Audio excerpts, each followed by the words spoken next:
The Council of Justice. By Edgar Wallace. Chapter 1. The Red Hundred. It is not for you or me to judge Manfred and his works. I say Manfred, though I might as well have said Gonsalez, or for the matter of that, Poicart, since they are equally guilty or great according to the light in which you view their acts. The most lawless of us would hesitate to defend them, but the greater humanitarian could scarcely condemn them. From the standpoint of us, who live within the law, going about our business in conformity with the code, and unquestioningly keeping to the left or to the right as the police direct. Their methods were terrible, indefensible, revolting. It does not greatly affect the issue that, for want of a better word, we call them criminals. Such would be mankind's unanimous designation, but I think, indeed, I know, that they were indifferent to the opinions of the human race. I doubt very much whether they expected posterity to honor them. Their action towards the cabinet minister was murder, pure and simple. Yet, in view of the large humanitarian problems involved, who would describe it as pernicious? Frankly, I say of the three men who killed Sir Philip Ramone, and who slew ruthlessly in the name of justice, that my sympathies are with them. There are crimes for which there is no adequate punishment, and offenses that the machinery of the written law cannot efface. Therein lies the justification for the four just men, the Council of Justice as they presently came to call themselves, a council of great intellects, passionless. And not long after the death of Sir Philip, and while England still rang with that exploit, they performed an act or a series of acts that won not alone from the government of Great Britain, but from the governments of Europe, a sort of unofficial approval, and Falmouth had his wish. For here they waged war against great world criminals, they pitted their strength, their cunning, and their wonderful intellects against the most powerful organization of the underworld. Against past masters of villainous arts, and brains equally agile. It was the day of days for the Red Hundred. The wonderful International Congress was meeting in London, the first great congress of recognized anarchism. This was no hole-and-corner gathering of hurried men speaking furtively, but one open and unafraid, with 3 policemen specially retained for duty outside the hall. A commissionaire to take tickets at the outer lobby, and a shorthand writer with a knowledge of French and Yiddish to make notes of remarkable utterances. The wonderful congress was a fact. When it had been broached, there were people who laughed at the idea. Nilhoff of Vitebsk was one because he did not think such openness possible. But little Peter, his preposterous name was Konoplanikova, and he was a reporter on the staff of the foolish Ruskoy Znamza, this little Peter who had thought out the whole thing. Whose idea it was to gather a conference of the Red Hundred in London. Who hired the hall and issued the bills, bearing in the top left-hand corner the inverted triangle of the 100, asking those Russians in London interested in the building of a Russian sailors' home to apply for tickets. Who, too, secured a hall where interruption was impossible, was happy. Little brothers, it was a great day for Peter. You can always deceive the police, said little Peter enthusiastically, call a meeting with a philanthropic object and, voila! Wrote Inspector Falmouth to the Assistant Commissioner of Police. Your respected communication to hand. The meeting to be held tonight at the Phoenix Hall, Middlesex Street, E. With the object of raising funds for a Russian sailors' home is, of course, the first International Congress of the Red Hundred. Shall not be able to get a man inside, but do not think that matters much. As meeting will be engaged throwing flowers at one another, and serious business will not commence till the meeting of the Inner Committee. I enclose a list of men already arrived in London, and have the honor to request that you will send me portraits of undermentioned men. There were 3 delegates from Baden, Herr Schmidt from Freiburg, Herr Blomo from Karlsruhe, and Herr von Dunop from Mannheim. They were not considerable persons, even in the eyes of the world of anarchism. They called for no particular notice, and therefore the strange thing that happened to them on the night of the Congress is all the more remarkable. Herr Schmidt had left his pension in Bloomsbury and was hurrying eastward. It was a late autumn evening and a chilly rain fell, and Herr Schmidt was debating in his mind whether he should go direct to the rendezvous where he had promised to meet his 2 compatriots. Or whether he should call a taxi and drive direct to the hall, when a hand grasped his arm. He turned quickly and reached for his hip pocket. Two men stood behind him, and but for themselves the square through which he was passing was deserted. Before he could grasp the Browning pistol, his other arm was seized and the taller of the two men spoke. "You are Augustus Schmidt?" he asked. "That is my name." "You are an anarchist?" "That is my affair." "You are at present on your way to a meeting of the Red Hundred?" Herr Schmidt opened his eyes in genuine astonishment. "How did you know that?" he asked. "I am Detective Simpson from Scotland Yard, and I shall take you into custody," was the quiet reply. "On what charge?" demanded the German. "As to that I shall tell you later." The man from Baden shrugged his shoulders. "I have yet to learn that it is an offence in England to hold opinions." A closed motor car entered the square, and the shorter of the two whistled and the chauffeur drew up near the group. The anarchist turned to the man who had arrested him. "I warn you that you shall answer for this," he said wrathfully. "I have an important engagement that you have made me miss through your foolery and—" "Get in," interrupted the tall man tersely. Schmidt stepped into the car and the door snapped behind him. He was alone and in darkness. The car moved on, and then Schmidt discovered that there were no windows to the vehicle. A wild idea came to him that he might escape. He tried the door of the car. It was immovable.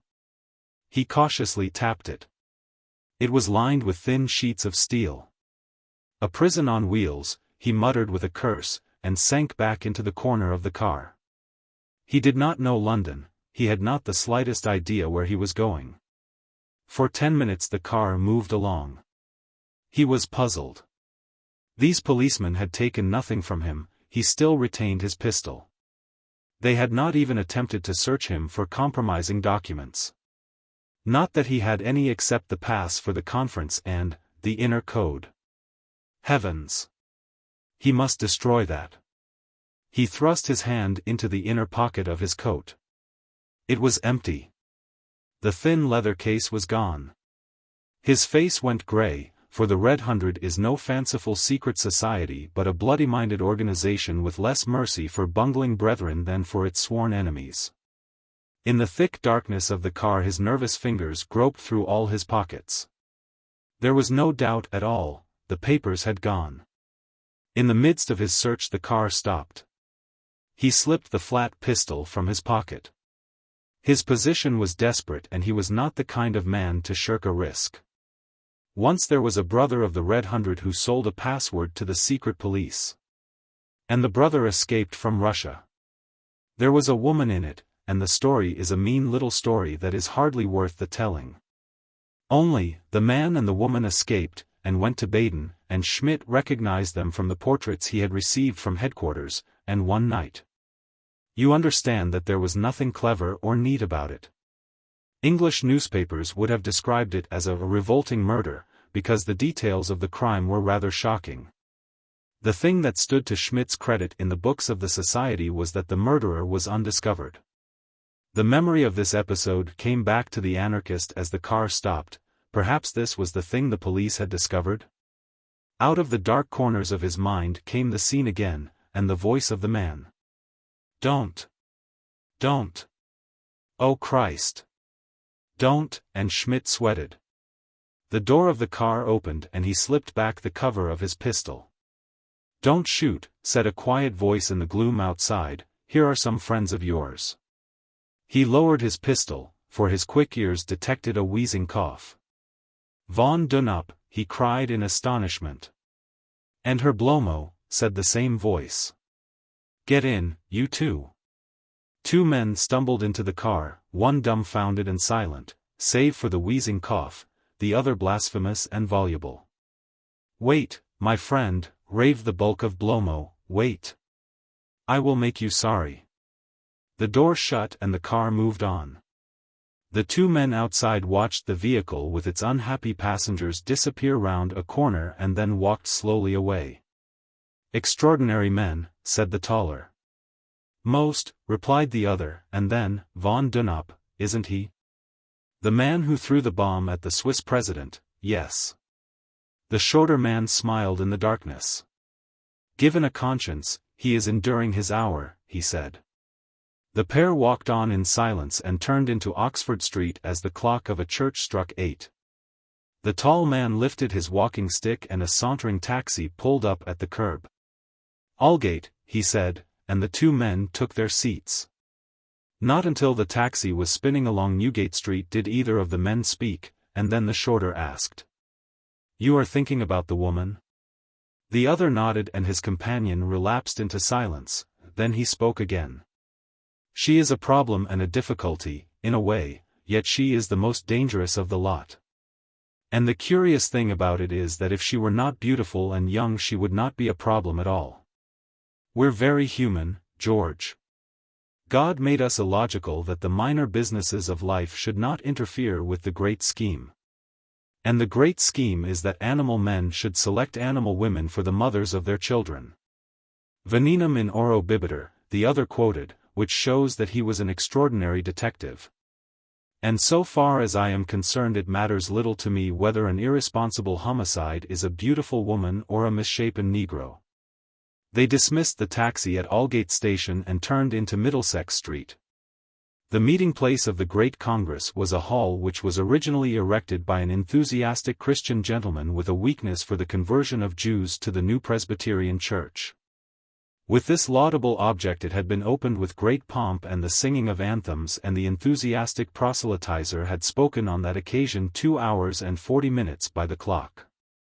After 12 months' labor the Christian gentleman discovered that the advantages of Christianity only appeal to very rich Jews, indeed, to the Cohens who become Cowans, to the Isaacs who become Grahams, and to the curious low-down Jews who stand in the same relation to their brethren as white Kafirs to a European community. So the hall passed from hand to hand, and, failing to obtain a music and dancing license, went back to the Mission Hall stage. Successive generations of small boys had destroyed its windows and beplastered its walls. Successive flyposters had touched its blank face with color. Tonight there was nothing to suggest that there was any business of extraordinary importance being transacted within its walls.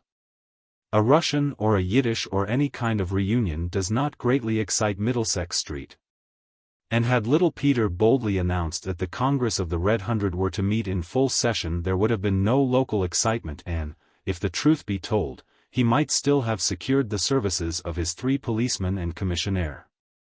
To this worthy, a neat, cleanly gentleman in uniform, wearing on his breast the medals for the relief of Chitral and the Sudan campaigns.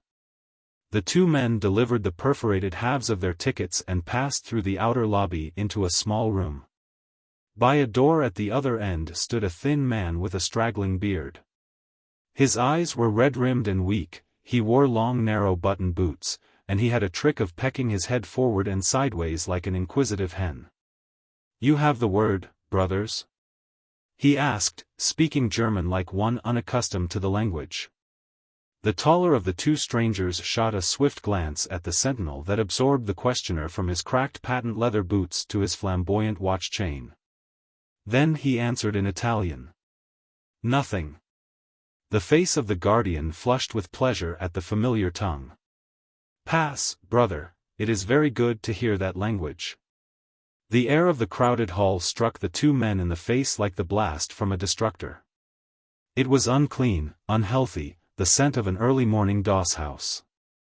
The hall was packed, the windows were closed and curtained, and as a precautionary measure, little Peter had placed thick blankets before the ventilators. At one end of the hall was a platform on which stood a semicircle of chairs, and in the center was a table draped with red. On the wall behind the chairs, every one of which was occupied, was a huge red flag bearing in the center a great white C. It had been tacked to the wall, but one corner had broken away, revealing a part of the painted scroll of the mission workers, "Are the meek, for they shall inherit the earth." The two intruders pushed their way through a group that were gathered at the door. 3 aisles ran the length of the building, and they made their way along the central gangway and found seats near the platform. A brother was speaking. He was a good and zealous worker but a bad orator. He spoke in German and enunciated commonplace with hoarse emphasis. He said all the things that other men had said and forgotten. "This is the time to strike," was his most notable sentence, and notable only because it evoked a faint buzz of applause. The audience stirred impatiently. The good Bentvich had spoken beyond his allotted time, and there were other people to speak, and prosy at that. And it would be 10 o'clock before the woman of Gratz would rise. The babble was greatest in the corner of the hall, where little Peter, all eyes and startled eyebrows, was talking to an audience of his own. "It is impossible, it is absurd, it is most foolish." His thin voice rose almost to a scream. "I should laugh at it, we should all laugh, but the woman of Gratz has taken the matter seriously, and she is afraid." "Afraid? Nonsense. Oh, Peter, the fool." There were other things said because everybody in the vicinity expressed an opinion. Peter was distressed, but not by the epithets. He was crushed, humiliated, beaten by his tremendous tidings. He was nearly crying at the horrible thought. The woman of Gratz was afraid. The woman of Gratz who? It was unthinkable. He turned his eyes toward the platform, but she was not there.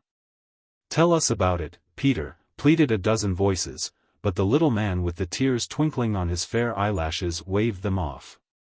So far from his incoherent outburst they had learnt only this, that the woman of Gratz was afraid. And that was bad enough.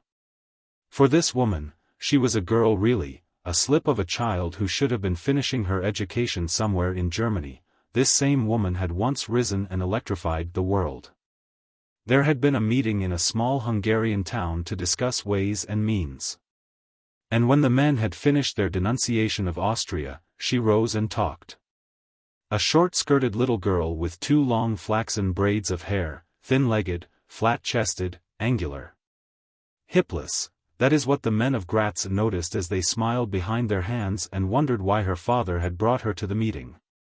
But her speech, 2 hours she spoke and no man stirred. A little flat-chested girl full of sonorous phrases, mostly she had collected them from the talk in old Joseph's kitchen. But with some power of her own, she had spun them together, these inconsiderable truisms, and had endowed them with a wondrous vitality. They were old platitudes, if the truth be told, but at some time in the history of revolution, some long-dead genius had coined them. And newly fashioned in the furnace of his soul they had shaped men's minds and directed their great and dreadful deeds. So the woman of Gratz arrived, and they talked about her and circulated her speeches in every language. And she grew. The hollow face of this lank girl filled, and the flat bosom rounded, and there came softer lines and curves to her angular figure, and, almost before they realized the fact, she was beautiful. So her fame had grown until her father died and she went to Russia. Then came a series of outrages which may be categorically and briefly set forth. General Maloff shot dead by an unknown woman in his private room at the police bureau, Moscow.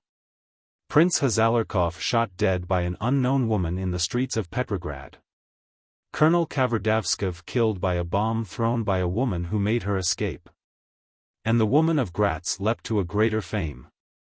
She had been arrested 6 times, and whipped twice, but they could prove nothing against her and elicit nothing from her, and she was very beautiful. Now to the thundering applause of the waiting delegates, she stepped upon the platform and took the last speaker's place by the side of the red-covered table. She raised her hand and absolute and complete silence fell on the hall, so much so that her first words sounded strident and shrill, for she had attuned her voice to the din. She recovered her pitch and dropped her voice to a conversational tone. She stood easily with her hands clasped behind her and made no gesture. The emotion that was within her she conveyed through her wonderful voice. Indeed, the power of the speech lay rather in its delivery than in its substance. For only now and then did she depart from the unwritten text of anarchism, the right of the oppressed to overthrow the oppressor. The divinity of violence, the sacredness of sacrifice and martyrdom in the cause of enlightenment. One phrase alone stood apart from the commonplace of her oratory. She was speaking of the theorists who counsel reform and condemn violence, these Christs who deputized their Calvaries, she called them with fine scorn. And the hall roared its approval of the imagery. It was the fury of the applause that disconcerted her. The taller of the two men who sat watching her realized that much. For when the shouting had died down and she strove to resume, she faltered and stammered and then was silent. Then abruptly and with surprising vehemence she began again. But she had changed the direction of her oratory, and it was upon another subject that she now spoke. A subject nearer to her at that moment than any other, for her pale cheeks flushed and a feverish light came to her eyes as she spoke. And now, with all our perfect organization, with the world almost within our grasp, there comes somebody who says, "Stop." And we who by our acts have terrorized kings and dominated the councils of empires, are ourselves threatened. The audience grew deadly silent. They were silent before, but now the silence was painful. The two men who watched her stirred a little uneasily, as though something in her speech had jarred. Indeed, the suggestion of braggadocio in her assertion of the Red Hundred's power had struck a discordant note. The girl continued speaking rapidly. "We have heard, you have heard, we know of these men who have written to us. They say," her voice rose, "that we shall not do what we do. They threaten us, they threaten me, that we must change our methods, or they will punish as we punish. Kill as we kill." There was a murmuring in the audience and men looked at one another in amazement. For terror unmistakable and undisguised was written on her pale face and shone from those wondrous eyes of hers. "But we will defy."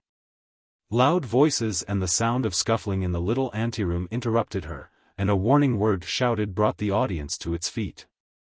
"The police!" 100 stealthy hands reached for cunning pockets, but somebody leapt upon a bench, near the entrance, and held up an authoritative hand. "Gentlemen, there is no occasion for alarm. I am Detective Superintendent Falmouth from Scotland Yard, and I have no quarrel with the Red Hundred."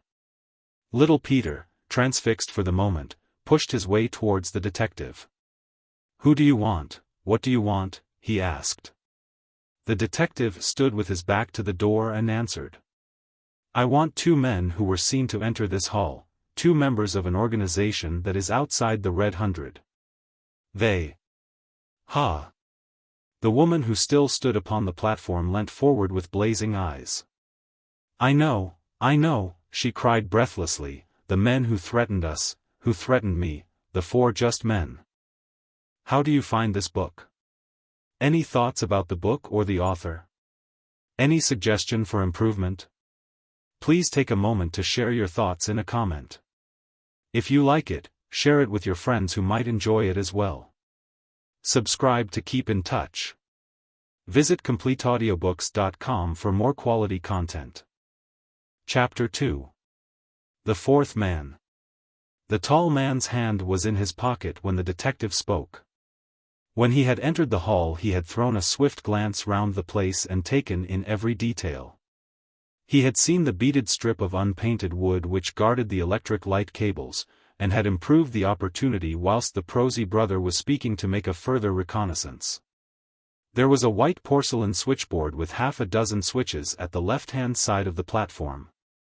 He judged the distance and threw up the hand that held the pistol. Bang! Bang! A crash of broken glass, a quick flash of blue flame from the shattered fuses, and the hall was in darkness. It happened before the detective could spring from his form into the yelling, screaming crowd, before the police officer could get a glance at the man who fired the shots. In an instant the place was a pandemonium. Silence. Falmouth roared above the din, "Silence! Keep quiet, you miserable cowards, show a light here, Brown, Curtis, Inspector, where are your men's lanterns?" The rays of a dozen bullseye lamps waved over the struggling throng. "Open your lanterns," and to the seething mob, "Silence!" Then a bright young officer remembered that he had seen gas brackets in the room, and struggled through the howling mob till he came to the wall and found the gas fitting with his lantern. He struck a match and lit the gas, and the panic subsided as suddenly as it had begun. Falmouth, choked with rage, threw his eye round the hall. "Guard the door," he said briefly. "The hall is surrounded and they cannot possibly escape." He strode swiftly along the central aisle, followed by 2 of his men, and with an agile leap, sprang onto the platform and faced the audience. The woman of Gratz, with a white-set face, stood motionless, one hand resting on the little table, the other at her throat. Falmouth raised his hand to enjoin silence and the lawbreakers obeyed. "I have no quarrel with the Red Hundred," he said. "By the law of this country it is permissible to hold opinions and propagate doctrines, however objectionable they be. I am here to arrest 2 men who have broken the laws of this country. 2 persons who are part of the organization known as the 4 Just Men." All the time he was speaking his eyes searched the faces before him. He knew that one half of the audience could not understand him and that the hum of talk that arose as he finished was his speech in course of translation. The faces he sought he could not discern. To be exact, he hoped that his scrutiny would induce 2 men, of whose identity he was ignorant, to betray themselves. There are little events, unimportant in themselves, which occasionally lead to tremendous issues. A skidding motorbus that crashed into a private car in Piccadilly had led to the discovery that there were 3 vociferous foreign gentlemen imprisoned in the overturned vehicle. It led to the further discovery that the chauffeur had disappeared in the confusion of the collision. In the darkness, comparing notes, the 3 prisoners had arrived at a conclusion, to wit, that their abduction was a sequel to a mysterious letter each had received, which bore the signature, "The 4 Just Men." So in the panic occasioned by the accident, they were sufficiently indiscreet to curse the 4 Just Men by name, and, the 4 Just Men being a sore topic with the police, they were questioned further, and the end of it was that Superintendent Falmouth motored eastward in great haste and was met in Middlesex Street by a reserve of police specially summoned. He was at the same disadvantage he had always been. The 4 Just Men were to him names only, symbols of a swift remorseless force that struck surely and to the minute, and nothing more. 2 or 3 of the leaders of the Red Hundred had singled themselves out and drew closer to the platform. "We are not aware," said François, the Frenchman, speaking for his companions in faultless English, "we are not aware of the identity of the men you seek. But on the understanding that they are not brethren of our society." And moreover, he was at a loss for words to put the fantastic situation, and moreover since they have threatened us, he repeated in bewilderment. "We will afford you every assistance." The detective jumped at the opportunity. "Good," he said and formed a rapid plan. The 2 men could not have escaped from the hall. There was a little door near the platform, he had seen that, as the 2 men he sought had seen it.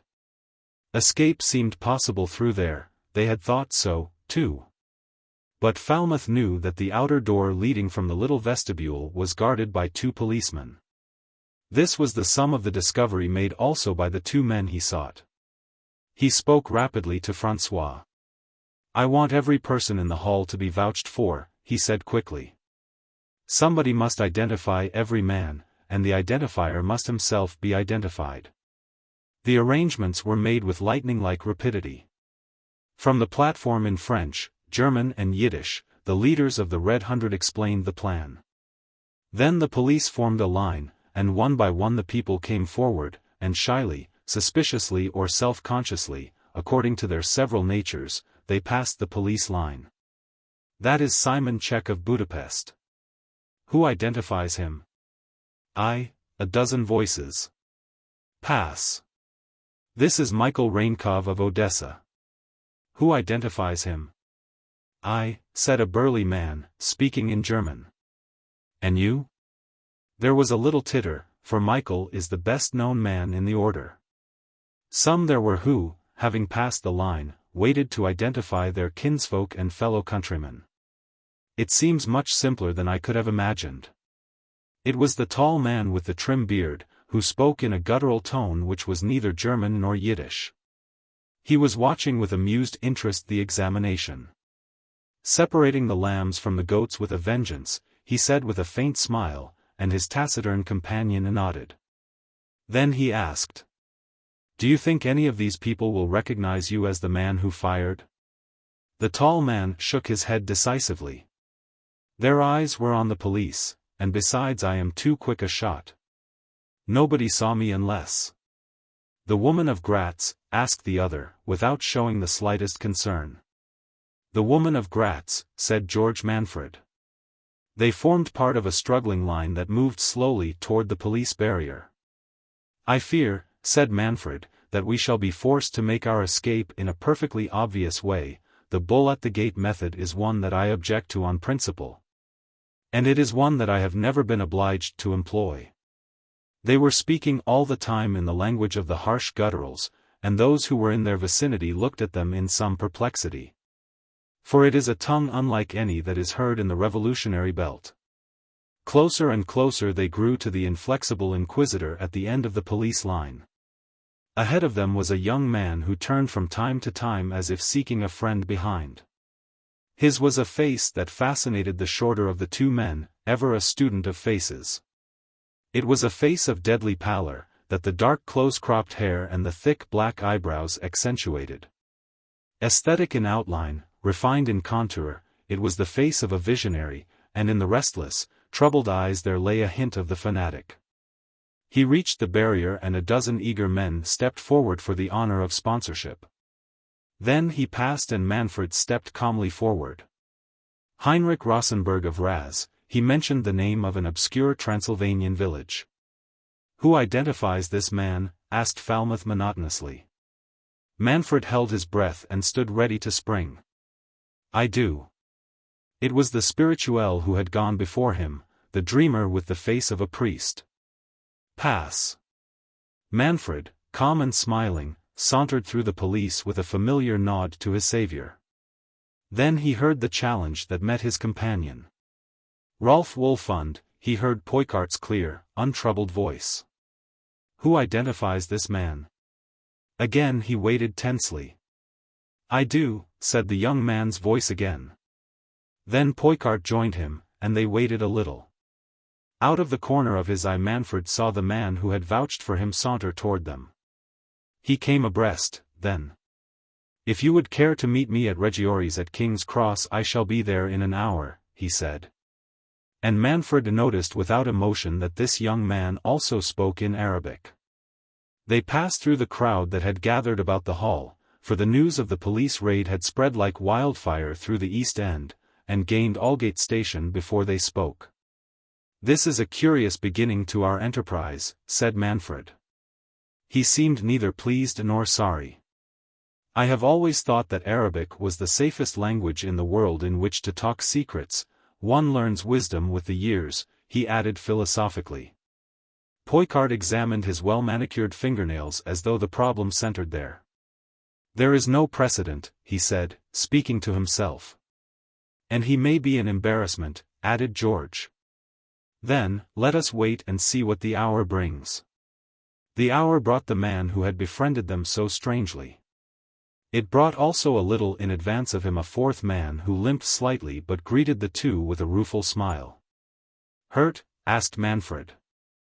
Nothing worth speaking about, said the other carelessly, and now what is the meaning of your mysterious telephone message? Briefly Manfred sketched the events of the night, and the other listened gravely. It's a curious situation, he began, when a warning glance from Poicart arrested him. The subject of their conversation had arrived. He sat down at the table, and dismissed the fluttering waiter that hung about him. The four sat in silence for a while and the newcomer was the first to speak. I call myself Bernard Cortlander, he said simply, and you are the organization known as the Four Just Men. They did not reply. I saw you shoot, he went on evenly, because I had been watching you from the moment when you entered the hall, and when the police adopted the method of identification. I resolved to risk my life and speak for you. Meaning, interposed Poicart calmly, you resolved to risk, our killing you? Exactly, said the young man, nodding. A purely outside view would be that such a course would be a fiendish act of ingratitude, but I have a closer perception of principles. And I recognize that such a sequel to my interference is perfectly logical. He singled out Manfred leaning back on the red plush cushions. You have so often shown that human life is the least considerable factor in your plan, and have given such evidence of your singleness of purpose, that I am fully satisfied that if my life, or the life of any one of you, stood before the fulfillment of your objects, that life would go, so. He snapped his fingers. Well, said Manfred. I know of your exploits, the strange young man went on, as who does not. He took from his pocket a leather case, and from that he extracted a newspaper cutting. Neither of the three men evinced the slightest interest in the paper he unfolded on the white cloth. Their eyes were on his face. Here is a list of people slain, for justice' sake, Cortlander said, smoothing the creases from a cutting from the megaphone, men whom the law of the land passed by, sweaters and debauchers. Robbers of public funds, corrupters of youth, men who bought justice as you and I buy bread. He folded the paper again. I have prayed God that I might one day meet you. Well? It was Manfred's voice again. I want to be with you, to be one of you, to share your campaign and, he hesitated, then added soberly, if need be, the death that awaits you. Manfred nodded slowly, then looked toward the man with the limp. What do you say, Gonsalez? He asked. This Leon Gonsalez was a famous reader of faces, that much the young man knew, and he turned for the test and met the other's appraising eyes. Enthusiast, dreamer, and intellectual, of course, said Gonsalez slowly, there is reliability which is good, and balance which is better, but, asked Cortlander steadily. There is passion, which is bad, was the verdict. It is a matter of training, answered the other quietly. My lot has been thrown with people who think in a frenzy and act in madness.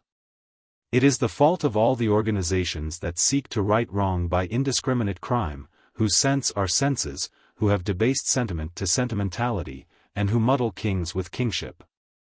You are of the Red Hundred? Asked Manfred. Yes, said the other, because the Red Hundred carries me a little way along the road I wish to travel. In the direction? Who knows? Replied the other. There are no straight roads, and you cannot judge where lies your destination by the direction the first line of path takes.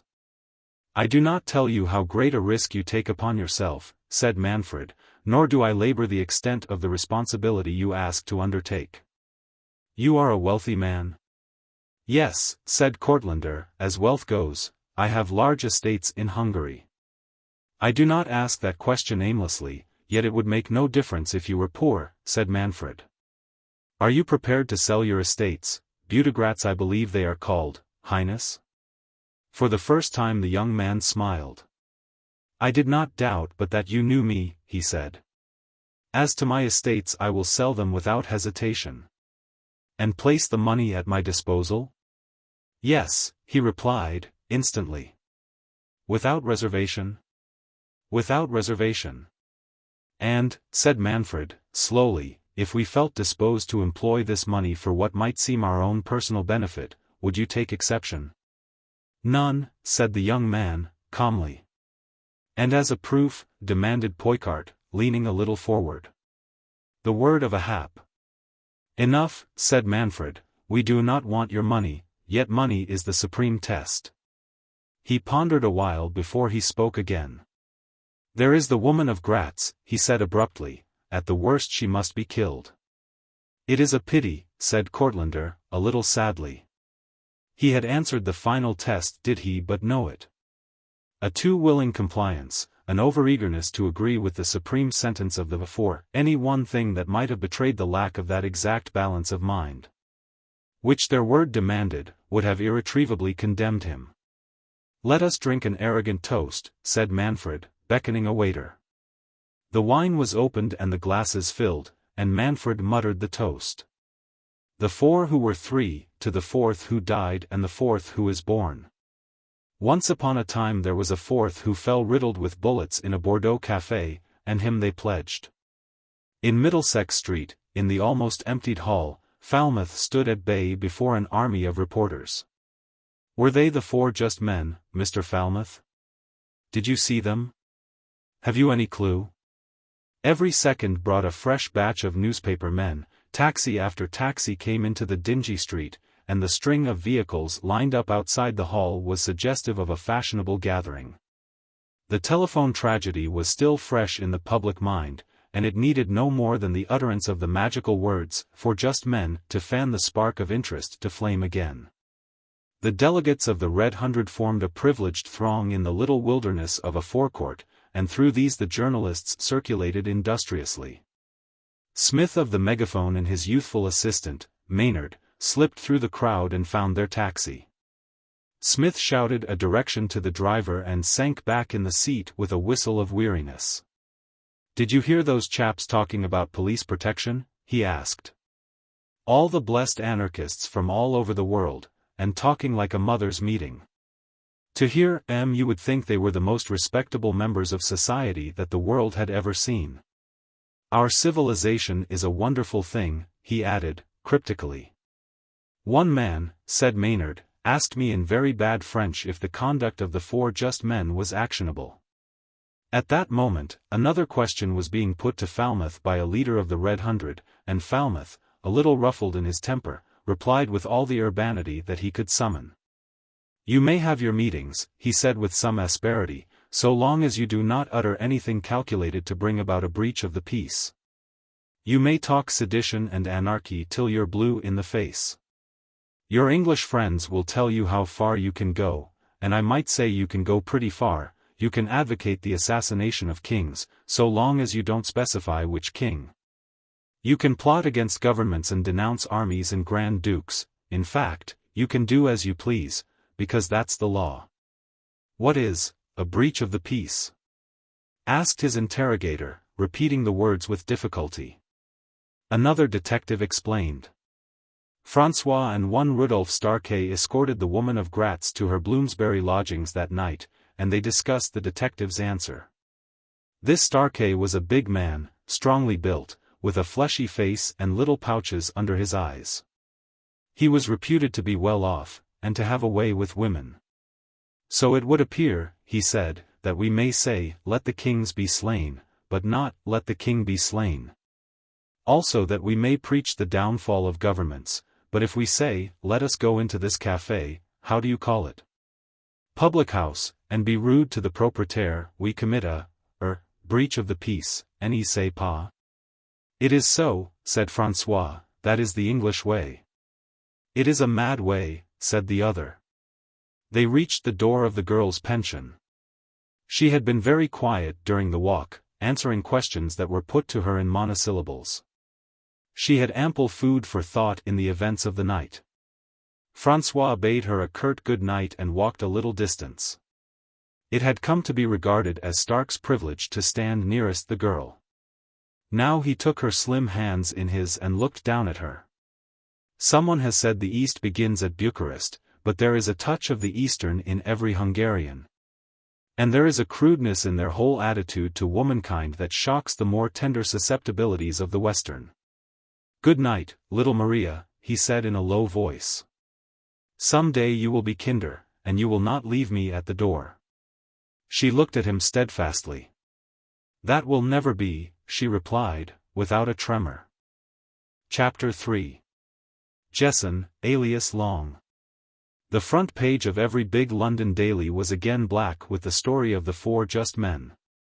"What I should like," said the editor of the Megaphone, wistfully, "is a sort of official propaganda from the four, a sort of inspired manifesto that we could spread into 6 columns.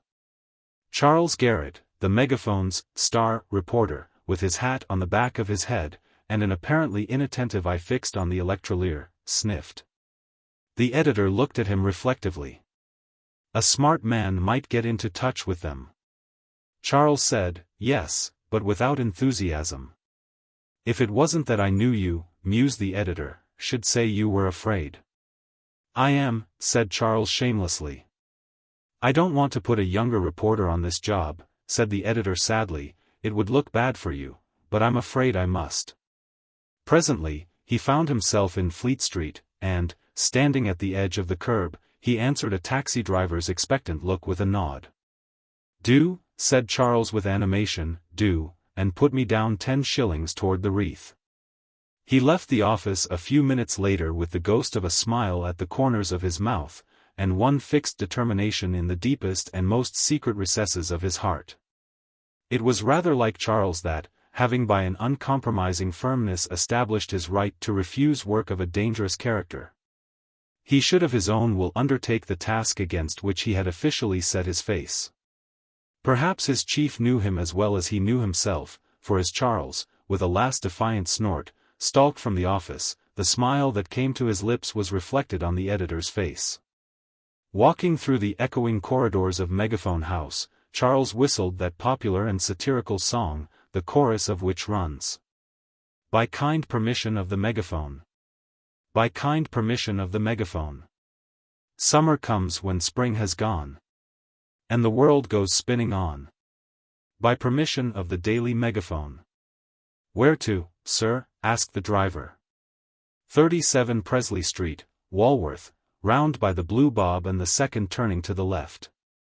Crossing Waterloo Bridge, it occurred to him that the taxi might attract attention, so halfway down the Waterloo Road he gave another order, and dismissing the vehicle, he walked the remainder of the way. Charles knocked at 37 Presley Street, and after a little wait a firm step echoed in the passage, and the door was half opened.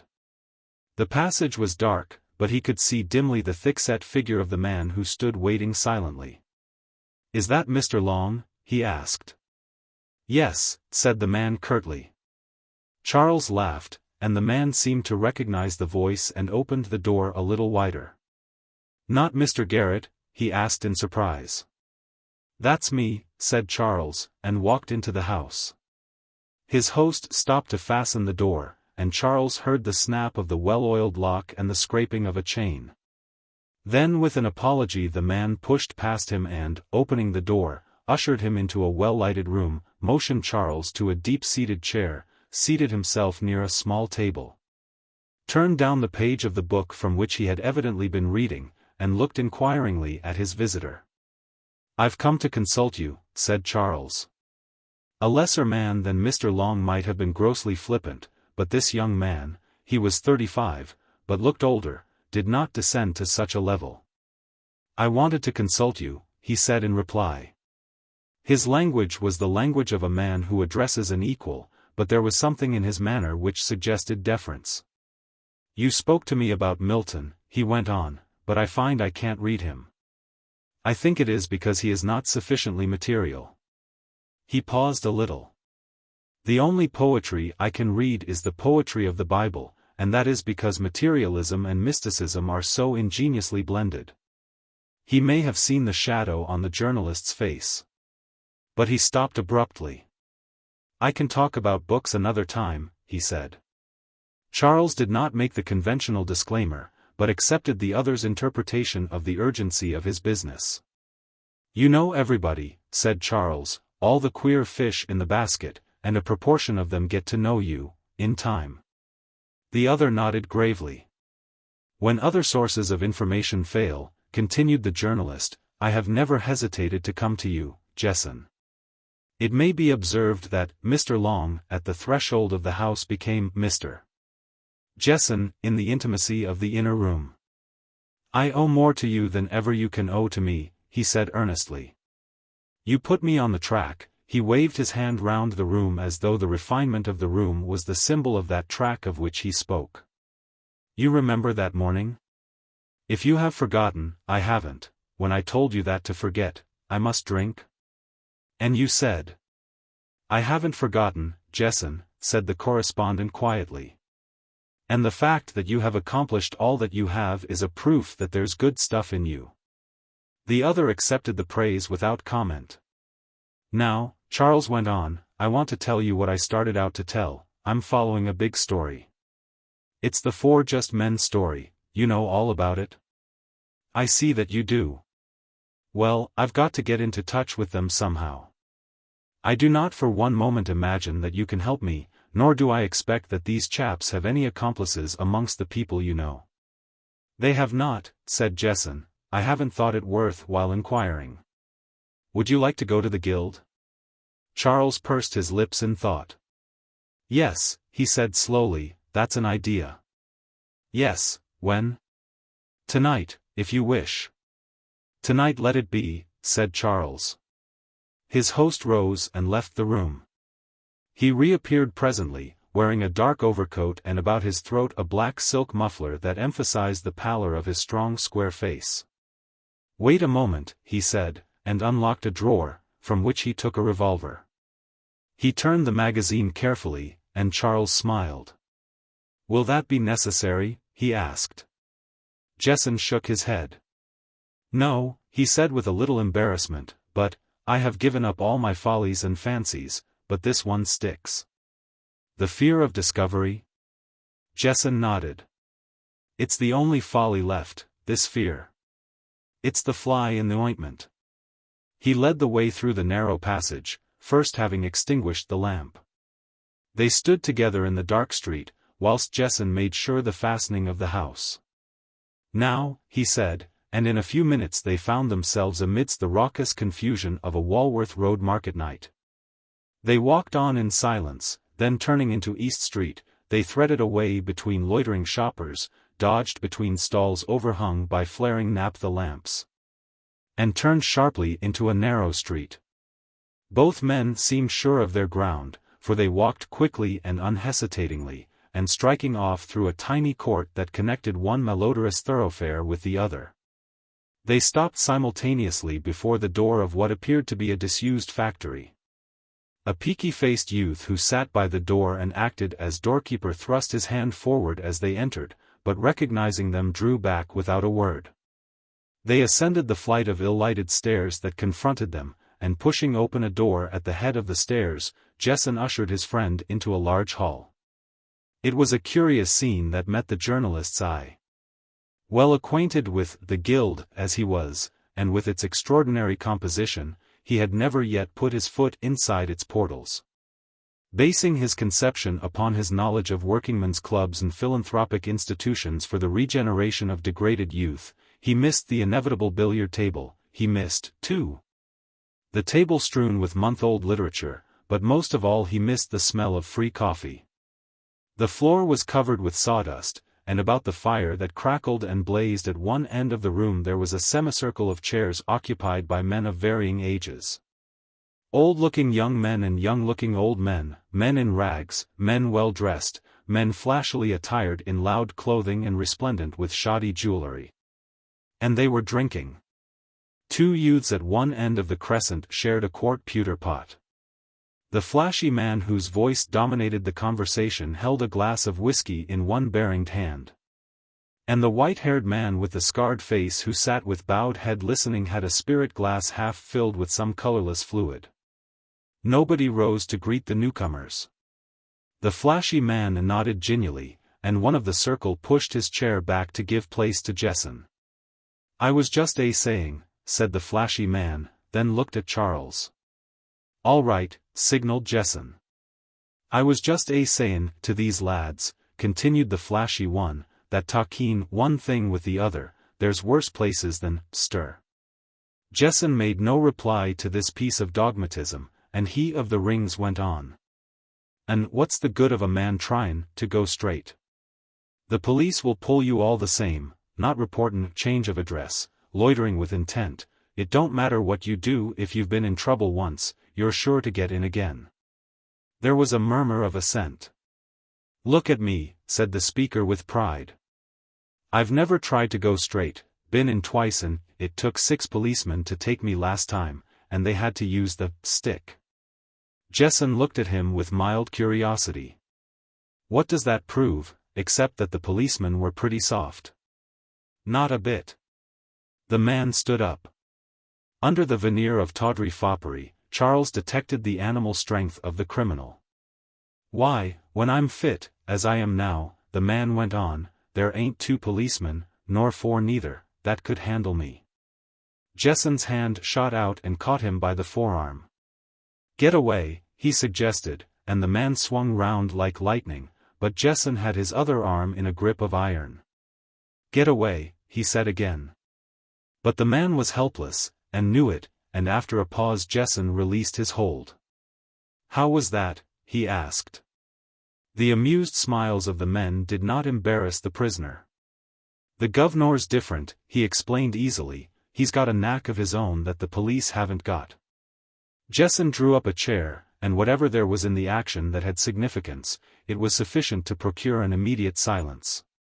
He looked round the attentive faces that were turned toward him.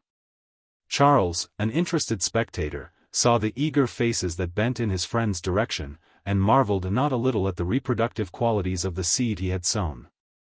Jessen began to speak slowly, and Charles saw that what he said was in the nature of an address. That these addresses of Jessen were nothing unusual, and that they were welcome, was evident from the attention with which they were received. "What Falk has been telling you," said Jessen, indicating the man with the rings, "is true, so far as it goes. There are worse places than Stir, and it's true that the police don't give an old lag a chance, but that's because a lag won't change his job. And a lag won't change his job, because he doesn't know any other trade where he gets money so quickly. Wally," he jerked his head toward a weedy-looking youth, "Wally there got a stretch for what? For stuff that fetched £30 from a fence. 12 months hard work for £30. It works out at about 10s. a week. And his lawyer and the mouthpiece cost him a fiver out of that. Old man Garth," he pointed to the white-headed man with the gin, "did 5 stretch for less than that, and he's out on brief. His wage works out at about £1 a week." He checked the impatient motion that Falk made. "I know that Falk would say," he went on smoothly, "that what I'm saying is outside the bargain. When I fixed up the guild, I gave my Davy that there wouldn't be any parson talk or 'Come all ye faithful' singing. Everybody knows that being on the crook's a mug's game, and I don't want to rub it in. What I've always said and done is in the direction of making you fellows earn bigger money at your own trade. There's a man who writes about the army who's been trying to induce soldiers to learn trades, and he started right by making the Tommies dissatisfied with their own trade. And that is what I am trying to do. What did I do with young Isaacs? I didn't preach at him, and I didn't pray over him.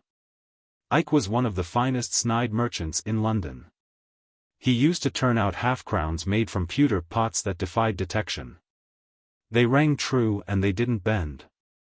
Ike got 3 years, and when he came out I found him a job. Did I try to make him a woodchopper, or a Salvation Army plowboy? No. He'd have been back on the crook in a week if I had. I got a firm of metal makers in Birmingham to take him, and when Ike found himself amongst plaster molds and electric baths, and discovered he could work at his own trade honestly, he stuck to it." "We ain't snide merchants," growled Falk discontentedly. "It's the same with all branches," Jessen went on, "only you chaps don't know it. Take tail pitching." It would not be fair to follow Jessen through the elaborate disquisition by which he proved to the satisfaction of his audience that the confidence man was a born commercial traveler. Many of his arguments were as unsound as they could well be. He ignored first principles, and glossed over what seemed to such a clear-headed hearer as Charles to be insuperable obstacles in the scheme of regeneration. But his audience was convinced. The fringe of men round the fire was reinforced as he continued. Men came into the room singly, and in 2s and 3s, and added themselves to the group at the fire. The news had spread that Jessen was talking. They called him Mr. Long, by the way, and some of the newcomers arrived breathlessly, as though they had run in order that no part of the address should be missed. That the advocate of discontent had succeeded in installing into the minds of his hearers that unrest and dissatisfaction which he held to be the basis of a new moral code, was certain. For every face bore the stamp of introspective doubt. Interesting as it all was, Charles Garrett had not lost sight of the object of his visit, and he fidgeted a little as the speaker proceeded. Immediately on entering the room he had grasped the exact relationship in which Jessen stood to his pupils. Jessen he knew could put no direct question as to their knowledge of the 4 just men without raising a feeling of suspicion which would have been fatal to the success of the mission. And indeed would have imperiled the very existence of the guild. It was when Jessen had finished speaking, and had answered a dozen questions fired simultaneously from a dozen quarters, and had answered the questions that had arisen out of these queries. that an opening came from an unexpected quarter. For, with the serious business of the meeting disposed of, the questions took the inevitable facetious turn. "What trade would you give the four just men?" asked Falk flippantly, and there was a little rumble of laughter. The journalist's eyes met the reformer's for 1 second, and through the minds of both men flashed the answer. Jessen's mouth twitched a little, and his restless hands were even more agitated as he replied slowly. "If anybody can tell me exactly what the four just men, what their particular line of business is, I could reply to that." It was the old man sipping his gin in silence who spoke for the first time. "D'ye remember Billy Marks?" he asked. His voice was harsh, as is that of a man who uses his voice at rare intervals. "Billy Marks is dead," he continued, "deader than a doornail. He knew the four just men, pinched the watch and the notebook of one, and nearly pinched them." There was a man who sat next to Falk who had been regarding Charles with furtive attention. Now he turned to Jessen and spoke to the point. "Don't get any idea in your head that the likes of us will ever have anything to do with the four," he said. "Why, Mr. Long," he went on, "the four just men are as likely to come to you as to us. Bein' as you are a government official, it's very likely indeed." Again Jessen and Charles exchanged a swift glance, and in the eyes of the journalist was a strange light. Suppose they came to Jessen? It was not unlikely. Once before, in pursuing their vengeance in a South American state, they had come to such a man as Jessen. It was a thought, and one worth following. Turning the possibilities over in his mind, Charles stood deep in thought as Jessen, still speaking, was helped into his overcoat by one of the men. Then as they left the hall together, passing the custodian of the place at the foot of the stairs, the journalist turned to his companion. "Should they come to you?" Jessen shook his head. "That is unlikely," he said, "they hardly require outside help." They walked the rest of the way in silence. Charles shook hands at the door of Jessen's house. "If by any chance they should come," he said. Jessen laughed. "I will let you know," he said a little ironically. Then he entered his house, and Charles heard again the snap of the lock as the strange man closed the door behind him. Within 24 hours the newspapers recorded the mysterious disappearance of a Mr. J. Long, of Presley Street. Such a disappearance would have been without interest, but for a note that was found on his table. It ran: "Mr. Long being necessary for our purpose, we have taken him. The four just men." That the affair had connection with the four was sufficient to give it an extraordinary news value. That the press was confounded goes without saying. For Mr. Long was a fairly unimportant man with some self-education and a craze for reforming the criminal classes. But the Home Office, which knew Mr. Long as Mr. Jessen, was greatly perturbed, and the genius of Scotland Yard was employed to discover his whereabouts. Chapter 4. The Red Bean. The Inner Council sent out an urgent call to the men who administer the affairs of the Red Hundred. Starkey came, François, the Frenchman, came, Hallam, the Italian, Paul Murtisky, George Grabe, the American, and Lauder Bartholomew, the ex-captain of irregular cavalry, came also. Bartholomew was the best dressed of the men who gathered about the green table in Greek Street, for he had held the King's Commission, which is of itself a sartorial education.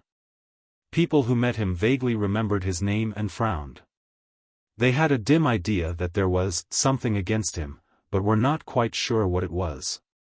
It had to do with the South African War and a surrender, not an ordinary surrender, but an arrangement with the enemy on a cash basis, and the transference of stores.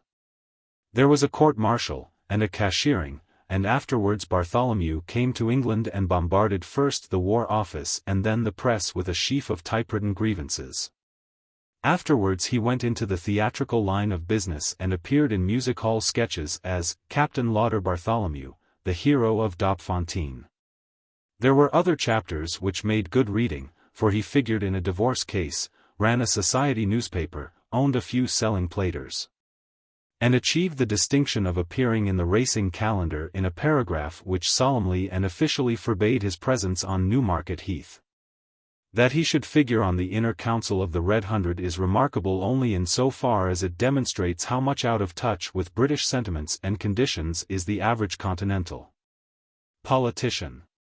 For Bartholomew's secret application to be enrolled a member of the Red Hundred had been received with acclamation, and his promotion to the inner council had been rapid. Was he not an English officer, an aristocrat? A member of the most exclusive circle of English society? Thus argued the Red Hundred, to whom a subaltern in a scallywag corps did not differ perceptibly from a commander of the household cavalry. Bartholomew lied his way to the circle, because he found, as he had all along suspected, that there was a strong business end to terrorism. There were grants for secret service work. And with his fertile imagination it was not difficult to find excuses and reasons for approaching the financial executive of the Red Hundred at frequent intervals. He claimed intimacy with royal personages. He not only stated as a fact that he was in their confidence, but he suggested family ties which reflected little credit upon his progenitors. The Red Hundred was a paying speculation, membership of the inner council was handsomely profitable. He had drawn a bow at a venture when under distress, literally it was a distress warrant issued at the instance of an importunate landlord. He had indited a letter to a revolutionary offering to act as London agent for an organization which was then known as the Friends of the People, but which has since been absorbed into the body corporate of the Red Hundred. It is necessary to deal fully with the antecedents of this man because he played a part in the events that are chronicled in the Council of Justice that had effects further reaching than Bartholomew, the mercenary of anarchism, could in his wildest moments have imagined. He was one of the 7 that gathered in the dingy drawing-room of a Greek Street boarding-house. And it was worthy of note that 5 of his fellows greeted him with a deference amounting to humility. The exception was Starkey, who, arriving late, found an admiring circle hanging upon the words of this young man with the shifty eyes, and he frowned his displeasure. Bartholomew looked up as Starkey entered and nodded carelessly. Starkey took his place at the head of the table, and motioned impatiently to the others to be seated. One, whose duty it was, rose from his chair and locked the door. The windows were shuttered, but he inspected the fastenings. Then, taking from his pocket 2 packs of cards, he scattered them in a confused heap upon the table. Every man produced a handful of money and placed it before him. Starkey was an ingenious man and had learnt many things in Russia. Men who gather round a green baize-covered table with locked doors are apt to be dealt with summarily if no adequate excuse for their presence is evident. And it is more satisfactory to be fined 100 rubles for gambling than to be dragged off at a moment's notice to an indefinite period of labor in the mines on suspicion of being concerned in a revolutionary plot. Starkey now initiated the business of the evening. If the truth be told, there was little in the earlier proceedings that differed from the procedure of the typical committee. There were moneys to be voted. Bartholomew needed supplies for a trip to Paris, where, as the guest of an illustrious personage, he hoped to secure information of vital importance to the 100. "This is the 4th vote in 2 months, comrade," said Starkey testily. "Last time it was for information from your Foreign Office, which proved to be inaccurate." Bartholomew shrugged his shoulders with an assumption of carelessness. "If you doubt the wisdom of voting the money, let it pass," he said. "My men fly high, I am not bribing policemen or sous-officiers of diplomacy." "It is not a question of money," said Starkey sullenly, "it is a question of results.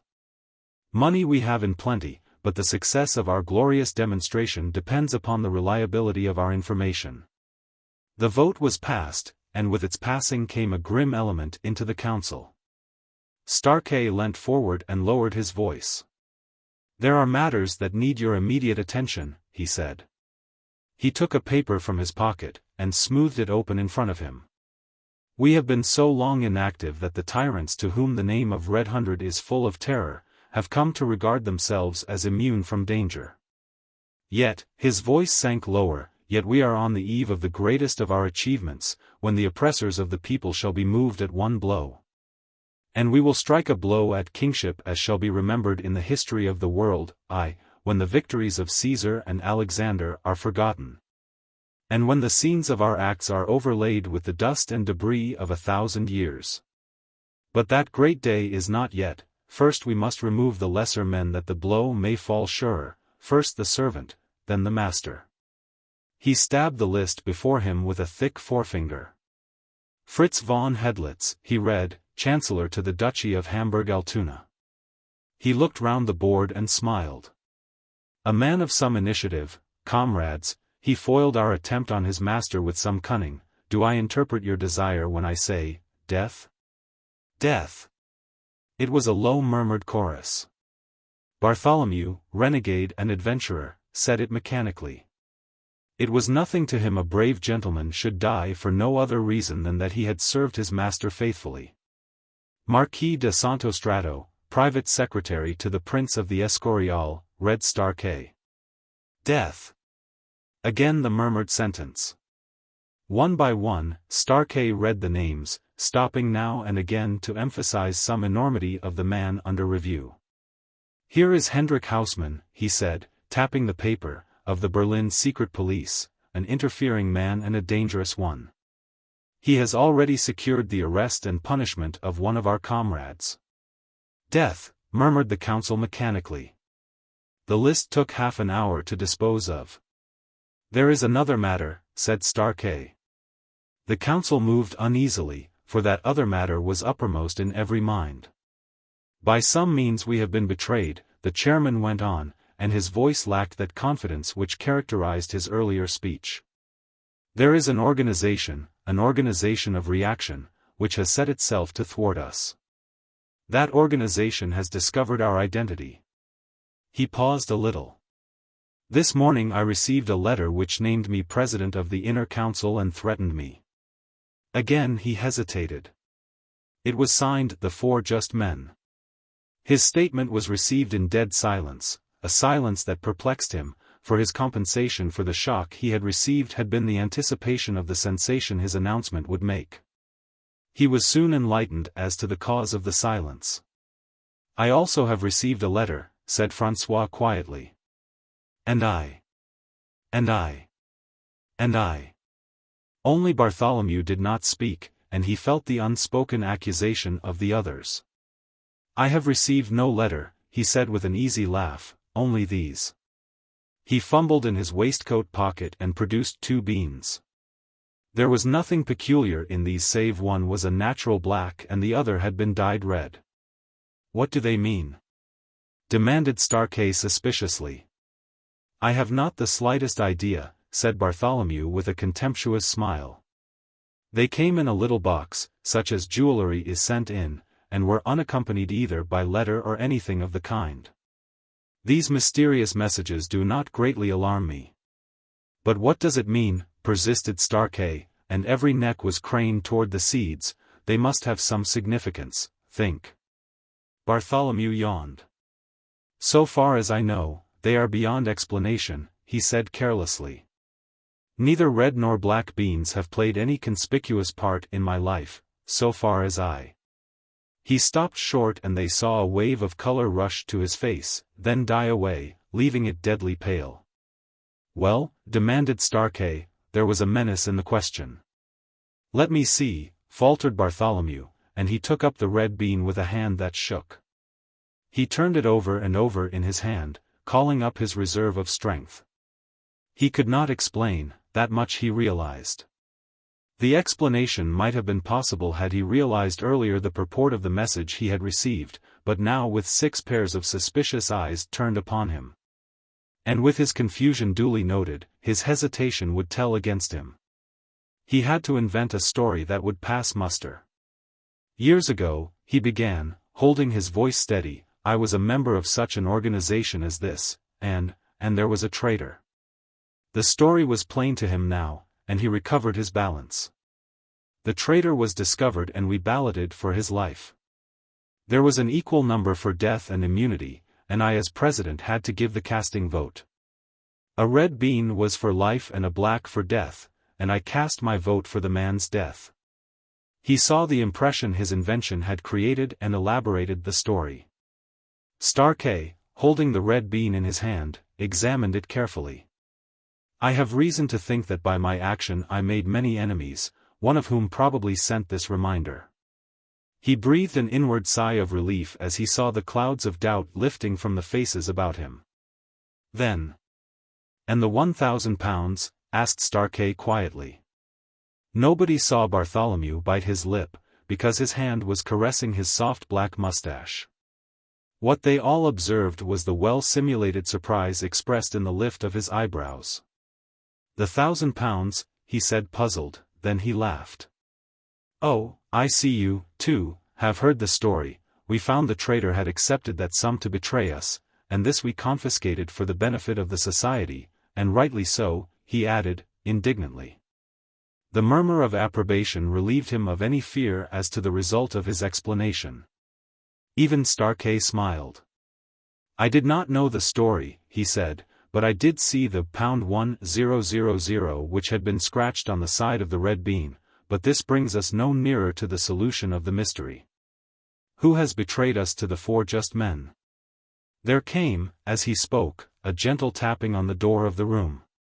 François, who sat at the president's right hand, rose stealthily and tiptoed to the door. Who is there? He asked in a low voice. Somebody spoke in German, and the voice carried so that every man knew the speaker. The woman of Gratz, said Bartholomew, and in his eagerness he rose to his feet. If one sought for the cause of friction between Starkey and the ex-captain of irregular cavalry, here was the end of the search. The flame that came to the eyes of these two men as she entered the room told the story. Starkey, heavily made, animal man to his fingertips, rose to greet her, his face aglow. Madonna, he murmured, and kissed her hand. She was dressed well enough, with a rich sable coat that fitted tightly to her sinuous figure, and a fur toque upon her beautiful head.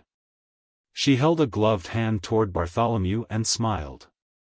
Bartholomew, like his rival, had a way with women. But it was a gentle way, overladen with Western conventions and hedged about with set proprieties. That he was a contemptible villain according to our conceptions is true, but he had received a rudimentary training in the world of gentlemen. He had moved amongst men who took their hats off to their womenkind, and who controlled their actions by a nebulous code. Yet he behaved with greater extravagance than did Starkey, for he held her hand in his, looking into her eyes, whilst Starkey fidgeted impatiently. Comrade, at last he said testily, we will postpone our talk with our little Maria. It would be bad for her to think that she is holding us from our work, and there are the four. He saw her shiver. The four, she repeated. Then they have ridden to you, also? Starkey brought his fist with a crash down on the table. You. They have dared threaten you? By heaven. Yes, she went on, and it seemed that her rich sweet voice grew a little husky. They have threatened me. She loosened the furs at her throat as though the room had suddenly become hot and the atmosphere unbreathable. The torrent of words that came tumbling to the lips of Starkey was arrested by the look in her face. It isn't death that I fear, she went on slowly, indeed, I scarcely know what I fear. Bartholomew, superficial and untouched by the tragic mystery of her voice, broke in upon their silence. For silenced they were by the girl's distress. With such men as we about, why need you notice the theatrical play of these four just men? He asked, with a laugh. Then he remembered the two little beans and became suddenly silent with the rest. So complete and inexplicable was the chill that had come to them with the pronouncement of the name of their enemy. And so absolutely did the spectacle of the woman of Gratz on the verge of tears move them, that they heard then what none had heard before, the ticking of the clock. It was the habit of many years that carried Bartholomew's hand to his pocket. Mechanically he drew out his watch. And automatically he cast his eyes about the room for the clock wherewith to check the time. It was one of those incongruous pieces of commonplace that intrude upon tragedy, but it loosened the tongues of the council, and they all spoke together. It was Starkey who gathered the girl's trembling hands between his plump palms. Maria, he chided softly, this is folly. What? The woman of Graz who defied all Russia, who stood before Murtoski and bade him defiance, what is it? The last words were sharp and angry and were directed to Bartholomew. For the second time that night the Englishman's face was white, and he stood clutching the edge of the table with staring eyes and with his lower jaw drooping. God, man! Cried Starkey, seizing him by the arm, what is it? Speak, you are frightening her. The clock, gasped Bartholomew in a hollow voice, where is the clock? His staring eyes wandered helplessly from side to side. Listen, he whispered, and they held their breath. Very plainly indeed did they hear the tick, tick, tick.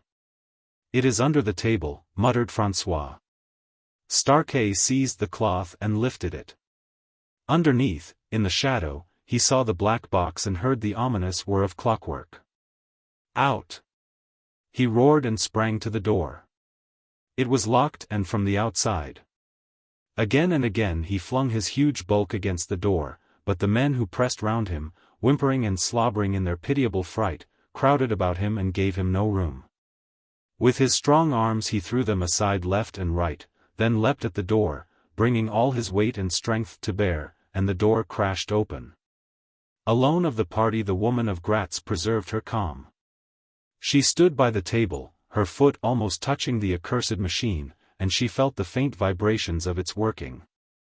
Then Starkey caught her up in his arms and through the narrow passage he half led, half carried her, till they reached the street in safety.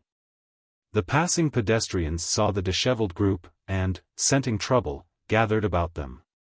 What was it? What was it? Whispered François, but Starkey pushed him aside with a snarl. A taxi was passing and he called it, and lifting the girl inside, he shouted directions and sprang in after her. As the taxi whirled away, the bewildered council looked from one to the other. They had left the door of the house wide open and in the hall a flickering gas jet gyrated wildly. Get away from here, said Bartholomew beneath his breath. But the papers, the records, said the other wringing his hands. Bartholomew thought quickly. The records were such as could not be left lying about with impunity. For all he knew these madmen had implicated him in their infernal writings. He was not without courage, but it needed all he possessed to re-enter the room where a little machine in a black box ticked mysteriously. Where are they? He demanded. On the table, almost whispered the other. Mon Dieu! What disaster! The Englishman made up his mind. He sprang up the 3 steps into the hall. 2 paces brought him to the door, another stride to the table.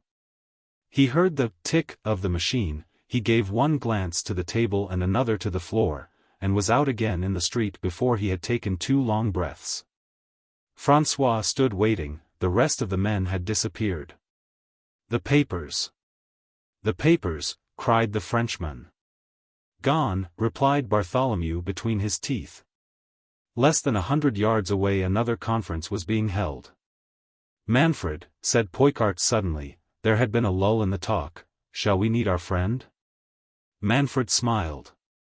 Meaning the admirable Mr. Jessen? Poicart nodded. I think so, said Manfred quietly. I am not so sure that the cheap alarm clock we put in the biscuit box will be a sufficient warning to the inner council. Here is Leon. Gonsalez walked into the room and removed his overcoat deliberately. Then they saw that the sleeve of his dress coat was torn, and Manfred remarked the stained handkerchief that was lightly bound round one hand. Glass, explained Gonsalez laconically. I had to scale a wall. Well? Asked Manfred. Very well, replied the other. They bolted like sheep, and I had nothing to do but to walk in and carry away the extremely interesting record of sentences they have passed. What of Bartholomew? Gonsalez was mildly amused. He was less panicky than the rest, he came back to look for the papers. Will he? I think so, said Leon. I noticed he left the black bean behind him in his flight, so I presume we shall see the red. It will simplify matters, said Manfred gravely. Chapter 5. The Council of Justice. Lauder Bartholomew knew a man who was farming in Uganda. It was not remarkable that he should suddenly remember his friend's existence and call to mind a 3-year-old invitation to spend a winter in that part of Africa. Bartholomew had a club. It was euphemistically styled in all the best directories as social, literary and dramatic, but knowing men about town called it by a shorter title. To them it was a night club. Poorly as were the literary members catered for, there were certain weeklies, the Times, and a collection of complimentary timetables to be obtained for the asking. And Bartholomew sought and found particulars of sailings. He might leave London on the next morning and overtake, via Brindisi and Suez, the German boat that would land him in Uganda in a couple of weeks. On the whole he thought this course would be wise. To tell the truth, the Red Hundred was becoming too much of a serious business. He had a feeling that he was suspect, and was more certain that the end of his unlimited financing was in sight. That much he had long since recognized, and had made his plans accordingly. As to the 4 just men, they would come in with Menshikov. It would mean only a duplication of treachery. Turning the pages of a Bradshaw, he mentally reviewed his position. He had in hand some £700, and his liabilities were of no account because the necessity for discharging them never occurred to him. £700, and the Red Bean, and Menshikov. If they mean business, he said to himself, I can count on 3,000.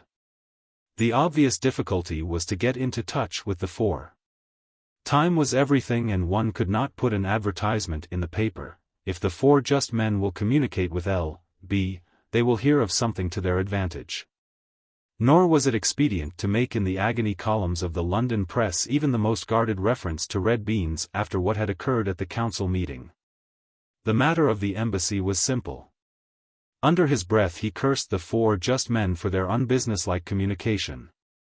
If only they had mentioned or hinted at some rendezvous, the thing might have been arranged.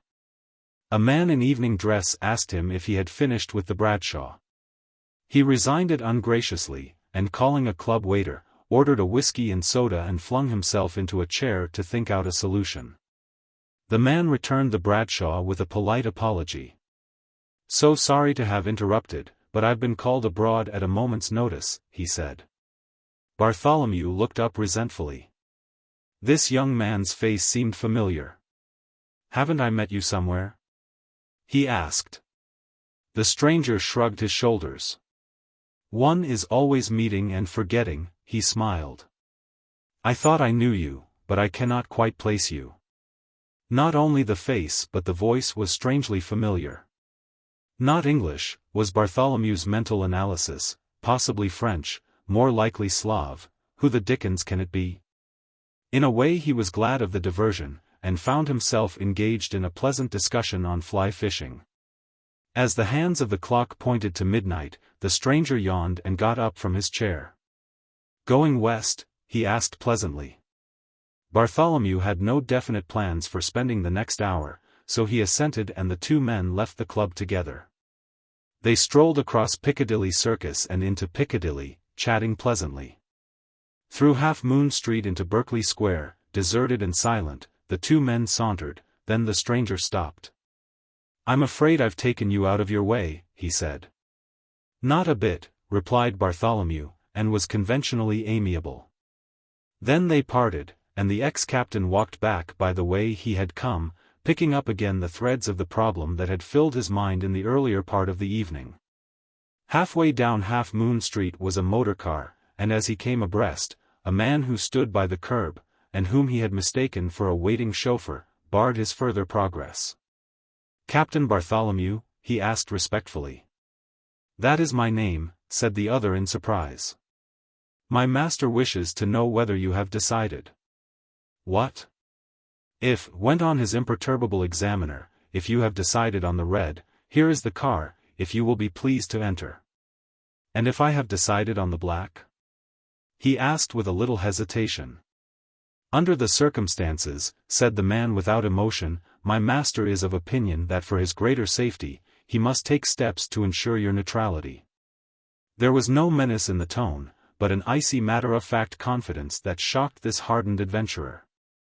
In the dim light he saw something in the man's hand, a thin bright something that glittered. "It shall be read," he said hoarsely. The man bowed and opened the door of the car. Bartholomew had regained a little of his self-assurance by the time he stood before the men.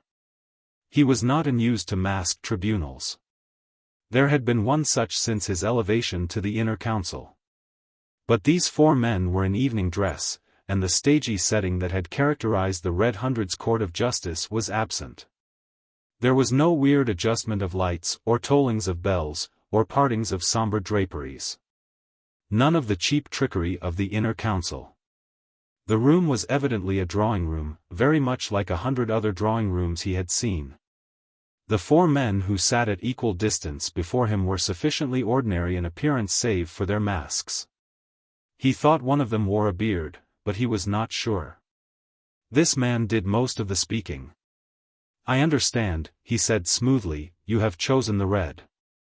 "You seem to know a great deal about my private affairs," replied Bartholomew. "You have chosen the Red, again," said the man. "Why, again?" demanded the prisoner. The masked man's eyes shone steadily through the holes in the mask. "Years ago," he said quietly, "there was an officer who betrayed his country and his comrades. That is an old lie. He was in charge of a post at which was stored a great supply of foodstuffs and ammunition," the mask went on. "There was a commandant of the enemy who wanted those stores, but had not sufficient men to rush the garrison." "An old lie," repeated Bartholomew sullenly. "So the commandant hit upon the ingenious plan of offering a bribe. It was a risky thing, and in 999 cases out of 1,000, it would have been a futile business. Indeed, I am sure that I am understating the proportion, but the wily old commandant knew his man." "There is no necessity to continue," said Bartholomew. "No correspondence passed," Manfred went on, "our officer was too cunning for that, but it was arranged that the officer's answer should be conveyed thus."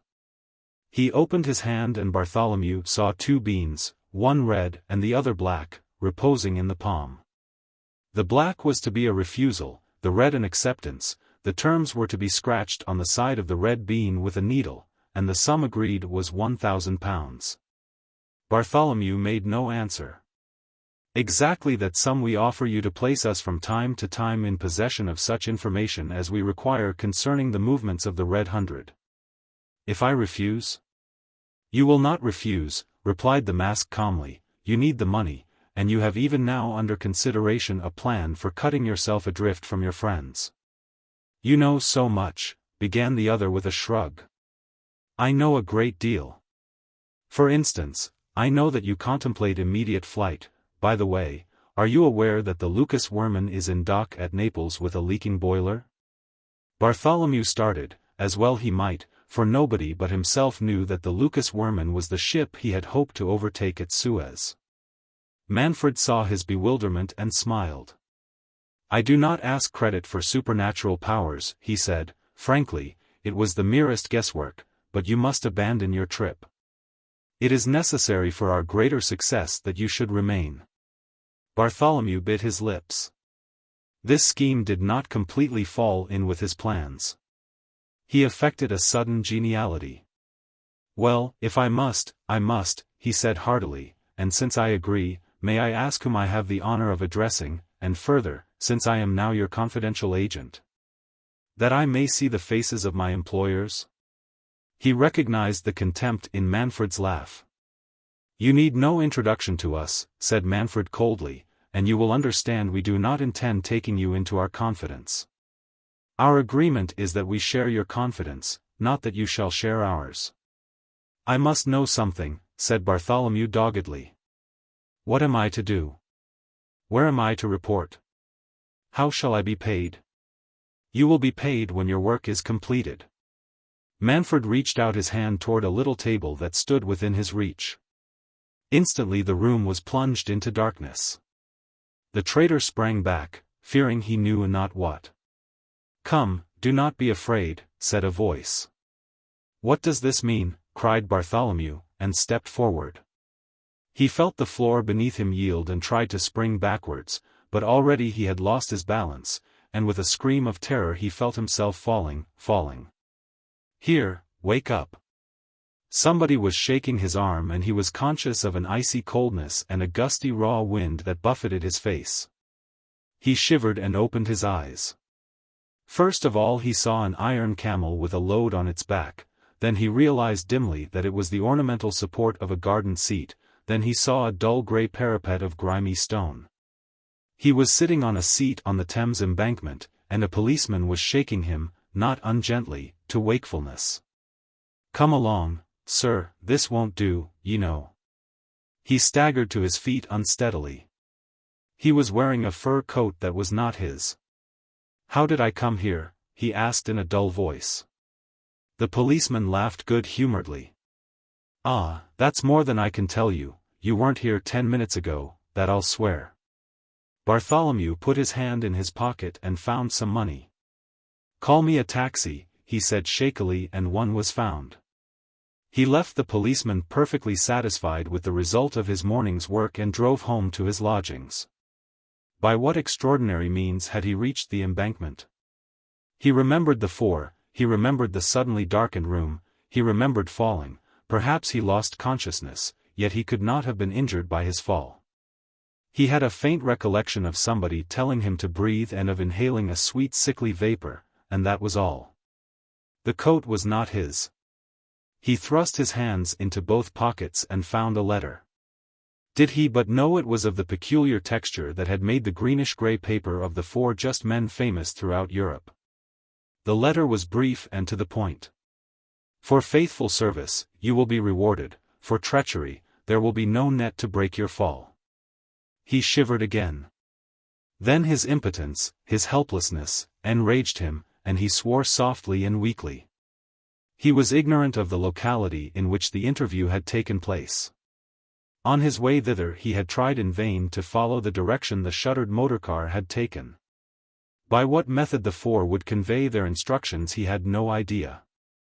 He was quite satisfied that they would find a way. He reached his flat with his head swimming from the effects of the drug they had given him, and flung himself, dressed as he was, upon his bed and slept. He slept well into the afternoon, then rose stiff and irritable.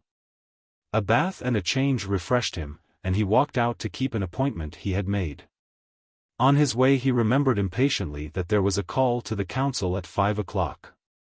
It reminded him of his old rehearsal days. Then he recollected that no place had been fixed for the council meeting. He would find the quiet François in Leicester Square, so he turned his steps in that direction. François, patient, smiling, and as deferential as ever, awaited him. "The council was held at 2 o'clock, he said, "and I am to tell you that we have decided on 2 projects." He looked left and right, with elaborated caution. "There is at Gravesend," he pronounced it, Gravesend, "a battleship that has put in for stores. It is the Grandovich. It will be fresh in your mind that the captain is the nobleman Svardo. We have no reason to love him." "And the second?" asked Bartholomew. Again François went through the pantomime that had so annoyed his companion before. "It is no less than the bank," he said triumphantly. Bartholomew was aghast. "The Bank of England. Why, you're mad, you have taken leave of your senses." François shrugged his shoulders tolerantly. "It is the order," he said. Then, abruptly, "Au revoir," he said, and, with his extravagant little bow, was gone. If Bartholomew's need for cutting himself adrift from the Red Hundred existed before, the necessity was multiplied now 1,000 times. Any lingering doubt he might have had, any remote twinge of conscience at the part he was playing, these vanished. He glanced at his watch, and hurried to his destination. It was the Red Room of the Hotel Larbaun that he sought. He found a table and ordered a drink. The waiter was unusually talkative. He stood by the solitary table at which Bartholomew sat, and chatted pleasantly and respectfully. This much the other patrons of the establishment noticed idly, and wondered whether it was racing or house property that the two had in common. The waiter was talking. "I am inclined to disbelieve the story of the Grandovich, but the embassy and the commander shall know. When do you leave?" Just as soon as I can, said Bartholomew. The waiter nodded and flicked some cigarette ash from the table with his napkin. And the woman of Gratz, he asked. Bartholomew made a gesture of doubt. Why not, said the waiter, looking thoughtfully out of the window, why not take her with you? There had been the germ of such a thought in Bartholomew's mind, but he had never given form to it, even to himself. She is very beautiful, and, it occurred to me, not altogether indifferent to your attractions. That kind of woman has a penchant for your type. And frankly we would gladly see her out of the way, or dead. Menshikov was by no means vindictive, but there was obvious sincerity in his voice when he pronounced the last two words. Menshikov had been right-hand man of the Grand Master of the Secret Police for too many years to feel any qualms at the project of removing an enemy to the system. I thought we had her once, he said meditatively. They would have flogged her in the fortress of St. Peter and Paul, but I stopped them. She was grateful I think, and almost human, but it passed off. Bartholomew paid for his drink, and ostentatiously tipped the obsequious man before him. He remembered as he did so that Menshikov was reputably a millionaire. Your change, monsieur, said Menshikov gravely, and he handed back a few jingling coppers and 2 tightly folded banknotes for £100. He was a believer in the principle of, pay as you go. Bartholomew pocketed the money carelessly. Good day, he said loudly. Au revoir, monsieur, et bon voyage, said the waiter. Chapter 6. Princess Revolutionary. The woman of Gratz was very human. But to Bartholomew she seemed a thing of ice, passionless, just a beautiful woman who sat stiffly in a straight-backed chair, regarding him with calm, questioning eyes. They were in her flat in Bloomsbury on the evening of the day following his interview with Menshikov. Her coolness chilled him, and strangled the very passion of his speech, and what he said came haltingly, and sounded lame and unconvincing. But why? That was all she asked. Thrice he had paused appealingly, hoping for encouragement, but her answer had been the same. He spoke incoherently, wildly. The fear of the Four on the one hand and the dread of the Reds on the other, were getting on his nerves. He saw a chance of escape from both, freedom from the four-walled control of these organizations, and before him the wide expanse of a trackless wilderness, where the vengeance of neither could follow. Eden in sight, he pleaded for an Eve. The very thought of the freedom ahead overcame the depression her coldness laid upon him. Maria, don't you see? You are wasting your life doing this man's work, this assassin's work. You were made for love and for me. He caught her hand and she did not withdraw it, but the palm he pressed was unresponsive and the curious searching eyes did not leave his face. But why? She asked again. And how? I do not love you, I shall never love any man, and there is the work for you and the work for me. There is the cause and your oath. Your comrades. He started up and flung away her hand. For a moment he stood over her, glowering down at her upturned face. Work, comrades, he grated with a laugh. D'ye think I'm going to risk my precious neck any further? He did not hear the door open softly, nor the footfall of the 2 men who entered. Are you blind as well as mad? He went on brutally. Don't you see that the thing is finished? The 4 just men have us all in the hollow of their hands. They've got us like that. He snapped his fingers contemptuously. They know everything, even to the attempt that is to be made on the Prince of the Escorials. Ha! That startles you, yet it is true, every word I say, they know. If it is true, she said slowly, there has been a traitor. He waved his hand carelessly, admitting and dismissing the possibility. There are traitors always, when the pay for treachery is good, he said easily, but traitor or no traitor, London is too hot for you and me. For you, corrected the girl. And for you, he said savagely, he snatched up her hand again. You've got to come, do you hear, you beautiful snow woman, you've got to come with me. He drew her to him, but a hand grasped his arm, and he turned to meet the face of Starkey, livid and puckered, and creased with silent anger. Starkey was prepared for the knife or for the pistol, but not for the blow that caught him full in the face and sent him staggering back to the wall. He recovered himself quickly, and motioned to Francois, who turned and locked the door. "Stand away from that door." "Wait." Starkey, breathing quickly, wiped the blood from his face with the back of his hand. "Wait," he said in his guttural tone, "before you go there is a matter to be settled." "At any time, in any place," said the Englishman. "It is not the blow," breathed Starkey, "that is nothing, it is the matter of the inner council, traitor." He thrust out his chin as he hissed the last word. Bartholomew had very little time to decide upon his course of action. He was unarmed, but he knew instinctively that there would be no shooting. It was the knife he had to fear, and he grasped the back of a chair. If he could keep them at a distance he might reach the door and get safely away. He cursed his folly that he had delayed making the coup that would have so effectively laid Starkey by the heels. "You have betrayed us to the four just men, but that we might never have known, for the four have no servants to talk. But you sold us to the embassy, and that was your undoing." He had recovered his calm. "We sent you a message telling you of our intention to destroy the Bank of England. The bank was warned, by the four. We told you of the attempt to be made on the Grondovich, the captain was warned by the embassy, you are doubly convicted. No such attempts were ever contemplated. They were invented for your particular benefit, and you fell into the trap." Bartholomew took a fresh grip of the chair.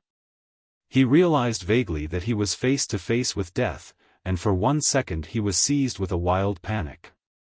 "Last night," Starkey went on deliberately, "the council met secretly, and your name was read from the list." The Englishman's mouth went dry. "And the council said with one voice," Starkey paused to look at the woman of Gratz. Imperturbable she stood with folded hands, neither approving nor dissenting. Momentarily Bartholomew's eyes too sought her face, but he saw neither pity nor condemnation. It was the face of fate, inexorable, unreasoning, inevitable. "Death was the sentence," said Starkey in so soft a voice that the man facing him could scarcely hear him. "Death."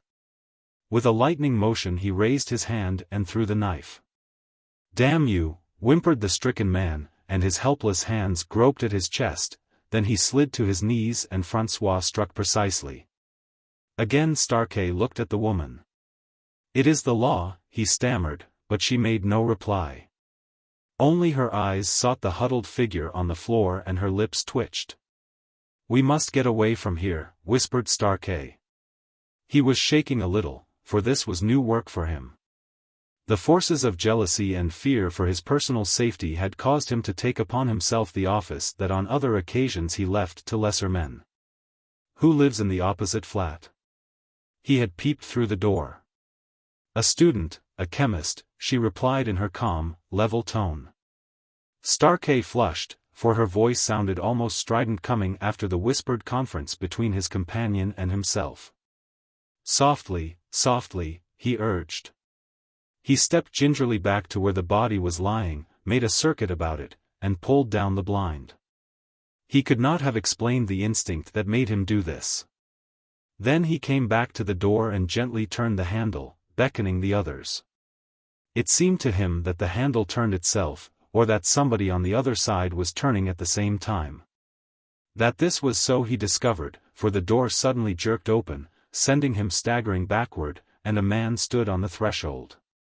With the drawn blind, the room was in semi-darkness, and the intruder, standing motionless in the doorway, could see nothing but the shadowy figures of the inmates. As he waited he was joined by 3 others, and he spoke rapidly in a language that Starkey, himself no mean linguist, could not understand. One of his companions opened the door of the student's room and brought out something that he handed to the watcher on the threshold. Then the man entered the room alone and closed the door behind him, not quite close, for he had trailed what looked like a thick cord behind him and this prevented the shutting of the door. Starkey found his voice. "What do you want?" he asked, quietly. "I want Bartholomew, who came into this room half an hour ago," replied the intruder. He has left, said Starkey, and in the darkness he felt at his feet for the dead man. He needed the knife. That is a lie, said the stranger coolly. Neither he nor you, Rudolph Starkey, nor the woman of Gratz, nor the murderer Francois has left. Monsieur knows too much, said Starkey evenly, and lurched forward, swinging his knife. Keep your distance, warned the stranger, and at that moment Starkey and the silent Francois sprang forward and struck. The exquisite agony of the shock that met them paralyzed them for the moment. The sprayed threads of the live wire the man held before him like a shield jerked the knife from Stark's hands, and he heard Francois groan as he fell. You are foolish, said the voice again, and you, madam, do not move, I beg, tell me what has become of Bartholomew. A silence, then. He is dead, said the woman of Gratz. She heard the man move. He was a traitor, so we killed him, she continued calmly enough. What will you do, you, who stand as a self-constituted judge? He made no reply, and she heard the soft rustle of his fingers on the wall. You are seeking the light, as we all seek it, she said, unmoved, and she switched on the light. He saw her standing near the body of the man she had lured to his death, scornful, defiant, and strangely aloof from the sordidness of the tragedy she had all but instigated. She saw a tanned man of 35, with deep grave eyes, a broad forehead, and a trim pointed beard. A man of inches, with strength in every line of his fine figure, and strength in every feature of his face. She stared at him insolently, uncaring, but before the mastery of his eyes, she lowered her lids. It seemed the other actors in the drama were so inconsiderate as to be unworthy of notice. The dead man in his grotesque posture, the unconscious murderer at his feet, and Starkey, dazed and stunned, crouching by the wall. Here is the light you want, she went on, not so easily do we of the Red Hundred illuminate the gloom of despair and oppression. Spare me your speech-making, said Manfred coldly. And the scorn in his voice struck her like the lash of a whip. For the first time the color came to her face and her eyes lit with anger. You have bad counselors, Manfred went on, you, who talk of autocrats and corrupt kingship, what are you but a puppet living on flattery? It is your whim that you should be regarded as a conspirator, a courtier. And when you are acclaimed princess revolutionary, it is satisfactory to your vanity, more satisfactory than your title to be hailed Princess Beautiful. He chose his words nicely. Yet men, such men as these, he indicated Starkey, think only of the Princess Beautiful, not the lady of the inspiring platitudes. Not the frail, heroic patriot of the flaming words, but the warm flesh and blood woman, lovable and adorable. He spoke in German, and there were finer shades of meaning in his speech than can be exactly or literally translated. He spoke of a purpose, evenly and without emotion. He intended to wound, and wound deeply, and he knew he had succeeded. He saw the rapid rise and fall of her bosom as she strove to regain control of herself, and he saw, too, the blood on her lips where her sharp white teeth bit. I shall know you again, she said with an intensity of passion that made her voice tremble. I shall look for you and find you, and be it the Princess Revolutionary or the Princess Beautiful who brings about your punishment, be sure I shall strike hard. He bowed. That is as it may be, he said calmly, for the moment you are powerless, if I willed it you would be powerless forever, for the moment it is my wish that you should go. He stepped aside and opened the door. The magnetism in his eyes drew her forward. There is your road, he said when she hesitated. She was helpless, the humiliation was maddening. My friends, she began, as she hesitated on the threshold. Your friends will meet the fate that one day awaits you, he said calmly. White with passion, she turned on him. You threaten me. A brave man indeed to threaten a woman. She could have bitten her tongue at the slip she made. She as a woman had appealed to him as a man. This was the greatest humiliation of all. There is your road, he said again, courteously but uncompromisingly. She was scarcely a foot from him, and she turned and faced him, her lips parted and the black devil of hate in her eyes. One day, she gasped, I will repay you. Then she turned quickly and disappeared through the door, and Manfred waited until her footsteps had died away before he stooped to the half-conscious Starkey and jerked him to his feet. Chapter 7. The Government and Mr. Jessen. In recording the events that followed the reappearance of the four just men, I have confined myself to those which I know to have been the direct outcome of the Red Hundred propaganda and the counter-activity of the four just men. Thus I make no reference to the explosion at Woolwich Arsenal, which was credited to the Red Hundred, knowing, as I do, that the calamity was due to the carelessness of a workman. Nor to the blowing up of the Main in Oxford Street, which was a much more simple explanation than the fantastic theories of the megaphone would have you imagine. This was not the first time that a fused wire and a leaking gas main brought about the upheaval of a public thoroughfare. And the elaborate plot with which organized anarchy was credited was without existence. I think the most conscientiously accurate history of the Red Hundred movement is that set forth in the series of 10 articles contributed to the Morning Leader by Harold Ashton under the title of 40 Days of Terrorism.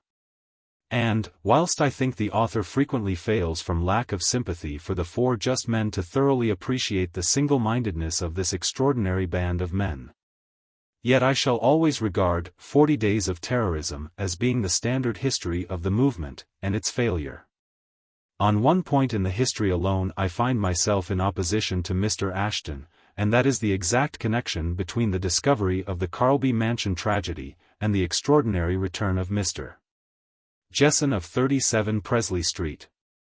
It is perhaps indiscreet of me to refer at so early a stage to this return of Jessen's, because whilst taking exception to the theories put forward in 40 Days of Terrorism, I am not prepared to go into the evidence on which I base my theories. The popular story is that one morning Mr. Jessen walked out of his house and demanded from the astonished milkman why he had omitted to leave his morning supply. Remembering that the disappearance of Long, perhaps it would be less confusing to call him the name by which he was known in Presley Street, had created an extraordinary sensation. That pictures of his house and the interior of his house had appeared in all the newspapers. That the newspaper crime experts had published columns upon columns of speculative theories, and that 37 Presley Street had for some weeks been the Mecca of the morbid-minded, who, standing outside, stared the unpretentious facade out of countenance for hours on end. You may imagine that the milkman legend had the exact journalistic touch that would appeal to a public whose minds had been trained by generations of magazine story writers to just such denouement as this. The truth is that Mr. Long, upon coming to life, went immediately to the Home Office and told his story to the Under-Secretary. He did not drive up in a taxi, nor was he lifted out in a state of exhaustion as one newspaper had erroneously had it, but he arrived on the top of a motor omnibus which passed the door, and was ushered into the presence almost at once. When Mr. Long had told his story he was taken to the Home Secretary himself, and the Chief Commissioner was sent for, and came hurriedly from Scotland Yard, accompanied by Superintendent Falmouth. All this is made clear in Mr. Ashton's book. For some extraordinary reason, I quote the same authority. Long, or Jessen, seems by means of documents in his possession to have explained to the satisfaction of the Home Secretary and the police authorities his own position in the matter, and moreover to have inspired the Right Hon. Gentleman with these mysterious documents, that Mr. Ridgway, so far from accepting the resignation that Jessen placed in his hands, reinstated him in his position. As to how two of these documents came to Jessen or to the four just men, Mr. Ashton is very wisely silent, not attempting to solve a mystery which puzzled both the Quai d'Orsay and Petrograd. For these two official forms, signed in the one case by the French President and in the other with the sprawling signature of Tsar Nicholas, were supposed to be incorporated with other official memoranda in well-guarded national archives. It was subsequent to Mr. Jessen's visit to the Home Office that the discovery of the Carlby Mansions tragedy was made, and I cannot do better than quote the Times, since that journal, jealous of the appearance in its columns of any news of a sensational character, reduced the intelligence to its most constricted limits. Perhaps the megaphone account might make better reading, but the space at my disposal will not allow of the inclusion in this book of the 33 columns of reading matter, headlines, portraits, and diagrammatic illustrations with which that enterprising journal served up particulars of the grisly horror to its readers. Thus, the Times. Shortly after 1 o'clock yesterday afternoon, and in consequence of information received, Superintendent Falmouth, of the Criminal Investigation Department, accompanied by Detective Sergeants Boyle and Lawley, effected an entrance into No. 69, Carlby Mansions, occupied by the Countess Slinvich, a young Russian lady of independent means.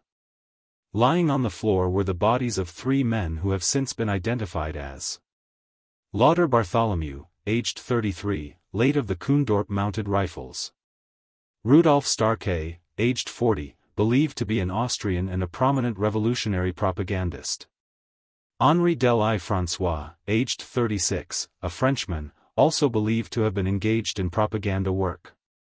The cause of death in the case of Bartholomew seems to be evident, but with the other 2 men some doubt exists, and the police, who preserve an attitude of rigid reticence, will await the medical examination before making any statement. One unusual feature of the case is understood to be contained in a letter found in the room accepting, on behalf of an organization known as the 4 Just Men, full responsibility for the killing of the 2 foreigners, and another, writes a correspondent, is the extraordinary structural damage to the room itself. The tenant, the Countess Slinvich, had not, up to a late hour last night, been traced. Superintendent Falmouth, standing in the center of the room, from which most traces of the tragedy had been removed, was mainly concerned with the structural damage that the Times so lightly passed over.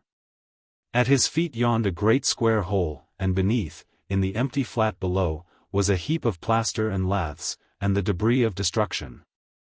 The curious thing is, and it shows how thorough these men are, explained the superintendent to his companion, that the first thing we found when we got there was a 20-pound note pinned to the wall with a brief note in pencil saying that this was to pay the owner of the property for the damage. It may be added that by the express desire of the young man at his side he dispensed with all ceremony of speech. Once or twice in speaking, he found himself on the verge of saying, "Your Highness," but the young man was so kindly, and so quickly put the detective at his ease, that he overcame the feeling of annoyance that the arrival of the distinguished visitor with the letter from the commissioner had caused him, and became amiable. "Of course, I have an interest in all this," said the young man quietly. "These people, for some reason, have decided I am not fit to encumber the earth." "What have you done to the Red Hundred, sir?" The young man laughed. "Nothing. On the contrary," he added with a whimsical smile, "I have helped them." The detective remembered that this hereditary prince of the Escorial bore a reputation for eccentricity. With a suddenness which was confusing, the prince turned with a smile on his lips. "You are thinking of my dreadful reputation?" "No, no," disclaimed the embarrassed Mr. Falmouth. "Oh, yes, I've done lots of things," said the other with a little laugh. "It's in the blood, my illustrious cousin." "I assure your Highness," said Falmouth impressively, "my reflections were not reflections on yourself. There is a story that you have dabbled in socialism, but that, of course, is perfectly true," concluded the prince calmly. He turned his attention to the hole in the floor. "Have you any theory?" he asked. The detective nodded. "It's more than a theory, it's knowledge. You see, we've seen Jessen, and the threads of the story are all in hand." "What will you do?" "Nothing," said the detective stolidly. "Hush up the inquest until we can lay the 4 Just Men by the heels." "And the manner of killing?" "That must be kept quiet," replied Falmouth emphatically. "This conversation may furnish a clue as to the unprecedented conduct of the police at the subsequent inquest." In the little coroner's court there was accommodation for 3 pressmen and some 50 of the general public. Without desiring in any way to cast suspicion upon the cleanest police force in the world, I can only state that the jury were remarkably well disciplined. That the general public found the body of the court so densely packed with broad-shouldered men that they were unable to obtain admission. As to the press, the confidential circular had done its work, and the 3 shining lights of journalism that occupied the reporter's desk were careful to carry out instructions. The proceedings lasted a very short time. A verdict, "Some person or persons unknown," was recorded. And another London mystery was added, I quote from the Evening News, to the already alarming and formidable list of unpunished crimes. Charles Garrett was one of the 3 journalists admitted to the inquest, and after it was all over he confronted Falmouth. "Look here, Falmouth," he said pugnaciously, "what's the racket?" Falmouth, having reason to know, and to an extent stand in awe of, the little man, waggled his head darkly. "Oh, rot," said Charles rudely, "don't be so disgustingly mysterious. Why aren't we allowed to say these chaps died?" "Have you seen Jessen?" asked the detective. "I have," said Charles bitterly, "and after what I've done for that man, after I've put his big feet on the rungs of culture." "Wouldn't he speak?" asked Falmouth innocently. "He was as close," said Charles sadly, "as the inside washer of a vacuum pump." The detective was considering. Sooner or later the connection must occur to Charles, and he was the only man who would be likely to surprise Jessen's secret. Better that the journalist should know now. "If I were you," said Falmouth quietly, "I shouldn't worry Jessen. You know what he is, and in what capacity he serves the government. Come along with me." He did not speak a word in reply to the questions Charles put until they passed through the showy portals of Carlby Mansions and a lift had deposited them at the door of the flat. Falmouth opened the door with a key, and Charles went into the flat at his heels. He saw the hole in the floor. "This wasn't mentioned at the inquest," he said. "But what's this to do with Jessen?" He looked up at the detective in perplexity, then a light broke upon him and he whistled. "Well, he said, then he added softly, "but what does the government say to this?" "The government," said Falmouth in his best official manner, smoothing the nap of his hat the while, "the government regard the circumstances as unusual. But they have accepted the situation with great philosophy." That night Mr. Long, or Jessen, reappeared at the Guild as though nothing whatever had happened, and addressed his audience for half an hour on the subject of "Do burglars make good caretakers?" Chapter 8. An Incident in the Fight. From what secret place in the metropolis the woman of Gratz reorganized her forces we shall never know. Whence came her strength of purpose and her unbounded energy we can guess. With Stark's death she became virtually and actually the leader of the Red Hundred. And from every corner of Europe came reinforcements of men and money to strengthen her hand and to re-establish the shaking prestige of the most powerful association that anarchism had ever known. Great Britain had ever been immune from the active operations of the anarchist. It had been the sanctuary of the revolutionary for centuries, and anarchism had hesitated to jeopardize the security of refugees by carrying on its propaganda on British soil. That the extremists of the movement had chafed under the restriction is well known, and when the woman of Gratz openly declared war on England, she was acclaimed enthusiastically. Then followed perhaps the most extraordinary duels that the world had ever seen. 2 powerful bodies, both outside the pale of the law, fought rapidly, mercilessly, asking no quarter and giving none. And the eerie thing about it all was, that no man saw the agents of either of the combatants. It was as though 2 spirit forces were engaged in some titanic combat. The police were almost helpless. The fight against the Red Hundred was carried on, almost single-handedly, by the 4 just men, or, to give them the title with which they signed their famous proclamation, the Council of Justice. Since the days of the Fenian Scare, London had never lived under the terror that the Red Hundred inspired. Never a day passed but preparations for some outrage were discovered, the most appalling of which was the attempt on the Tube Railway. If I refer to them as attempts, and if the repetition of that word wearies the reader, it is because, thanks to the extraordinary vigilance of the Council of Justice, they were no more. "This sort of thing cannot go on," said the Home Secretary petulantly at a meeting of the heads of the police. Here we have admittedly the finest police force in the world, and we must needs be under obligation to men for whom warrants exist on a charge of murder. The chief commissioner was sufficiently harassed, and was inclined to resent the criticism in the minister's voice. "We've done everything that can be done, sir," he said shortly. "If you think my resignation would help you out of the difficulty." "Now for heaven's sake, don't be a fool," pleaded the Home Secretary, in his best unparliamentary manner. "Cannot you see?" "I can see that no harm has been done so far," said the commissioner doggedly. Then he burst forth. "Look here, sir. Our people have very often to employ characters a jolly sight worse than the four just men. If we don't employ them we exploit them. Mean little sneak thieves, narcs, they call 'em, old lags, burglars, and once or twice something worse. We are here to protect the public. So long as the public is being protected, nobody can kick. But it is not you who are protecting the public, you get your information from the Council of Justice, that is so. But where it comes from doesn't matter. Now, listen to me, sir." He was very earnest and emphasized his remarks with little raps on the desk. "Get the Prince of the Escorial out of the country," he said seriously. "I've got information that the Reds are after his blood. No, I haven't been warned by the just men, that's the queer part about it. I've got it straight from a man who's selling me information. I shall see him tonight if they haven't butchered him.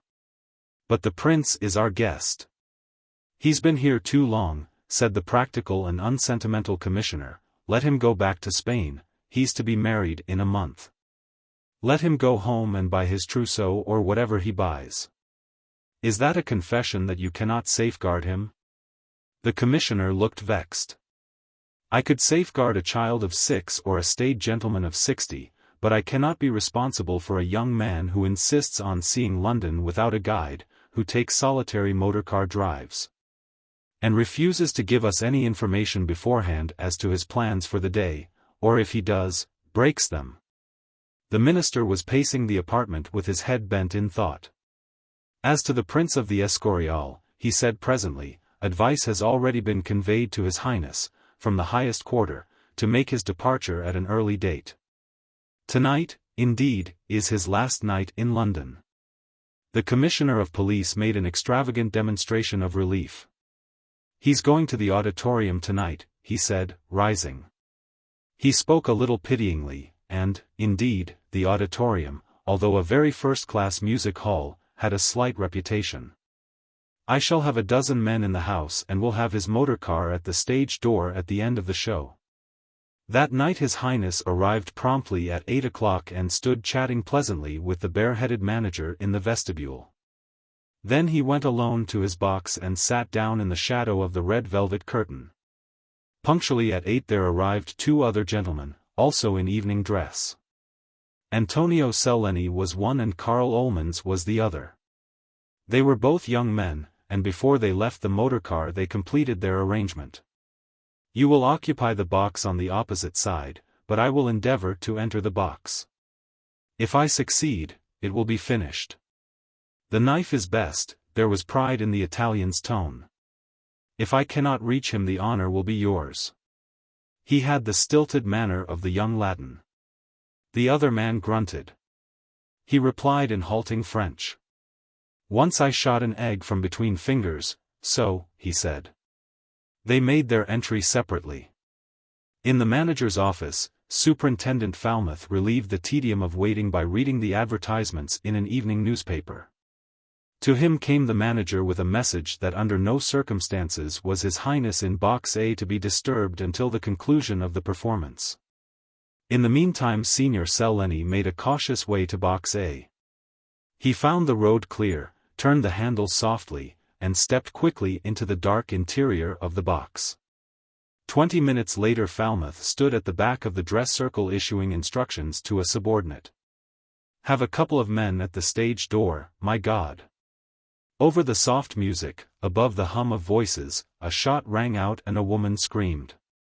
From the box opposite the prince's a thin swirl of smoke floated. Karl Ullmans, tired of waiting, had fired at the motionless figure sitting in the shadow of the curtain. Then he walked calmly out of the box into the arms of two breathless detectives. "A doctor," shouted Falmouth as he ran. The door of the box A was locked, but he broke it open. A man lay on the floor of the box very still and strangely stiff. "Why, what?" began the detective, for the dead man was bound hand and foot. There was already a crowd at the door of the box, and he heard an authoritative voice demand admittance. He looked over his shoulder to meet the eye of the commissioner. "They've killed him, sir," he said bitterly. "Whom?" asked the commissioner in perplexity. "His Highness." "His Highness." The commissioner's eyebrows rose in genuine astonishment. "Why, the prince left Charing Cross for the continent half an hour ago." The detective gasped. "Then who in the name of fate is this?" It was M. Menshikov, who had come in with the commissioner, who answered.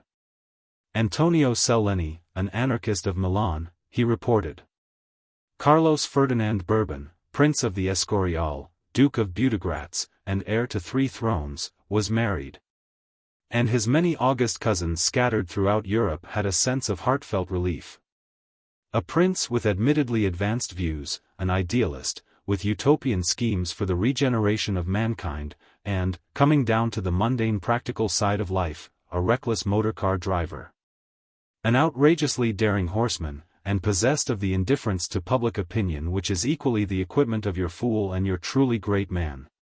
His marriage had been looked forward to throughout the courts of Europe in the light of an international achievement. Said His Imperial Majesty of Central Europe to the grizzled Chancellor. "Te Deums, you understand, von Hedlitz? In every church." "It is a great relief," said the Chancellor, wagging his head thoughtfully. "Relief," the Emperor stretched himself as though the relief were physical, "that young man owes me 2 years of life." "You heard of the London essay?" The Chancellor had heard, indeed, he had heard 3 or 4 times, but he was a polite Chancellor and listened attentively. His Majesty had the true storytelling faculty, and elaborated the introduction. If I am to believe His Highness, he was sitting quietly in his box when the Italian entered. He saw the knife in his hand and half rose to grapple with the intruder.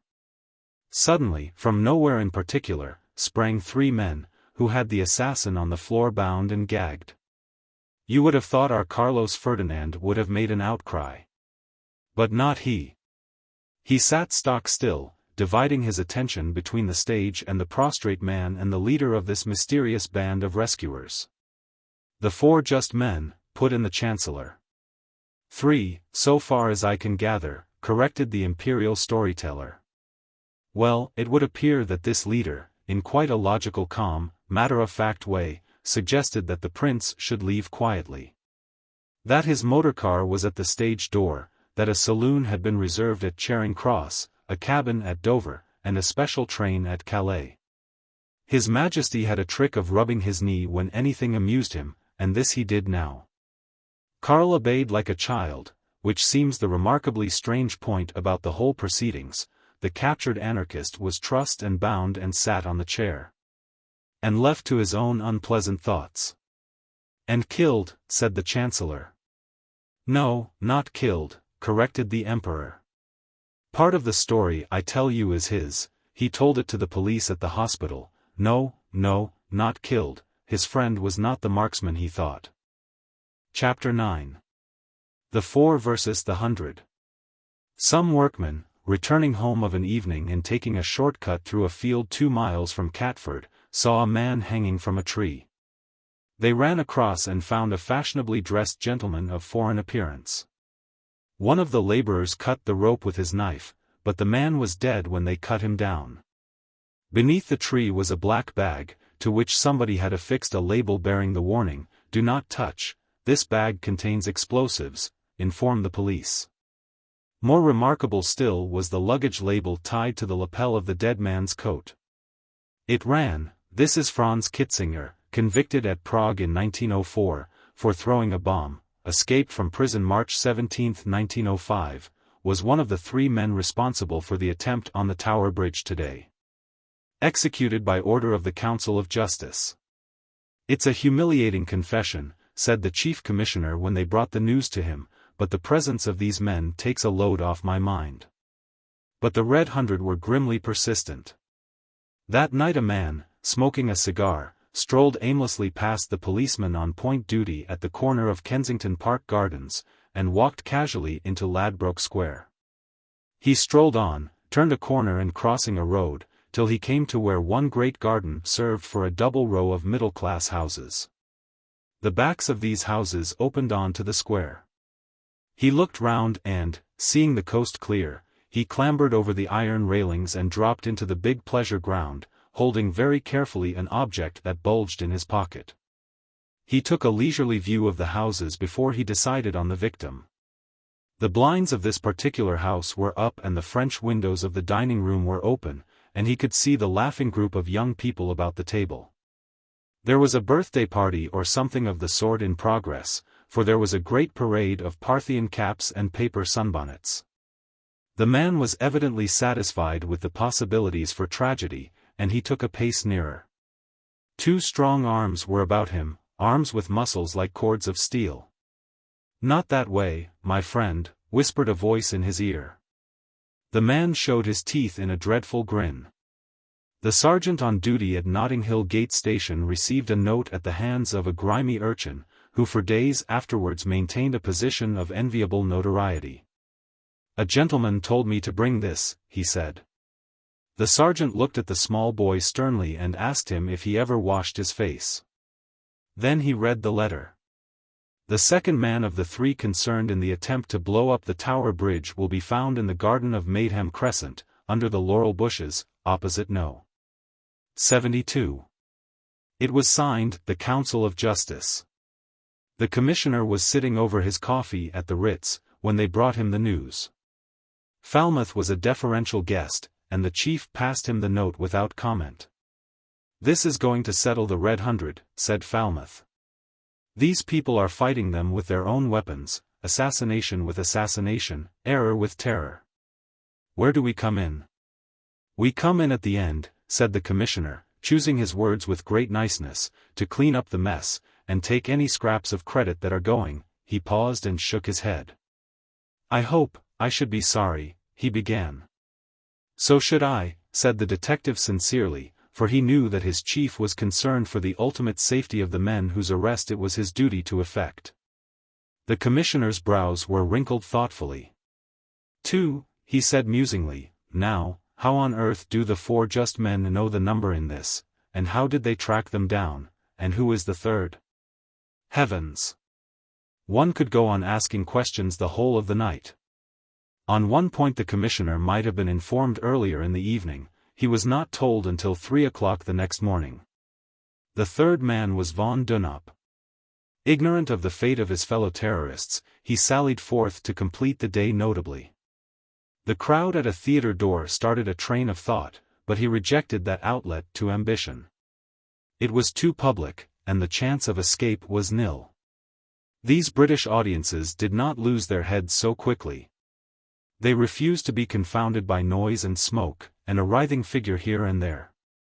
Von Dunop was no exponent of the glory of death school. He greatly desired glory, but the smaller the risk, the greater the glory. This was his code. He stood for a moment outside the Hotel Ritz. A party of diners were leaving, and motorcars were being steered up to carry these accursed plutocrats to the theatre. One soldierly-looking gentleman, with a grey moustache, and attended by a quiet, observant, clean-shaven man, interested the anarchist. He and the soldier exchanged glances.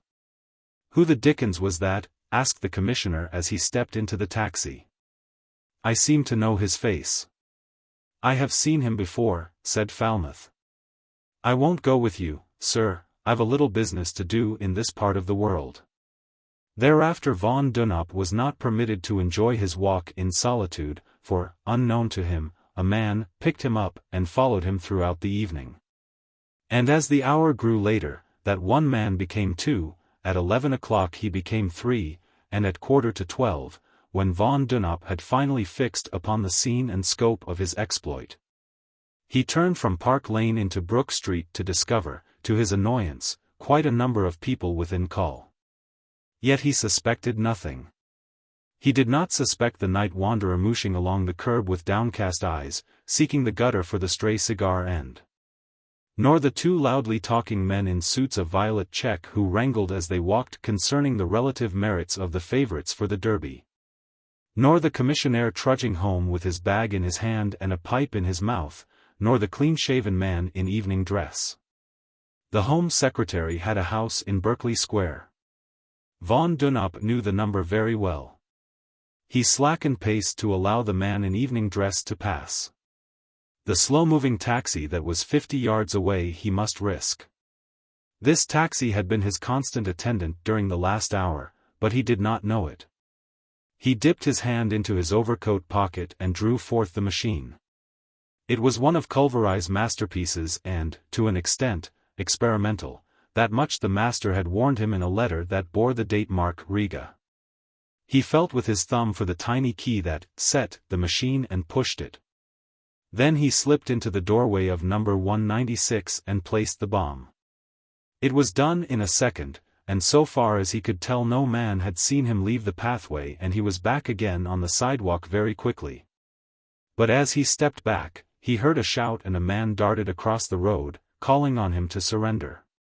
From the left 2 men were running, and he saw the man in evening dress blowing a whistle. He was caught, he knew it. There was a chance of escape, the other end of the street was clear, he turned and ran like the wind. He could hear his pursuers pattering along behind him. His ear, alert to every phase of the chase, heard one pair of feet check and spring up the steps of 196. He glanced round. They were gaining on him, and he turned suddenly and fired 3 times. Somebody fell, he saw that much.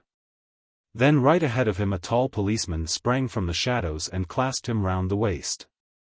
"Hold that man," shouted Falmouth, running up. Blowing hard, came the night wanderer, a ragged object but skillful, and he had Von Dunop handcuffed in a trice. It was he who noticed the limpness of the prisoner. "Hullo," he said, then held out his hand. "Show a light here." There were half a dozen policemen and the inevitable crowd on the spot by now, and the rays of the bullseye focused on the detective's hand. It was red with blood. Falmouth seized a lantern and flashed it on the man's face. There was no need to look farther. He was dead, dead with the inevitable label affixed to the handle of the knife that killed him. Falmouth rapped out an oath. "It is incredible, it is impossible. He was running till the constable caught him, and he has not been out of our hands. Where is the officer who held him?" Nobody answered, certainly not the tall policeman, who was at that moment being driven eastward, making a rapid change into the conventional evening costume of an English gentleman. Chapter 10. The Trial. To fathom the mind of the woman of Gratz is no easy task, and one not to be lightly undertaken. Remembering her obscure beginning, the bare-legged child drinking in revolutionary talk in the Transylvanian kitchen, and the development of her intellect along unconventional lines, remembering also that early in life she made acquaintance with the extreme problems of life and death in their least attractive forms. And that the proportion of things had been grossly distorted by her teachers, you may arrive at a point where your vacillating judgment hesitates between blame and pity. I would believe that the power of introspection had no real place in her mental equipment. Else how can we explain her attitude towards the man whom she had once defied and reconcile those outbursts of hers, wherein she called for his death, for his terrible punishment, wherein, too, she allowed herself the rare luxury of unrestrained speech? How can we reconcile these tantrums with the fact that this man's voice filled her thoughts day and night? The recollection of this man's eyes through his mask followed her every movement, till the image of him became an obsession? It may be that I have no knowledge of women and their ways, there is no subtle smugness in the doubt I express, and that her inconsistency was general to her sex. It must not be imagined that she had spared either trouble or money to secure the extermination of her enemies, and the enemies of the Red Hundred. She had described them, as well as she could, after her first meeting, and the sketches made under her instruction had been circulated by the officers of the Reds. Sitting near the window of her house, she mused, lulled by the ceaseless hum of traffic in the street below, and half dozing. The turning of the door handle woke her from her dreams. It was Schmidt, the unspeakable Schmidt, all perspiration and excitement.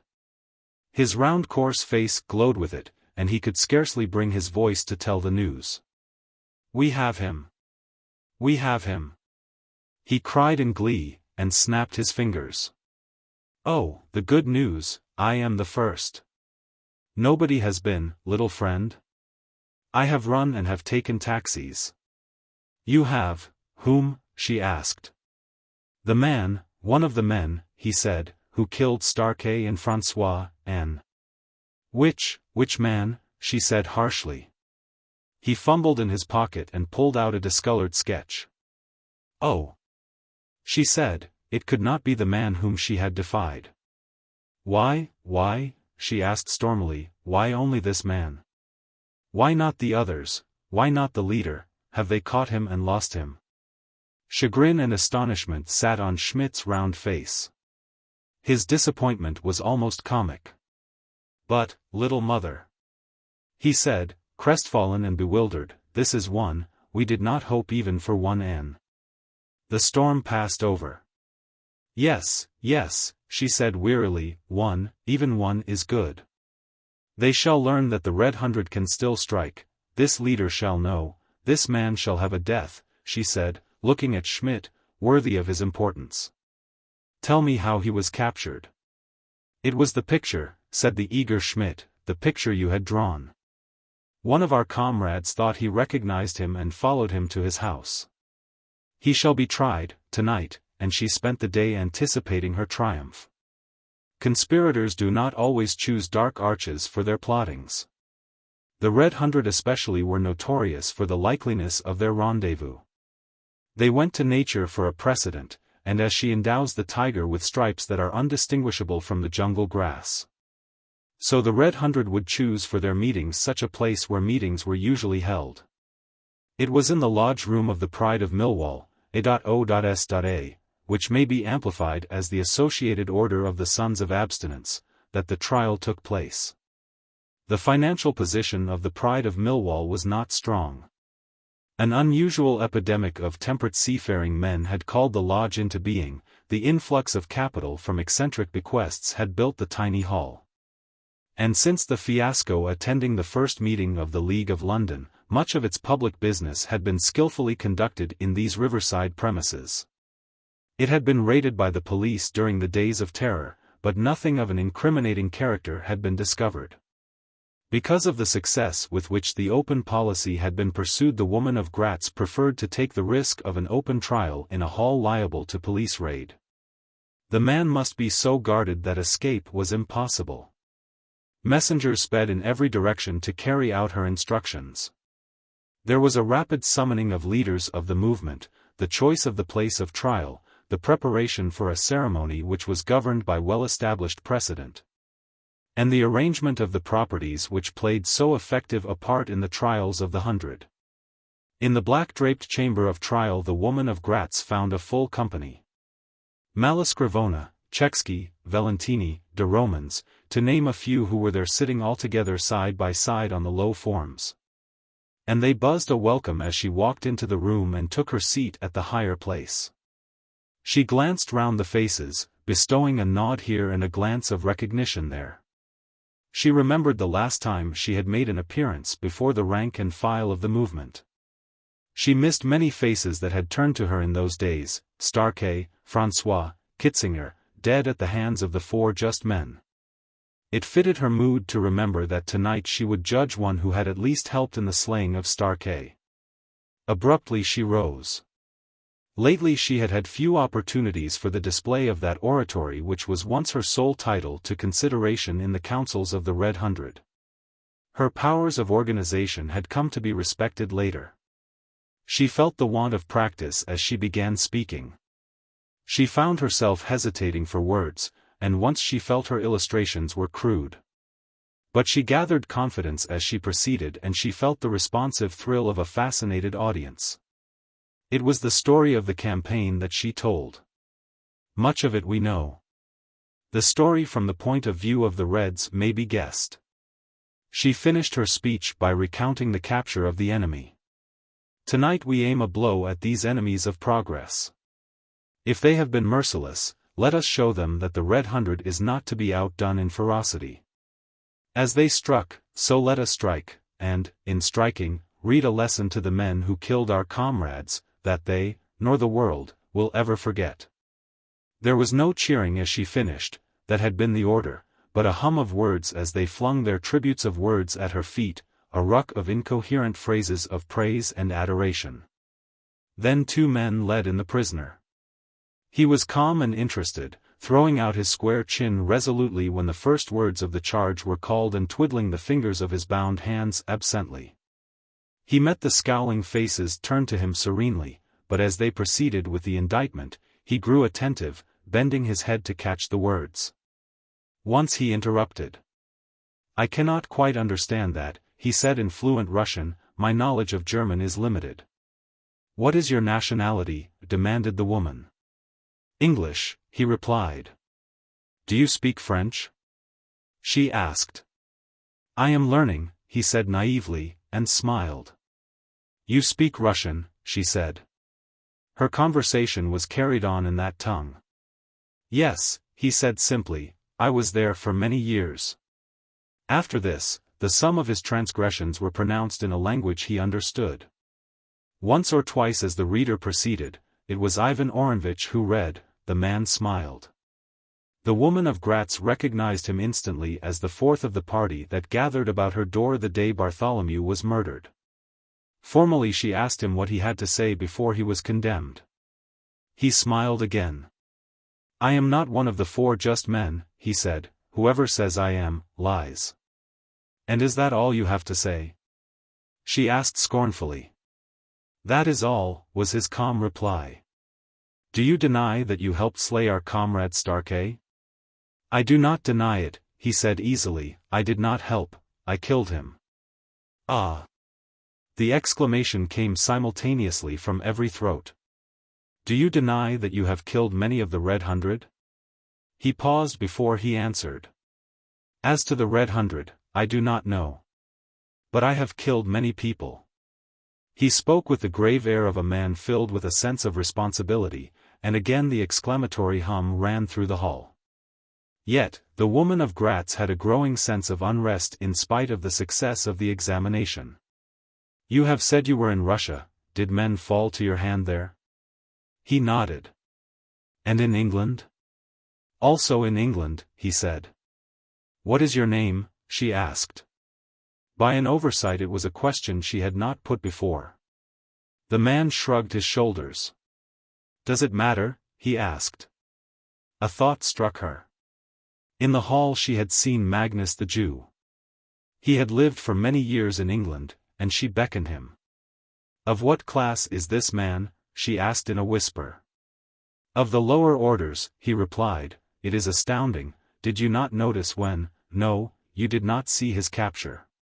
But he spoke like a man of the streets, dropping his aspirates. He saw she looked puzzled and explained. "It is a trick of the order, just as the mujik says." He treated her to a specimen of colloquial Russian.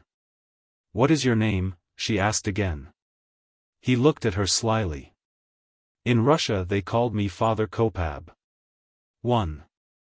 The majority of those who were present were Russian, and at the word they sprang to their feet, shrinking back with ashen faces. As though they feared contact with the man who stood bound and helpless in the middle of the room. The woman of Gratz had risen with the rest. Her lips quivered and her wide-open eyes spoke her momentary terror. "I killed Starkey," he went on, "by authority. François also. Some day," he looked leisurely about the room, "I shall also." "Stop," she cried, and then. "Release him," she said, and, wonderingly, Schmidt cut the bonds that bound him. He stretched himself. "When you took me," he said, "I had a book. You will understand that here in England I find forgetfulness in books, and I, who have seen so much suffering and want caused through departure from the law. Am striving as hard for the regeneration of mankind as you, but differently. Somebody handed him a book. He looked at it, nodded, and slipped it into his pocket. Farewell, he said as he turned to the open door. In God's name, said the woman of Gratz, trembling, go in peace, little father. And the man Jessen, sometime headsman to the Supreme Council, and latterly public executioner of England, walked out, no man barring his exit. The power of the Red Hundred was broken. This much Falmouth knew. He kept an ever-vigilant band of men on duty at the great termini of London, and to these were attached the members of a dozen secret police forces of Europe. Day by day, there was the same report to make. Such and such a man, whose very presence in London had been unsuspected, had left via Harwich. So and so, surprisingly sprung from nowhere, had gone by the 11 o'clock train from Victoria. By the Hull and Stockholm route 20 had gone in one day, and there were others who made Liverpool, Glasgow, and Newcastle their port of embarkation. I think that it was only then that Scotland Yard realized the strength of the force that had lain inert in the metropolis, or appreciated the possibilities for destruction that had been to hand in the days of the Terror. Certainly every batch of names that appeared on the commissioner's desk made him more thoughtful than ever. Arrest them, he said in horror when the suggestion was made.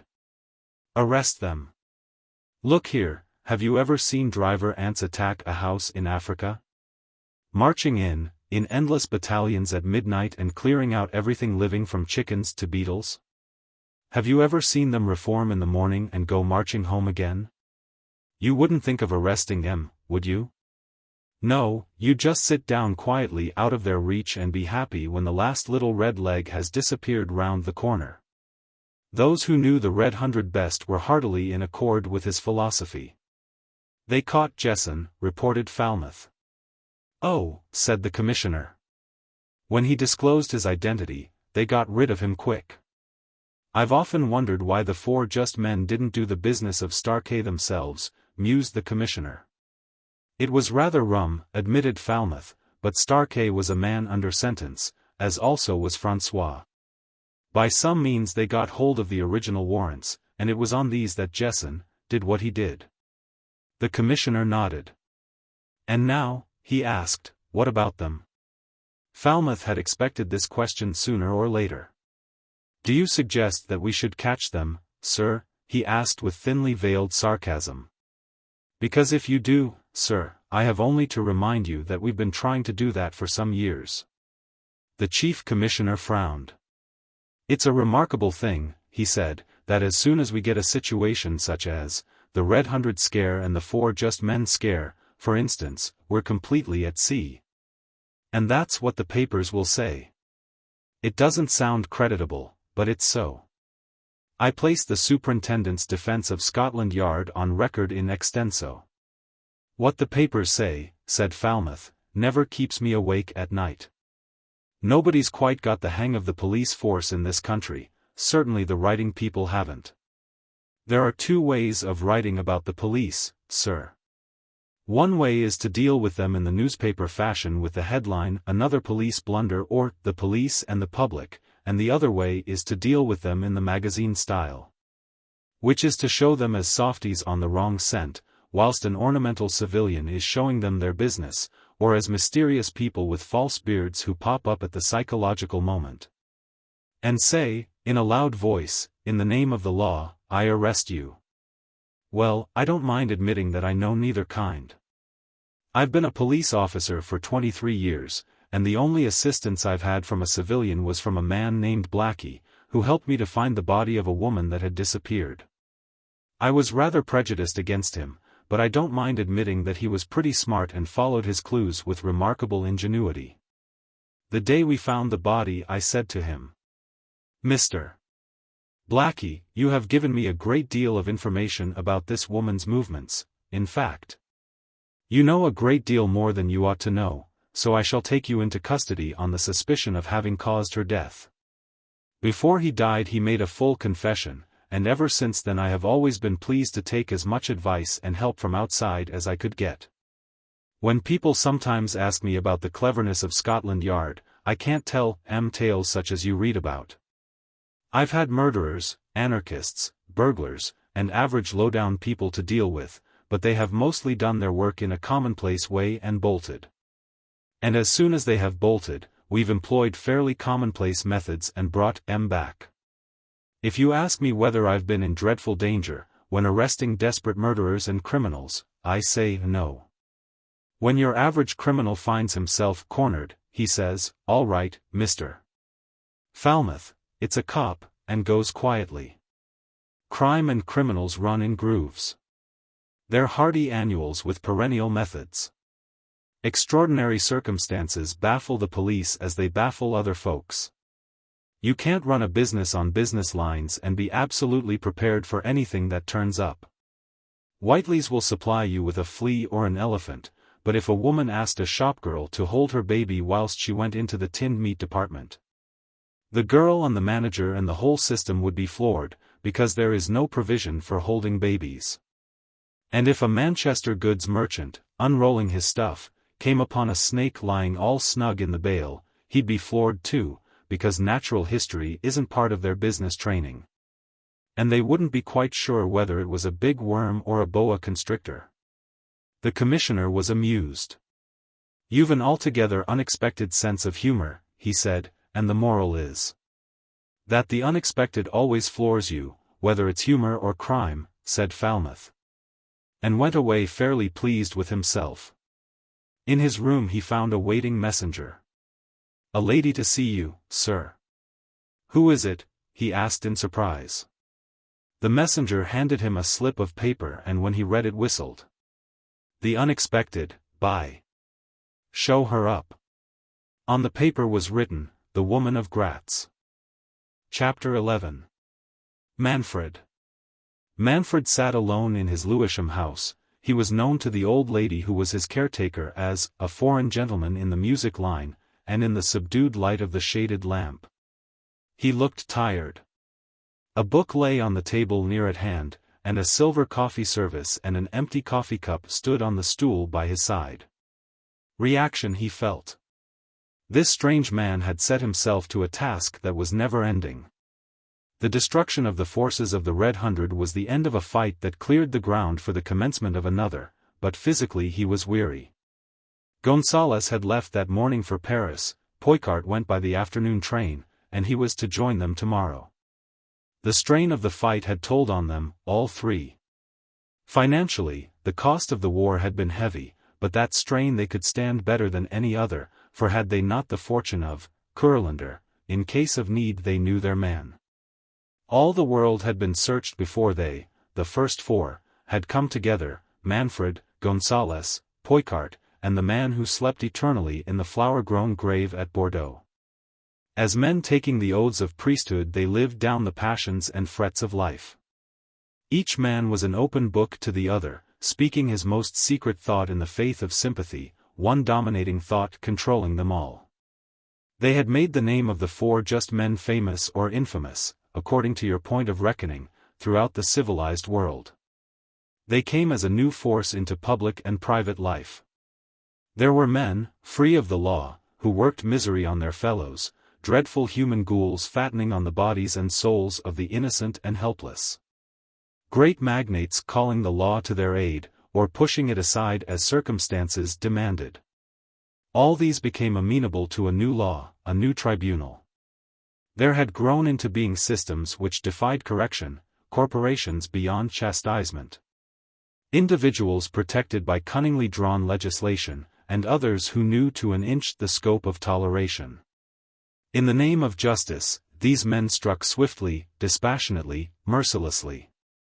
The great swindler, the procurer, the suborner of witnesses, the briber of juries, they died.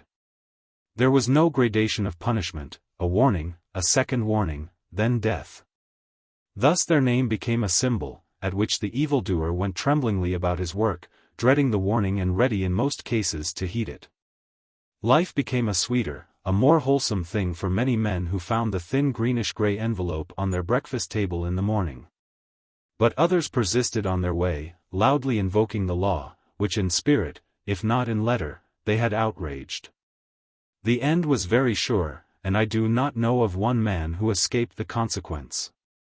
Speculating on their identity, the police of the world decided unanimously upon 2 points. The first was that these men were enormously rich, as indeed they were, and the second that 1 or 2 of them were no mean scientists, that also was true. Of the 4th man who had joined them recently, speculation took a wider turn. Manfred smiled as he thought of this 4th member, of his honesty, his splendid qualities of heart and brain, his enthusiasm, and his proneness to lapse from the balance. Gonsalez coined the phrase. It was an affectionate smile. The 4th man was no longer of the brotherhood, he had gone, the work being completed, and there were other reasons. So Manfred was musing, till the little clock on the mantelpiece chimed 10, then he lit the spirit kettle and brewed another cup of coffee. Thus engaged, he heard the faraway tinkle of a bell and the opening of a door. Then a murmur of voices and 2 steps on the stairs. He did not expect visitors, but he was always prepared for them at any hour. "Come in," he said, in answer to the knock. He recognized the apologetic rap of his housekeeper. "A lady, a foreign lady to see you." "Show her in, please," he said courteously. He was busy with the kettle when she came in. He did not look up, nor did he ask who it was. His housekeeper stood a moment uncertain on the threshold, then went out, leaving them together. "You will excuse me a moment," he said. "Please sit down." He poured out the coffee with a steady hand, walked to his desk, sorted a number of letters, tossed them into the grate, and stood for a moment watching them burn, then looked at her. Taking no notice of his invitation, the girl stood waiting at ease, one hand on her hip, the other hanging loosely. "Won't you sit down?" he asked again. "I prefer to stand," she said shortly. "Then you are not so tired as I am," he said, and sank back into the depths of his chair. She did not reply, and for a few seconds neither spoke. "Has the woman of Gratz forgotten that she is an orator?" he said banteringly. It seemed to him that there was in those eyes of hers a great yearning, and he changed his tone. "Sit down, Maria," he said gently. He saw the flush that rose to her cheek, and mistook its significance. "No, no," he hastened to rectify an impression. "I am serious now, I am not jibing. Why have you not gone with the others?" "I have work to do," she said. He stretched out his hands in a gesture of weariness. "Work, work, work," he said with a bitter smile. "Isn't the work finished? Isn't there an end to this work of yours?" "The end is at hand," she said, and looked at him strangely. "Sit down," he commanded, and she took the nearest chair and watched him. Then she broke the silence. "What are you?" she asked, with a note of irritation. "Who gave you authority?" He laughed. "What am I? Just a man, Maria." "Authority?" "As you understand it, none." She was thoughtful for a moment. "You have not asked me why I have come," she said. "I have not asked myself, yet it seems natural that you and I should meet again, to part." "What do they call you, your friends?" she asked suddenly. "Do they say, the man with the beard, or the tall man? Did any woman ever nurse you and call you by name?" A shadow passed over his face for a second. "Yes," he said quietly. "I have told you I am human, neither devil nor demigod, no product of sea foam or witch's cauldron," he smiled, "but a son of earthly parents, and men call me George Manfred." "George," she repeated as though learning a lesson. "George Manfred." She looked at him long and earnestly, and frowned. "What is it you see that displeases you?" he asked. "Nothing," she said quickly, "only I cannot understand, you are different." "From what you expected?" She bent her head. "You expected me to air a triumph? To place myself in defense?" She nodded again. "No, no," he went on, "that is finished. I do not pursue a victory, I am satisfied that the power of your friends is shattered. I disassociate you from the humiliation of their defeat. I am no better nor worse than they, she said defiantly. You will be better when the madness passes, he said gravely, when you realize that your young life was not meant for the dreadful sacrifice of anarchy. He leant over and took her listless hand and held it between his palms. Child, you must leave this work, he said softly, forget the nightmare of your past, put it out of your mind, so that you will come to believe that the Red Hundred never existed. She did not draw away her hand, nor did she attempt to check the tears that came to her eyes. Something had entered her soul, an influence that was beyond all description or definition. A wonderful element that had dissolved the thing of granite and steel, that she had fondly thought was her heart, and left her weak and shaking in the process. Maria. If you ever knew a mother's love, how soft his voice was, think of that. Have you ever realized what your tiny life was to her, how she planned and thought and suffered for you, and to what end? That the hand she kissed should be set against men's lives. Did she pray to God that he might keep you strong in health and pure in soul, only that his gifts should prove a curse to his beautiful world? With the tenderness of a father he drew her to him, till she was on her knees before him and her weeping face was pressed closely against him. His strong arms were about her, and his hand smoothed her hair. I am a wicked woman, she sobbed, a wicked, wicked woman. Hush, he said sadly. Do not let us take our conception of wickedness from our deeds, but from our intentions, however mistaken, however much they traverse the written law. But her sobbing grew wilder, and she clutched him as though in fear that he would leave her. He talked to her as though she were a frightened child, chiding her, laughing at her in gentle raillery, and she grew calmer and presently lifted her stained face to his. Listen, she said. I cannot say it. And she buried her face on her breast. Then with an effort she raised her head again. If I asked you, if I begged you to do something for me, would you? He looked into her eyes, smiling. You have done many things, you have killed, yes, let me say it, I know I am hurting you, but let me finish. Yes, he said simply, I have killed. Have you, pitted as you killed? He shook his head. Yet you would, she went on, and her distress moved him, you would if you thought that you could kill a body and save a soul. He shook his head again. Yes, she whispered, and tried to speak. Twice she attempted to frame the words, and twice she failed. Then she pushed herself slowly backward with her hands at his chest, and crouched before him with parted lips and heaving bosom. Kill me, she breathed, for I have betrayed you to the police. Still he made no sign, sitting there all huddled in the big chair, as though every muscle of his body had relaxed. Do you hear? She cried fiercely. I have betrayed you because, I think, I love you, but I did not know it, I did not know it.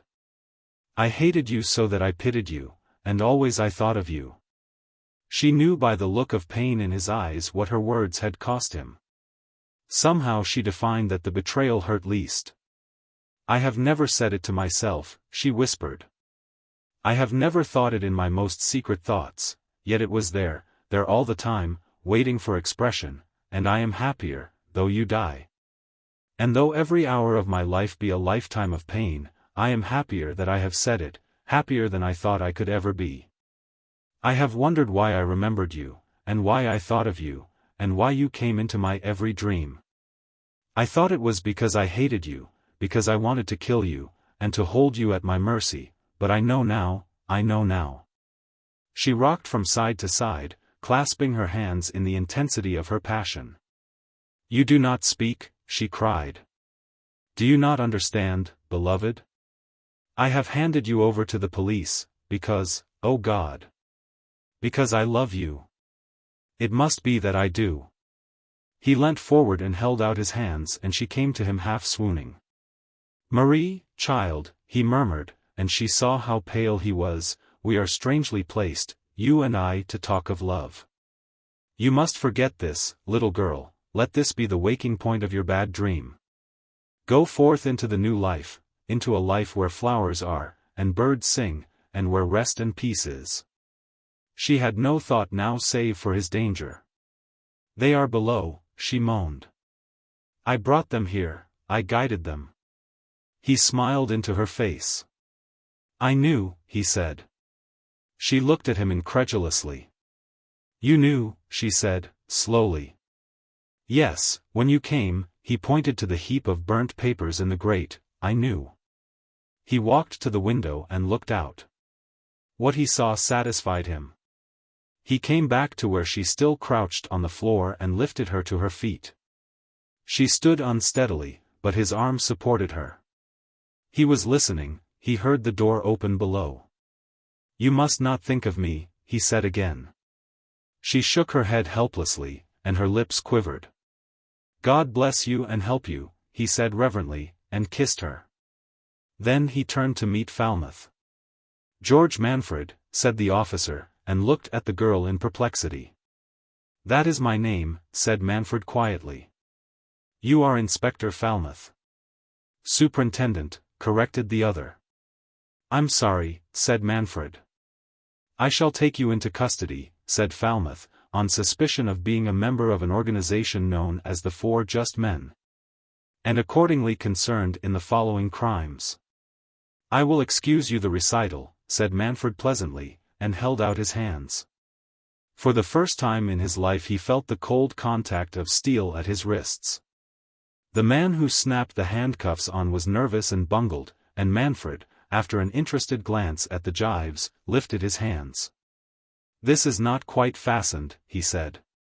Then as they closed round him, he half turned toward the girl and smiled. Who knows how bright are the days in store for us both, he said softly. Then they took him away. Chapter 12.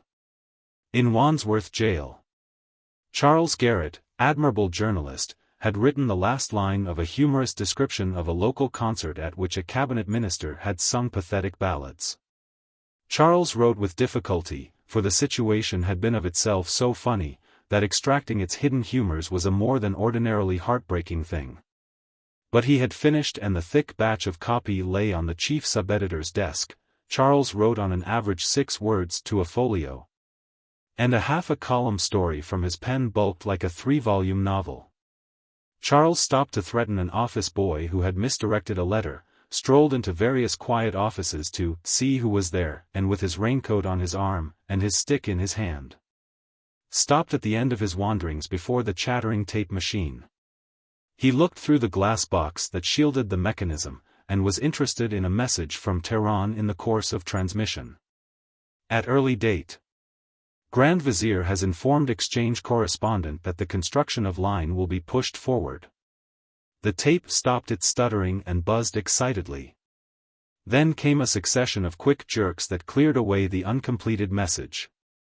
Then, the leader of the Four Just Men was arrested in London tonight, said the tape, and Charles broke for the editor's room. He flung open the door without ceremony, and repeated the story the little machine had told. The Grey Chief received the news quietly, and the orders he gave in the next 5 minutes inconvenienced some 20 or 30 unoffending people. The constructions of the story of the Four Just Men began at the lower rung of the intellectual ladder. You boy! Get half a dozen taxicabs here quick. Pointer, phone the reporters in, get the Lambs Club on the phone and see if O'Mahony or any other of our bright youths are there.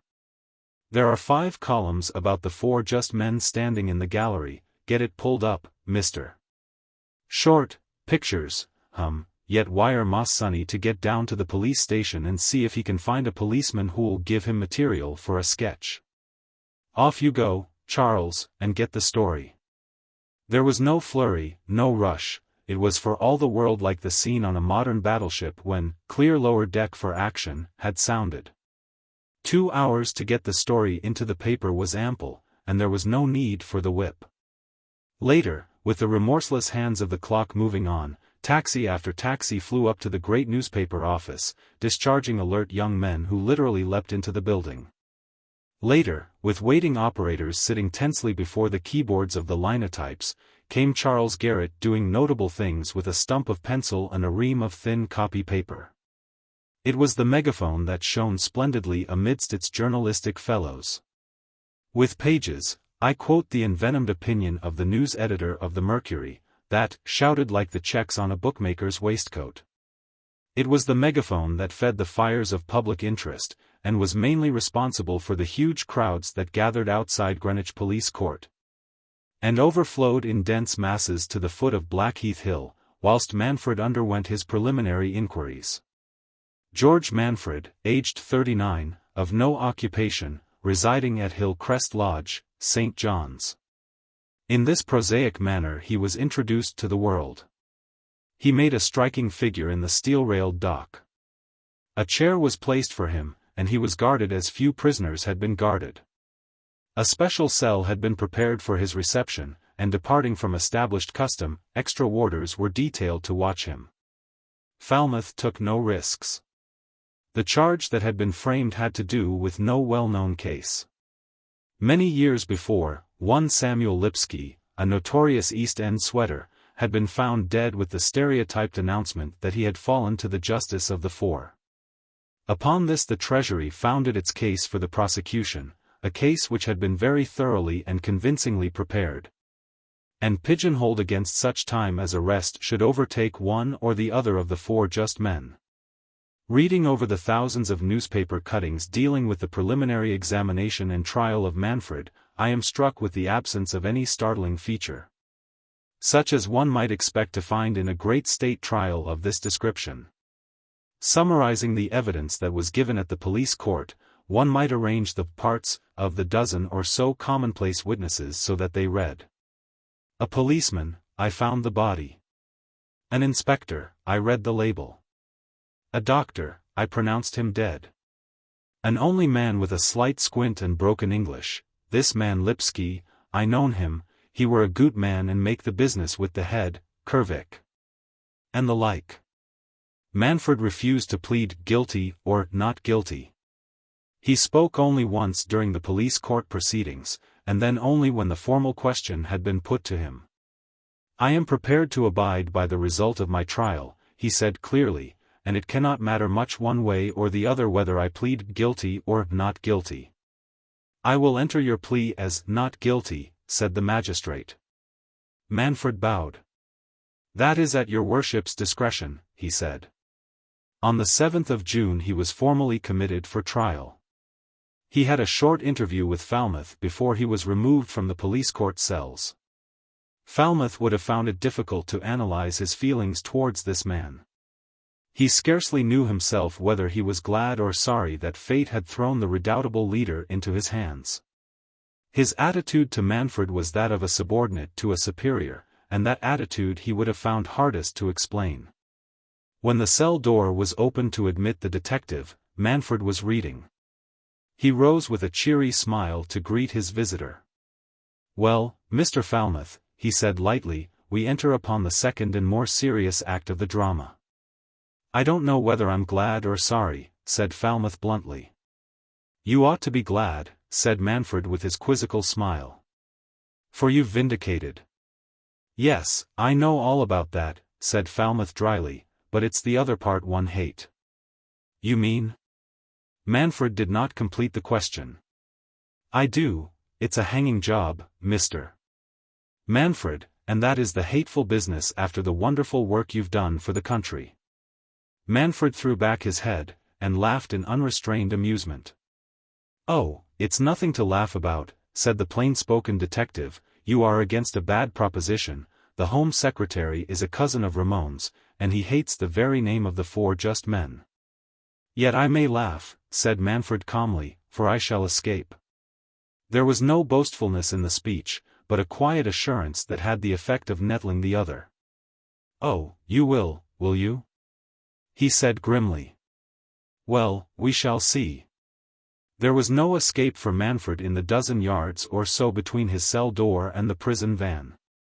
He was manacled to two warders, and a double line of policemen formed an avenue through which he was marched.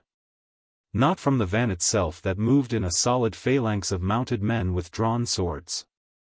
nor from the gloomy portals of Wandsworth Jail where silent, uniformed men closed round him and took him to the triple-locked cell. Once in the night, as he slept, he was awakened by the sound of the changing guard, and this amused him. If one had the space to write, one could compile a whole book concerning Manfred's life during the weeks he lay in jail awaiting trial. He had his visitors. Unusual laxity was allowed in this respect. Falmouth hoped to find the other two men. He generously confessed his hope to Manfred. "You may make your mind easy on that point," said Manfred. "They will not come." Falmouth believed him. "If you were an ordinary criminal, Mr. Manfred," he said smilingly, "I should hint the possibilities of King's evidence, but I won't insult you." Manfred's reply staggered him. "Of course not," he said with an air of innocence. "If they were arrested, who on earth would arrange my escape?" The woman of Gratz did not come to see him, and he was glad. He had his daily visits from the governor, and found him charmingly agreeable. They talked of countries known to both, of people whom each knew equally well, and tacitly avoided forbidden subjects. "Only, I hear you are going to escape," said the governor, as he concluded one of these visits. He was a largely built man, sometime major of marine artillery, and he took life seriously. Therefore he did not share Falmouth's view of the projected escape as being an ill-timed jest. "Yes," replied Manfred. "From here?" Manfred shook his head solemnly. "The details have not yet been arranged," he said with admirable gravity. The governor frowned. "I don't believe you're trying to pull my leg, it's too devilishly serious a matter to joke about, but it would be an awkward thing for me if you got away." He was of the prisoner's own caste and he had supreme faith in the word of the man who discussed prison-breaking so light-heartedly. "That I realize," said Manfred with a little show of deference, "and I shall accordingly arrange my plans, so that the blame shall be equally distributed." The governor, still frowning thoughtfully, left the cell. He came back in a few minutes. "By the way, Manfred," he said, "I forgot to tell you that you'll get a visit from the chaplain. He's a very decent young fellow, and I know I needn't ask you to let him down lightly." With this subtle assumption of mutual paganism, he left finally. "That is a worthy gentleman," thought Manfred. The chaplain was nervously anxious to secure an opening, and sought amidst the trivialities that led out of the conventional exchange of greetings a fissure for the insertion of a tactful inquiry. Manfred, seeing his embarrassment, gave him the chance, and listened respectfully while the young man talked, earnestly, sincerely, manfully. "No," said the prisoner after a while, "I don't think, Mr. Summers, that you and I hold very different opinions. If they were all reduced to questions of faith and appreciation of God's goodness, but I have got to a stage where I shrink from labeling my inmost beliefs with this or that creed, or circumscribing the boundless limits of my faith with words.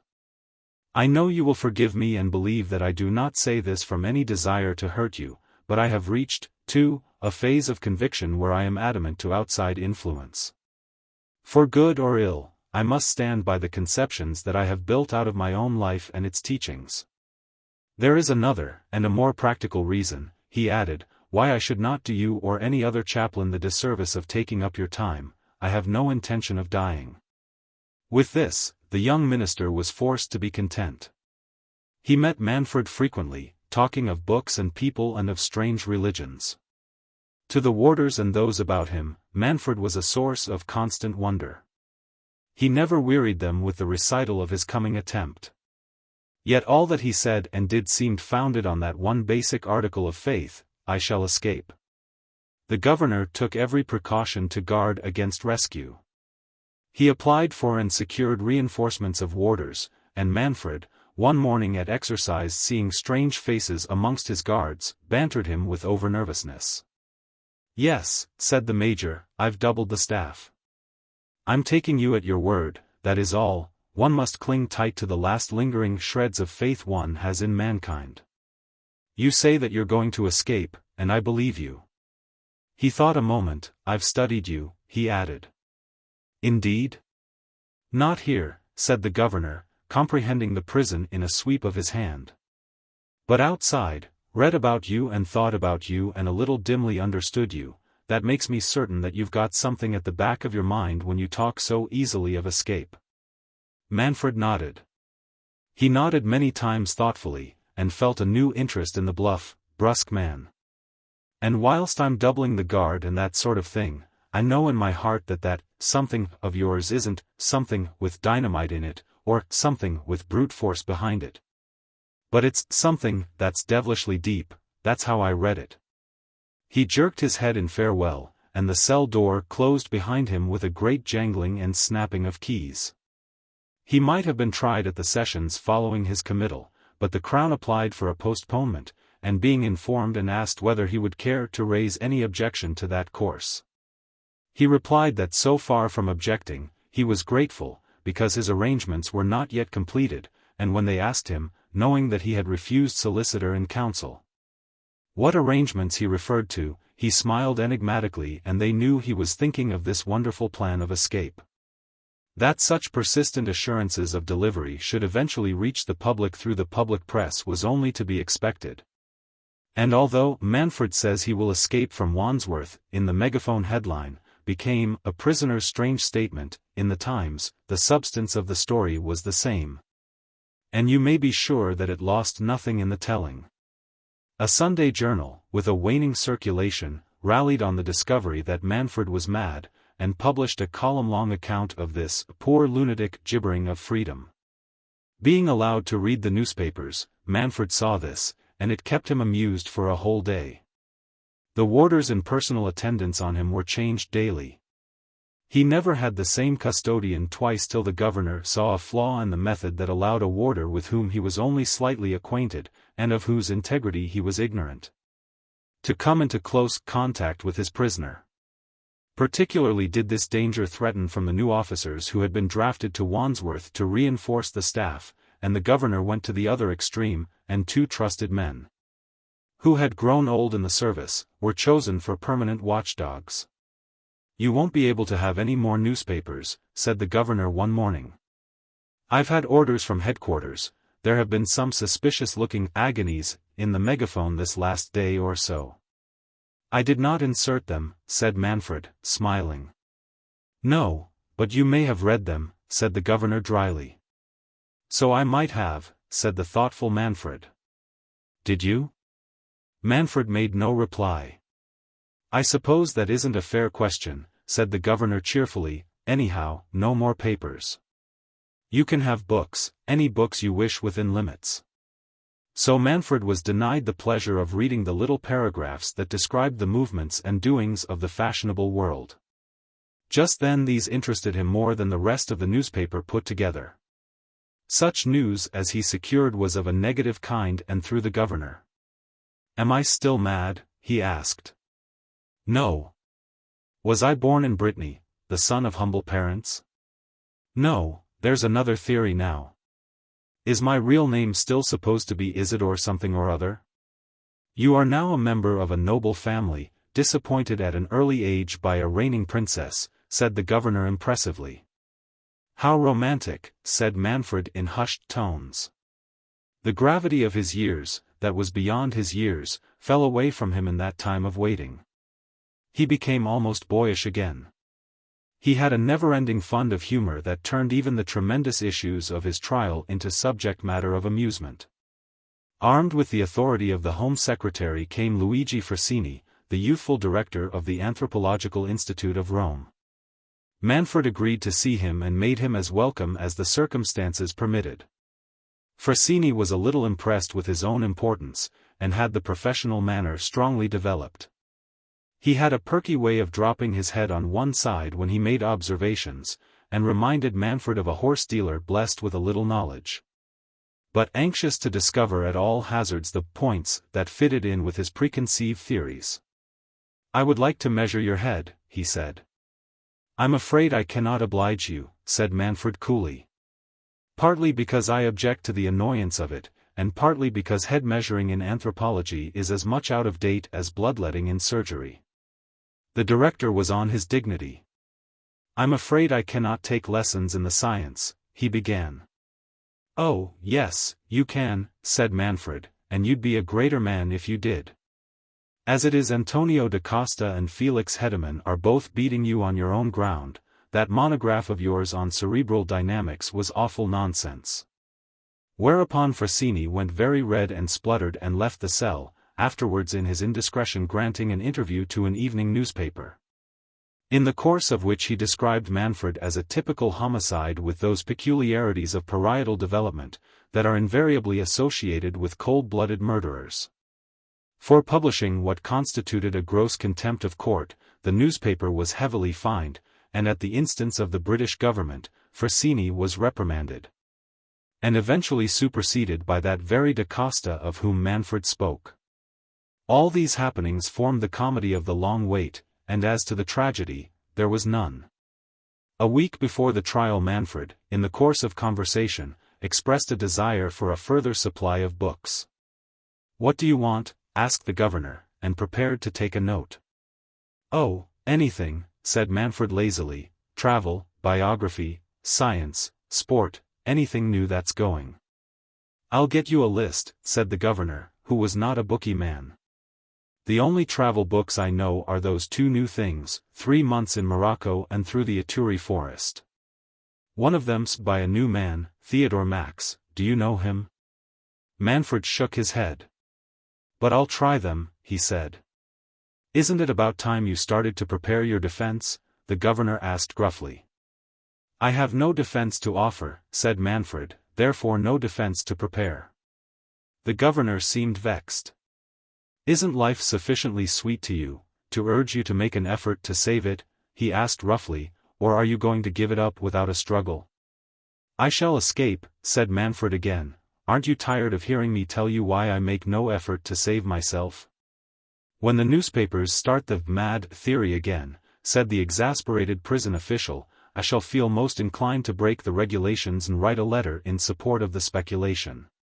"Do," said Manfred cheerfully, "and tell them that I run round my cell on all fours biting visitors' legs." The next day the books arrived. The mysteries of the Ituri forest remained mysteries, but 3 Months in Morocco, big print, wide margins, 12s. 6d. He read with avidity from cover to cover, notwithstanding the fact that the reviewers to a man condemned it as being the dullest book of the season. Which was an unkindly reflection upon the literary merits of its author, Leon Gonsalez, who had worked early and late to prepare the book for the press, writing far into the night, whilst Poicart, sitting at the other side of the table, corrected the damp proofs as they came from the printer. Chapter 13. The Rational Faithers. In the handsomely furnished sitting room of a West Kensington flat, Gonsalez and Poicart sat over their postprandial cigars, each busy with his own thoughts. Poicart tossed his cigar into the fireplace and pulled out his polished briar and slowly charged it from a gigantic pouch.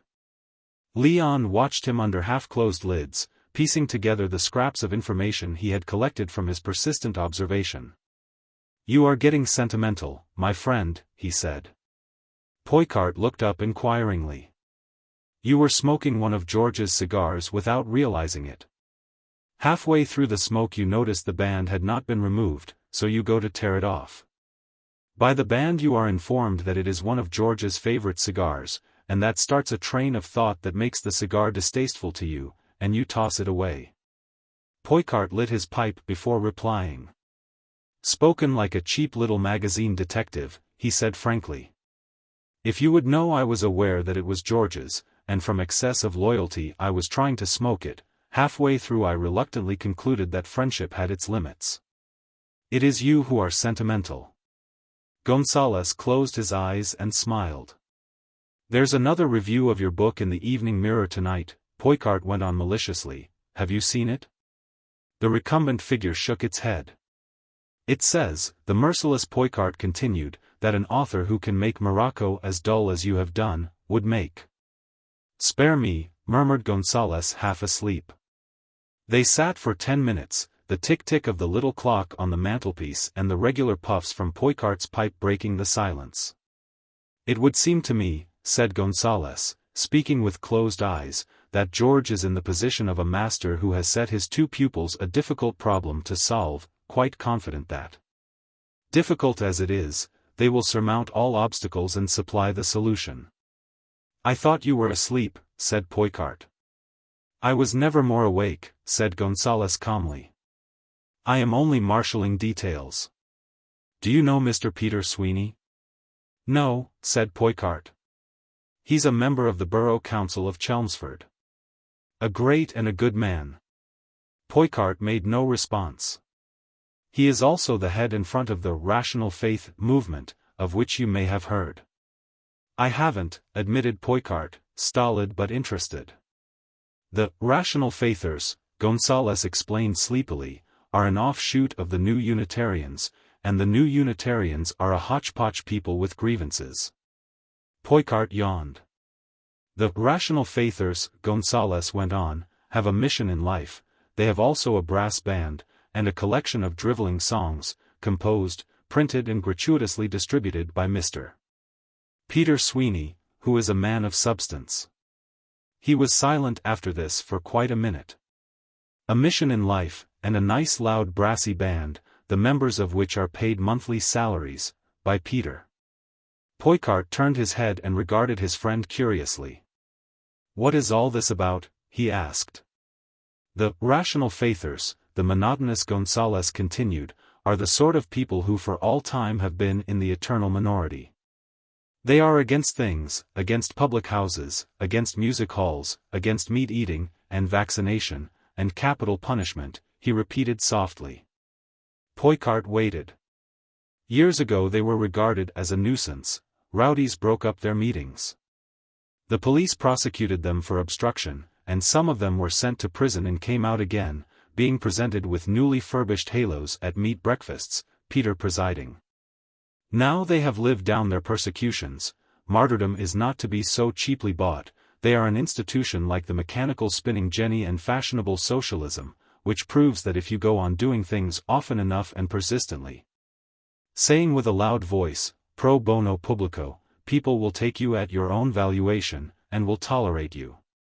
Poicart was listening intently now.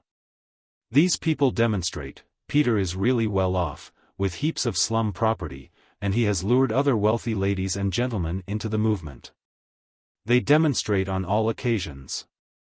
They have chance, Peter calls them chance, and it is a nice distinction, stamping them as it does with the stamp of semi-secularity, for these festive moments. Chance for the confusion of vaccinators, and eaters of beasts, and such. But of all their services of protest none is more thorough, more beautifully complete, than that which is specially arranged to express their horror and abhorrence of capital punishment." His pause was so long that Poicart interjected an impatient, "Well?" "I was trying to think of the chant," said Leon thoughtfully. "If I remember right, one verse goes, 'Come fight the gallant fight. This horror to undo. Two blacks will never make a white. Nor legal murder too.'" "The last line," said Gonsalez tolerantly, "is a trifle vague, but it conveys with delicate suggestion the underlying moral of the poem. There is another verse which has for the moment eluded me, but perhaps I shall think of it later." He sat up suddenly and leant over, dropping his hand on Poicart's arm. "When we were talking of our plan the other day, you spoke of our greatest danger, the one thing we could not avoid. Does it not seem to you that the Rational Faithers offer a solution with their querulous campaigns, their demonstrations, their brassy brass band, and their preposterous chants?" Poicart pulled steadily at his pipe. "You're a wonderful man, Leon," he said. Leon walked over to the cupboard, unlocked it, and drew out a big portfolio such as artists used to carry their drawings in. He untied the strings and turned over the loose pages. It was a collection that had cost the four just men much time and a great deal of money. "What are you going to do?" asked Poicart, as the other, slipping off his coat and fixing his pince-nez, sat down before a big plan he had extracted from the portfolio. Leon took up a fine drawing pen from the table, examined the nib with the eye of a skilled craftsman, and carefully uncorked a bottle of architect's ink. "Have you ever felt a desire to draw imaginary islands?" He asked, naming your own bays, christening your capes, creating towns with a scratch of your pen, and raising up great mountains with herringbone strokes? Because I'm going to do something like that. I feel in that mood which in little boys is eloquently described as trying, and I have the inclination to annoy Scotland Yard. It was the day before the trial that Falmouth made the discovery. To be exact, it was made for him. The keeper of a Gower Street boarding house reported that two mysterious men had engaged rooms. They came late at night with one portmanteau bearing divers foreign labels. They studiously kept their faces in the shadow, and the beard of one was obviously false. In addition to which they paid for their lodgings in advance, and that was the most damning circumstance of all. Imagine mine host, showing them to their rooms, palpitating with his tremendous suspicion, calling to the full upon his powers of simulation, ostentatiously nonchalant, and impatient to convey the news to the police station round the corner. For one called the other Leon, and they spoke despairingly in stage whispers of poor Manfred. They went out together, saying they would return soon after midnight, ordering a fire for their bedroom, for the night was wet and chilly. Half an hour later the full story was being told to Falmouth over the telephone. "It's too good to be true," was his comment, but gave orders. The hotel was well surrounded by midnight, but so skillfully that the casual passer-by would never have suspected it. At 3 in the morning, Falmouth decided that the men had been warned, and broke open their doors to search the rooms. The portmanteau was their sole find. A few articles of clothing, bearing the tab of a Parisian tailor, was all they found till Falmouth, examining the bottom of the portmanteau, found that it was false. "Hullo!" he said, and in the light of his discovery the exclamation was modest in its strength, for, neatly folded, and cunningly hidden, he came upon the plans. He gave them a rapid survey and whistled. Then he folded them up and put them carefully in his pocket. "Keep the house under observation," he ordered. "I don't expect they'll return, but if they do, take M." Then he flew through the deserted streets as fast as a motor car could carry him, and woke the chief commissioner from a sound sleep. "What is it?" he asked as he led the detective to his study. Falmouth showed him the plans. The commissioner raised his eyebrows, and whistled. "That's what I said," confessed Falmouth. The chief spread the plans upon the big table. "Wandsworth, Pentonville and Reading," said the commissioner. "Plans, and remarkably good plans, of all 3 prisons." Falmouth indicated the writing in the cramped hand and the carefully ruled lines that had been drawn in red ink. "Yes, I see them," said the commissioner, "and red wall 3 feet thick, dynamite here, warder on duty here, can be shot from wall, distance to entrance to prison hall 25 feet. Condemned cell here, walls 3 feet, 1 window, barred 10 feet 3 inches from ground. They've got the thing down very fine. What is this, Wandsworth?" "It's the same with the others, sir," said Falmouth. "They've got distances, heights and posts worked out. They must have taken years to get this information." "One thing is evident," said the commissioner, "they'll do nothing until after the trial. All these plans have been drawn with the condemned cell as the point of objective." Next morning Manfred received a visit from Falmouth. "I hate to tell you, Mr. Manfred," he said, "that we have in our possession full details of your contemplated rescue." Manfred looked puzzled. "Last night your 2 friends escaped by the skin of their teeth, leaving behind them elaborate plans." "In writing?" asked Manfred, with his quick smile. "In writing," said Falmouth solemnly. "I think it is my duty to tell you this, because it seems that you are building too much upon what is practically an impossibility, an escape from jail." "Yes," answered Manfred absently, "perhaps so. In writing I think you said." "Yes, the whole thing was worked out." He thought he had said quite enough, and turned the subject. "Don't you think you ought to change your mind and retain a lawyer?" "I think you're right," said Manfred slowly. "Will you arrange for a member of some respectable firm of solicitors to see me?" "Certainly," said Falmouth, "though you've left your defense." "Oh, it isn't my defense," said Manfred cheerfully, "only I think I ought to make a will." Chapter 14. At the Old Bailey. They were privileged people who gained admission to the Old Bailey, people with tickets from sheriffs, reporters, great actors, and very successful authors. The early editions of the evening newspapers announced the arrival of these latter spectators. The crowd outside the court contented themselves with discussing the past and the probable future of the prisoner. The megaphone had scored heavily again, for it published in extenso the particulars of the prisoner's will. It referred to this in its editorial columns variously as an astounding document and an extraordinary fragment. It was remarkable alike for the amount bequeathed, and for the generosity of its legacies.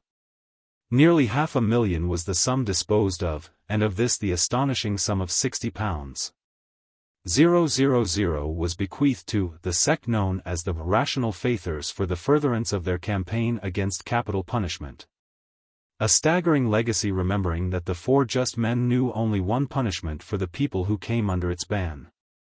"You want this kept quiet, of course," said the lawyer when the will had been attested. "Not a bit," said Manfred. "In fact, I think you had better hand a copy to the megaphone." "Are you serious?" asked the dumbfounded lawyer. "Perfectly so," said the other. "Who knows," he smiled, "it might influence public opinion in my favor. So the famous will become public property," and when Manfred, climbing the narrow wooden stairs that led to the dock of the Old Bailey, came before the crowded court. It was this latest freak of his that the humming court discussed. Silence. He looked round the big clock curiously, and when a warder pointed out the seat, he nodded, and sat down. He got up when the indictment was read. "Are you guilty or not guilty?" he was asked, and replied briefly. "I enter no plea." He was interested in the procedure. The scarlet-robed judge with his old wise face and his quaint detached air interested him mostly. The businesslike sheriffs in furs, the clergyman who sat with crossed legs, the triple row of wigged barristers. The slaving bench of reporters with their fierce whispers of instructions as they passed their copy to the waiting boys. And the strong force of police that held the court, they had all a special interest for him. The leader for the Crown was a little man with a keen, strong face and a convincing dramatic delivery. He seemed to be possessed all the time with a desire to deal fairly with the issues, fairly to the Crown and fairly to the prisoner. He was not prepared, he said, to labor certain points which had been brought forward at the police court inquiry, or to urge the jury that the accused man was wholly without redeeming qualities. He would not even say that the man who had been killed, and with whose killing Manfred was charged, was a worthy or a desirable citizen of the country. Witnesses who had come forward to attest their knowledge of the deceased, were ominously silent on the point of his moral character. He was quite prepared to accept the statement he was a bad man, an evil influence on his associates, a corrupting influence on the young women whom he employed, a breaker of laws, a blackguard, a debauchee. "But, gentlemen of the jury," said the counsel impressively, "a civilized community such as ours has accepted a system, intricate and imperfect though it may be, by which the wicked and the evil-minded are punished. Generation upon generation of wise lawgivers have molded and amended a scale of punishment to meet every known delinquency. It has established its system laboriously, making great national sacrifices for the principles that system involved. It has wrested with its lifeblood the charters of a great liberty, the liberty of a law administered by its chosen officers and applied in the spirit of untainted equity." So he went on to speak of the four just men who had founded a machinery for punishment, who had gone outside and had overridden the law. Who had condemned and executed their judgment independent and in defiance of the established code. Again I say, that I will not commit myself to the statement that they punished unreasonably, that with the evidence against their victims, such as they possessed, the law officers of the Crown would have hesitated at initiating a prosecution. If it had pleased them to have taken an abstract view of this or that offense, and they had said this or that man is deserving of punishment, we, the representatives of the established law, could not have questioned for one moment the justice of their reasoning. But we have come into conflict on the question of the adequacy of punishment, and upon the more serious question of the right of the individual to inflict that punishment, which results in the appearance of this man in the dock on a charge of murder. Throughout the opening speech, Manfred leant forward, following the counsel's words. Once or twice he nodded, as though he were in agreement with the speaker, and never once did he show sign of dissent. The witnesses came in procession. The constable again, and the doctor, and the voluble man with the squint. As he finished with each, the counsel asked whether he had any question to put, but Manfred shook his head. "Have you ever seen the accused before?" the judge asked the last witness. "No, sir, I have not," said the witness emphatically, "I have nothing to say against him." As he left the witness box, he said audibly, "There are another 3 yet, I have no desire to die," and amidst the laughter that followed this exhibition of caution, Manfred recalled him sharply. "If you have no objection, my lord," he said. "None whatever," replied the judge courteously. "You have mentioned something about another 3, he said. Do you suggest that they have threatened you?"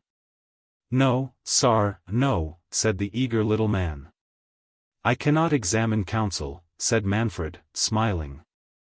"But I put it to him, that there has been no suggestion of intimidation of witnesses in this case." "None whatever," counsel hastened to say, "it is due to you to make that statement." "Against this man," the prisoner pointed to the witness box, "we have nothing that would justify our action. He is a saccharine smuggler, and a dealer in stolen property, but the law will take care of him." "It's a lie," said the little man in the box, white and shaking, "it is libelous." Manfred smiled again and dismissed him with a wave of his hand. The judge might have reproved the prisoner for his irrelevant accusation, but allowed the incident to pass. The case for the prosecution was drawing to a close when an official of the court came to the judge's side and, bending down, began a whispered conversation with him. As the final witness withdrew, the judge announced an adjournment and the prosecuting counsel was summoned to his lordship's private room. In the cells beneath the court, Manfred received a hint at what was coming and looked grave. After the interval, the judge, on taking his seat, addressed the jury. "In a case presenting the unusual features that characterize this," he said, "it is to be expected that there will occur incidents of an almost unprecedented nature. The circumstances under which the evidence that will be given now, are, however, not entirely without precedent." He opened a thick law book before him at a place marked by a slip of paper. Herein the Queen against Forsyth, and earlier, the Queen against Berander, and earlier still and quoted in all these rulings, the King against Sir Thomas Mandery, we have parallel cases. He closed the book. "Although the accused has given no intimation of his desire to call witnesses on his behalf, a gentleman has volunteered his evidence. He desires that his name shall be withheld, and there are peculiar circumstances that compel me to grant his request. You may be assured, gentlemen of the jury, that I am satisfied both as to the identity of the witness, and that he is in every way worthy of credence." He nodded a signal to an officer, and through the judge's door to the witness box there walked a young man. He was dressed in a tightly fitting frock coat, and across the upper part of his face was a half-mask. He leant lightly over the rail, looking at Manfred with a little smile on his clean-cut mouth, and Manfred's eyes challenged him. "You come to speak on behalf of the accused?" asked the judge. "Yes, my lord." It was the next question that sent a gasp of surprise through the crowded court. "You claim equal responsibility for his actions?" "Yes, my lord." "You are, in fact, a member of the organization known as the Four Just Men?" "I am." He spoke calmly, and the thrill that the confession produced, left him unmoved. "You claim, too," said the judge, consulting a paper before him, "to have participated in their councils?" "I claim that."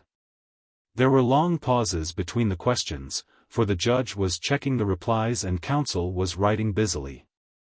"And you say you are in accord both with their objects and their methods?" "Absolutely." "You have helped carry out their judgment?" "I have." "And have given it the seal of your approval?" "Yes." And you state that their judgments were animated with a high sense of their duty and responsibility to mankind? Those were my words. And that the men they killed were worthy of death? Of that I am satisfied. You state this as a result of your personal knowledge and investigation?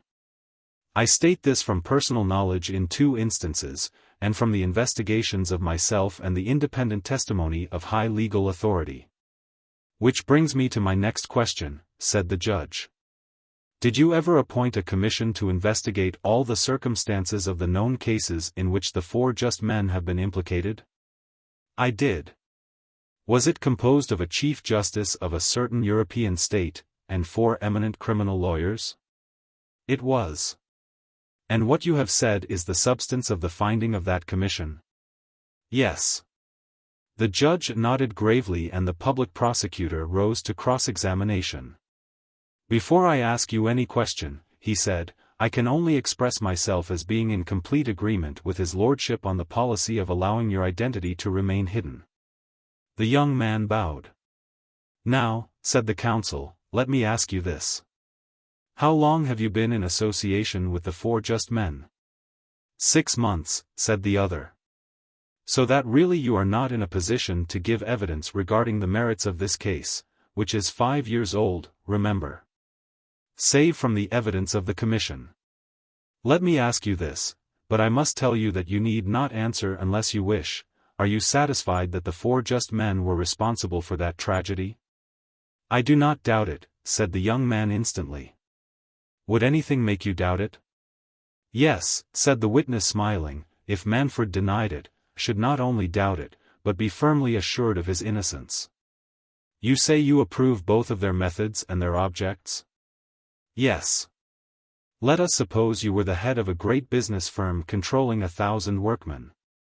With rules and regulations for their guidance and a scale of fines and punishments for the preservation of discipline.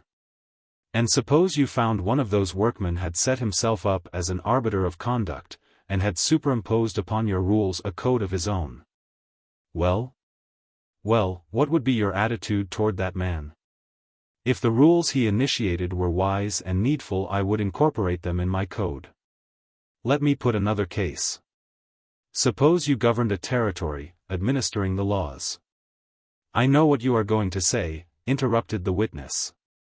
And my answer is that the laws of a country are as so many closely set palings erected for the benefit of the community. Yet try as you will, the interstices exist, and some men will go and come at their pleasure, squeezing through this fissure, or walking boldly through that gap. And you would welcome an unofficial form of justice that acted as a kind of moral stopgap? I would welcome clean justice. If it were put to you as an abstract proposition, would you accept it? The young man paused before he replied. It is difficult to accommodate one's mind to the abstract, with such tangible evidence of the efficacy of the 4 just men's system before one's eyes, he said. Perhaps it is, said the counsel, and signified that he had finished. The witness hesitated before leaving the box, looking at the prisoner, but Manfred shook his head smilingly, and the straight slim figure of the young man passed out of court by the way he had come. The unrestrained buzz of conversation that followed his departure was allowed to go unchecked as judge and counsel consulted earnestly across the bench. Garrett, down amongst the journalists, put into words the vague thought that had been present in every mind in court. Do you notice, Jimmy, he said to James Sinclair of the Review, how blessed unreal this trial is? Don't you miss the very essence of a murder trial, the mournfulness of it and the horror of it? Here's a feller been killed and not once has the prosecution talked about this poor man struck down in the prime of life or said anything that made you look at the prisoner to see how he takes it. It's a philosophical discussion with a hanging at the end of it. Sure, said Jimmy. Because, said Garrett, if they find him guilty, he's got to die. There's no doubt about that. If they don't hang him, crack goes the British Constitution, the Magna Carta, the Diet of Worms, and a few other things that Bill Seddon was gassing about. His irreverent reference was to the prosecutor's opening speech. Now Sir William Seddon was on his feet again, beginning his closing address to the jury. He applied himself to the evidence that had been given, to the prisoner's refusal to call that evidence into question, and conventionally traced step by step the points that told against the man in the dock. He touched on the appearance of the masked figure in the witness box. For what it was worth, it deserved their consideration, but it did not affect the issue before the court. The jury were there to formulate a verdict in accordance with the law as it existed, not as if it did not exist at all, to apply the law, not to create it. That was their duty. The prisoner would be offered an opportunity to speak in his own defense. Counsel for the Crown had waived his right to make the final address. They would, if he spoke, listen attentively to the prisoner, giving him the benefit of any doubt that might be present in their minds. But he could not see, he could not conceivably imagine, how the jury could return any but one verdict. It seemed for a while that Manfred did not intend availing himself of the opportunity, for he made no sign. Then he rose to his feet, and, resting his hands on the inkstand ledge before him, "My lord," he said, and turned apologetically to the jury and gentlemen. The court was so still that he could hear the scratchings of the reporters' pens, and unexpected noises came from the street outside. "I doubt either the wisdom or the value of speaking," he said, "not that I suggest that you have settled in your minds the question of my guilt without very excellent and convincing reasons. I am under an obligation to counsel for the Treasury," he bowed to the watchful prosecutor, "because he spared me those banalities of speech which I feared would mar this trial." He did not attempt to whitewash the man we killed, or to exonerate him from his gross and sordid crimes. Rather, he made plain the exact position of the law in relation to myself, and with all he said I am in complete agreement. The inequalities of the law are notorious, and I recognize the impossibility, as society is constituted, of amending the law so that crimes such as we have dealt with shall be punished as they deserve. I do not rail against the fate that sent me here. When I undertook my mission, I undertook it with my eyes open, for I, too, he smiled at the upturned faces at the counsel's bench, I too am learned in the law, and other things. There are those who imagine that I am consumed with a burning desire to alter the laws of this country. That is not so. Set canons, inflexible in their construction, cannot be adapted according to the merits of a case, and particularly is this so when the very question of a merit is a contentious point. The laws of England are good laws, wise and just and equitable. What other commendation is necessary than this one fact, that I recognize that my life is forfeit by those laws, and assent to the justice which condemns me? None the less, when I am free again, he went on easily, I shall continue to merit your judgment because there is that within me, which shows clearly which way my path lies, and how best I may serve humanity. If you say that to choose a victim here and a victim there for condemnation, touching only the veriest fringe of the world of rascaldom, I am myself unjust, since I leave the many and punish the few. I answer that for every man we slew, 100 turned at the terror of our name and walked straightly. That the example of one death saved thousands. And if you should seriously ask, have you helped reform mankind, I answer as seriously, yes. He talked all this time to the judge. It would be madness to expect a civilized country to revert to the barbarism of an age in which death was the penalty for every other crime. And I will not insult your intelligence by denying that such a return to the bad days was ever suggested by me. But there has come into existence a spurious form of humanitarianism, the exponents of which have, it would appear, lost their sense of proportion, and have promoted the fear of pain to a religion. Who have forgotten that the age of reason is not yet, and that men who are animal in all but human semblance share the animal's obedience to corrective discipline, share too his blind fear of death, and are amenable to methods that threaten his comfort or his life. He flung out his hand toward the judge. You, my lord, he cried, can you order the flogging of a brute who has half killed one of his fellows, without incurring the bleeding wrath of men and women, who put everything before physical pain, honor, patriotism, justice? Can you sentence a man to death for a cruel murder without 1,000 shrieking products of our time rushing hither and thither like ants, striving to secure his release? Without a chorus of pity, that was unexcited by the mangled victim of his ferocity? Killing, deliberate, wolfish killing by man, say they in effect, is the act of God. But the legal punishment of death is murder. That is why I expect no sympathy for the methods the four just men adopted. We represented a law, we executed expeditiously. We murdered if you like. In the spirit and the letter of the laws of England, we did murder. I acknowledge the justice of my condemnation. I do not desire to extenuate the circumstances of my crime. Yet none the less the act I cannot justify to your satisfaction I justify to my own. He sat down. A barrister, leaning over the public prosecutor's back, asked, "What do you think of that?" Sir William shook his head. "Bewildering," he said in despair. The judge's summing up was one of the briefest on record. The jury had to satisfy their minds that the prisoner committed the crime with which he was charged, and must not trouble themselves with any other aspect of the case but that part plainly before them. Was the man in the dock responsible for the killing of Lipsky? Without leaving the box, the jury returned its verdict. Guilty.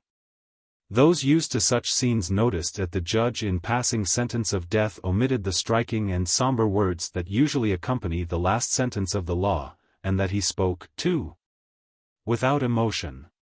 "Either he's going to get a reprieve or else the judge is certain he'll escape," said Garrett, and the last explanation seems ridiculous. "By the way," said his companion as they passed slowly with the crowd into the roadway, "who was that swell that came late and sat on the bench?" "That was His Highness the Prince of the Escorial," said Charles. "He's in London just now on his honeymoon." "I know all about that," said Jimmy, "but I heard him speaking to the sheriff just before we came out, and it struck me that I'd heard his voice before." "It seemed to me," said the discreet Charles, so discreet indeed that he never even suggested to his editor that the mysterious mask who gave evidence on behalf of George Manfred was none other than His Royal Highness. Chapter 15. Chelmsford. They took Manfred back to Wandsworth Jail on the night of the trial.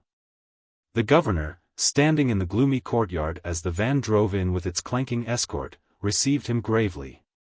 "Is there anything you want?" he asked when he visited the cell that night. "A cigar," said Manfred, and the governor handed him the case. Manfred selected with care, the prison master watching him wonderingly. "You're an extraordinary man," he said. "And I need to be," was the reply, "for I have before me an ordeal which is only relieved of its gruesomeness by its uniqueness." "There will be a petition for reprieve, of course," said the governor. "Oh, I've killed that," laughed Manfred, "killed it with icy blast of satire, although I trust one haven't discouraged the rational faithers for whom I have made such handsome posthumous provision." "You are an extraordinary man," mused the governor again. "By the way, Manfred, what part does the lady play in your escape?" "The lady?" Manfred was genuinely astonished.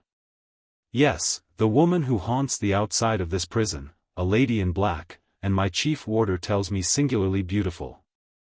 "Ah, the woman," said Manfred, and his face clouded. "I had hoped she had gone." He sat thinking. "If she is a friend of yours, an interview would not be difficult to obtain," said the governor. "No, no, no," said Manfred hastily, "there must be no interview, at any rate here." The governor thought that the interview here was very unlikely, for the government had plans for the disposal of their prisoner, which he did not feel his duty to the state allowed him to communicate. He need not, had he known, have made a mystery of the scheme. Manfred kicked off the clumsy shoes the prison authorities had provided him with. He had changed into convict dress on his return to the jail, and laid himself down dressed as he was, pulling a blanket over him. One of the watching warders suggested curtly that he should undress. "It is hardly worth while," he said, "for so brief a time." They thought he was referring again to the escape, and marveled a little at his madness. 3 hours later, when the governor came to the cell, they were dumbfounded at his knowledge. "Sorry to disturb you," said the major, "but you're to be transferred to another prison. Why, you aren't undressed." No, said Manfred, lazily kicking off the cover, but I thought the transfer would be earlier. How did you know? About the transfer, oh, a little bird told me, said the prisoner, stretching himself. Where is it to be, Pentonville? The governor looked at him a little strangely. No, he said. Reading? No, said the governor shortly. Manfred frowned. Wherever it is, I'm ready, he said. He nodded to the attendant warder as he left and took an informal but cheery farewell of the governor on the deserted railway station where a solitary engine with brake van attached stood waiting. A special, I perceive, he said.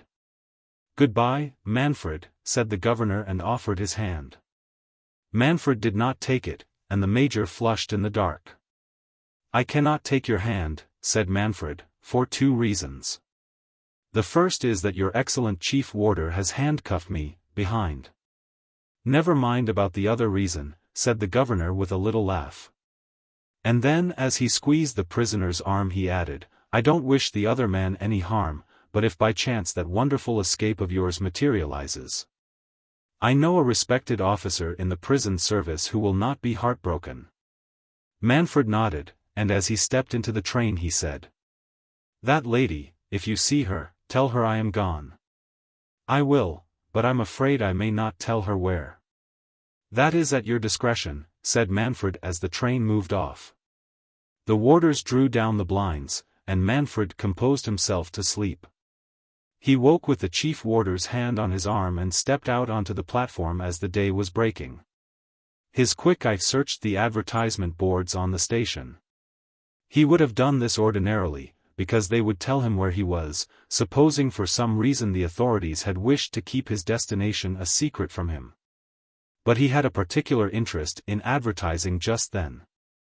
The station was smothered with the bills of a traveling cheap-jack, an unusual class of advertisement for the austere notice boards of a railway station. Huge flaming posters that said, "Everything is right," and in smaller type underneath, "Up to date." Little bills that said, "Write to your cousin in London, and tell her that Gypsy Jack's bargain, etc., go by the book," said another. Marching down the stairs he observed opposite the station yet further evidence of this extravagant Cheap Jack's caprice, for there were big illuminated signs in evidence, all to the same effect. In the shuttered darkness of the cab, Manfred smiled broadly. There was really no limit to the ingenuity of Leon Gonsalez.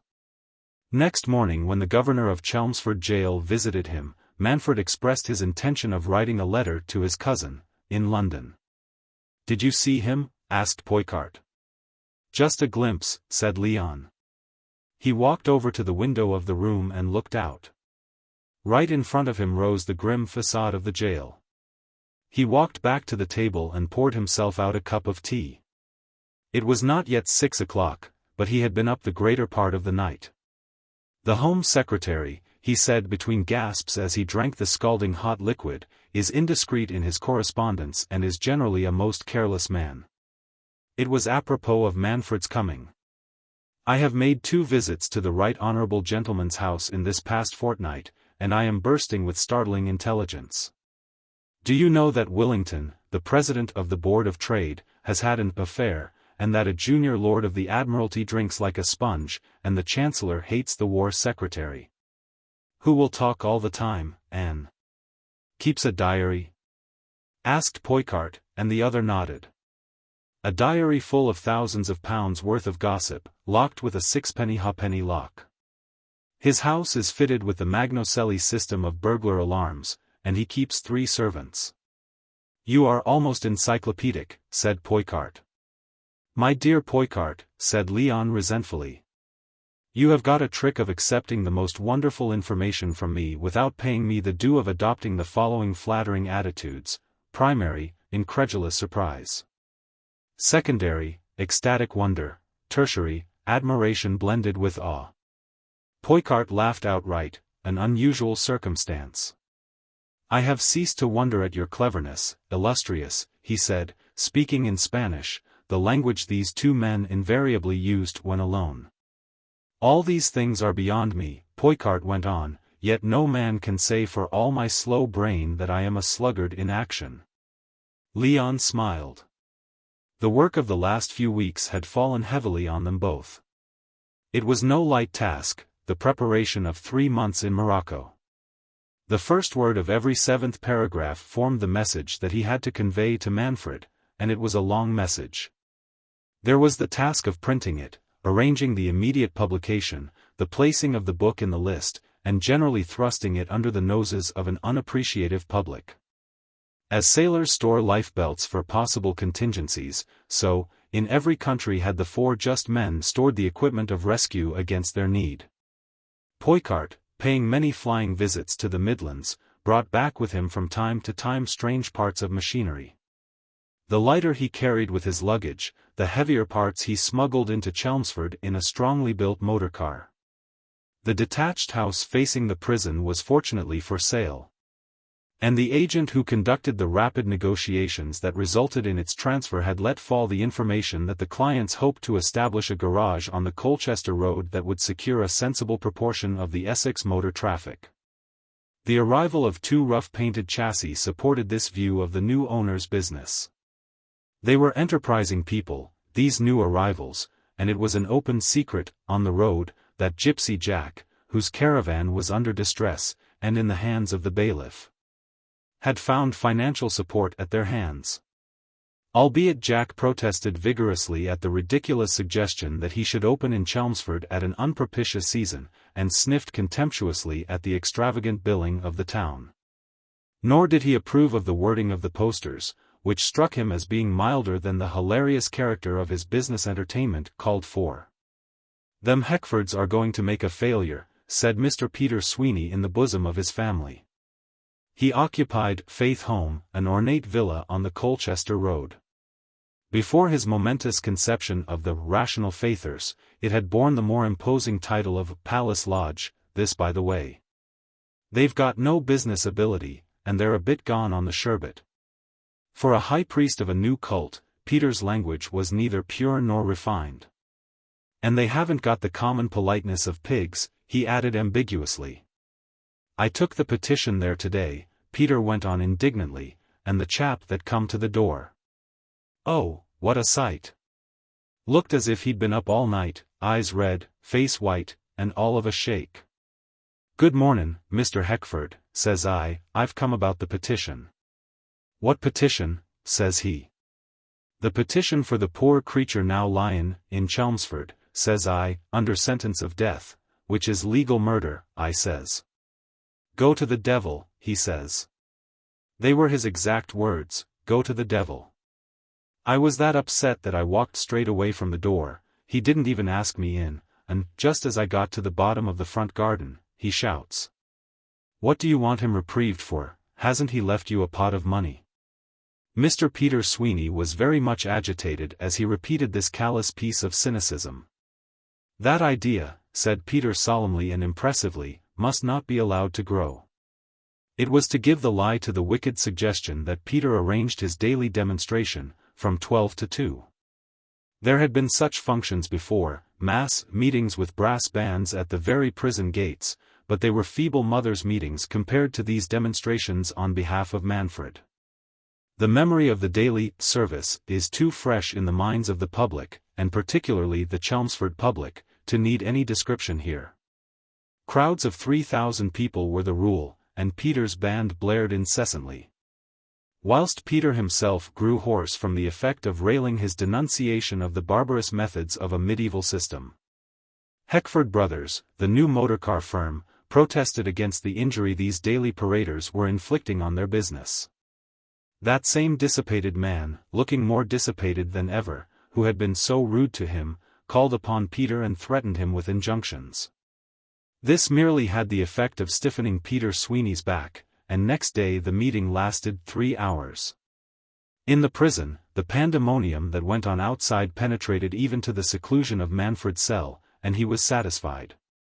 The local police were loath to interfere and reopen the desperate quarrel that had centered around such demonstrations before. So Peter triumphed, and the crowd of idlers that flocked to the midday gathering grew in proportion as the interest in the condemned man's fate arose. And the augmented band blared and the big drum boomed the louder, and rational faith gained many new converts. A sightseer, attracted by curiosity, was standing on the fringe of the crowd one day. He could not see the band from where he stood, but he made a remarkable observation: it was nothing less than a gross reflection upon a valued member of the orchestra. "That chap," said this unknown critic, "is beating out of time, or else there's two drums going." The man to whom he addressed his remarks listened attentively, and agreed. The crowd had swayed back to the railings before the premises of the motor manufacturers. And as it dispersed, Peter's party processed magnificently to the town before breaking up. One of the new tenants came to the door and stood, watching the melting crowd. He overheard this remark concerning the big drummer's time, and it vexed him. When he came back to the sitting room, where a pallid Poicart lay supinely on a couch, he said, "We must be careful," and repeated the conversation. Until 6 o'clock these men rested, as men must rest who have been working under a monstrous pressure of air. Then they went to clear away the results of their working. At midnight they ceased, and washed away the stains of their labors. "Luckily," said Poicart, "we have many rooms to fill yet. The drawing-room can hold little more, the dining-room we need, the morning-room is packed. We must start upstairs tomorrow." As the work proceeded, the need for caution became more and more apparent. But no accident marred their progress, and 3 days before the date fixed for the execution, the two men, coming to their barely furnished living room, looked at each other across the uncovered table that separated them, and sighed thankfully, for the work was almost finished. "Those fellows," said Mr. Peter Sweeney, "are not so bad as I thought they was. One of them come to me today and apologized. He was lookin' better too, and offered to sign the petition." Peter always gave you the impression in speaking that he was using words that began with capital letters. "Pa," said his son, who had a mind that dealt in material issues, "what are you going to do with Manfred's money?" His parent looked at him sternly. "I shall devote it to the cause," he said shortly. "That's you, ain't it?" asserted the innocent child. Peter disdained to answer. "These young men," he went on, "might do worse than they have done. They are more businesslike than I thought. Clarker, the town electrician, tells me that they had got a power current in their works. They have got a little gas engine too. And from the way one of them was handling a big car today on the London road, it strikes me they know something about the business of motor car running." Gonsalez, coming back from a trial trip on his noisy car, had to report a disquieting circumstance. "She's here," he said, as he was washing the grime from his hands. Poicart looked up from his work. He was heating something in a crucible over an electric stove. "The woman of Gratz?" he asked. Leon nodded. "That is natural," Poicart said, and went on with his experiment. "She saw me," said Leon calmly. "Oh," said the other, unconcerned. Manfred said, "That she would betray no more, I believe that, and George asked us to be good to her, that is a command." There was a great deal more in Manfred's letter to his cousin in London than met the governor's eye. "She is an unhappy woman," said Gonsalez gravely. "It was pitiable to see her at Wandsworth, where she stood day after day with those tragic eyes of hers on the ugly gate of the prison. Here, with the result of her work in sight, she must be suffering the tortures of the damned." "Then tell her," said Poicart, that George will escape." "I thought of that. I think George would wish it. The Red Hundred has repudiated her," Leon went on. "We were advised of that yesterday. I am not sure that she is not under sentence. You remember Herr Schmidt, he of the round face? It was he who denounced her." Poicart nodded and looked up thoughtfully. Schmidt, he puzzled. "Oh yes, there is something against him, a cold-blooded murder, was it not?" "Yes," said Leon very quietly, and they did not speak again of Herr Schmidt of Prague. Poicart was dipping thin glass rods into the seething, bubbling contents of the crucible, and Leon watched idly. "Did she speak?" Poicart asked after a long interval of silence. Yes. Another silence, and then Leon resumed. She was not sure of me, but I made her the sign of the Red 100. I could not speak to her in the open street. Falmouth's people were in all probability watching her day and night. You know the old glove trick for giving the hour of assignation. Drawing on the glove slowly and stopping to admire the fit of 1, 2, or 3 fingers, so I signaled to her to meet me in 3 hours' time. Where? At Wivenhoe. That was fairly simple too. Imagine me leaning over the side of the car to demand of the willing bystanders how long it would take me to reach Wivenhoe, the last word loudly, would it take me 3 hours? Whilst they volunteered their counsel, I saw her signal of assent. Poicart hummed as he worked. Well, are you going? He asked. I am, said the other, and looked at his watch. After midnight, Poicart, dozing in his chair, heard the splutter and the Gatling gun explosions of the car as it turned into the extemporized garage. Well? He asked as Leon entered. She's gone, said Gonsalez with a sigh of relief. It was a difficult business, and I had to lie to her. We cannot afford the risk of betrayal. Like the remainder of the Red 100, she clings to the idea that we have thousands of people in our organization. She accepted my story of storming the prison with sheer brute force. She wanted to stay, but I told her that she would spoil everything. She leaves for the continent tomorrow. She has no money, of course, said Poicart with a yawn. None. The Red 100 has stopped supplies, but I gave her. Naturally, said Poicart. It was difficult to persuade her to take it. She was like a mad thing between her fear of George, her joy at the news I gave her, and remorse. I think, he went on seriously, that she had an affection for George. Poicart looked at him. You surprise me, he said ironically, and went to bed. Day found them working. There was machinery to be dismantled, a heavy open door to be fixed, new tires to be fitted to the big car. An hour before the midday demonstration came a knock at the outer door. Leon answered it and found a polite chauffeur. In the roadway stood a car with a solitary occupant.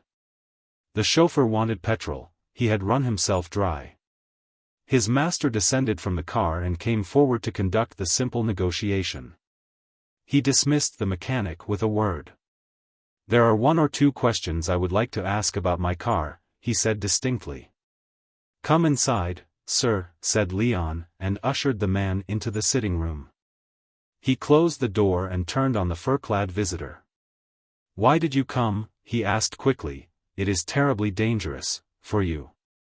I know, said the other easily, but I thought there might be something I could do. What is the plan? In a few words Leon told him, and the young man shivered. A gruesome experience for George, he said. It's the only way, replied Leon, and George has nerves like ice. And after, you're leaving that to chance. You mean where shall we make for? The sea, of course. There is a good road between here and Clacton, and the boat lies snug between there and Walton. I see, said the young man, and he made a suggestion. Excellent, but you, said Leon.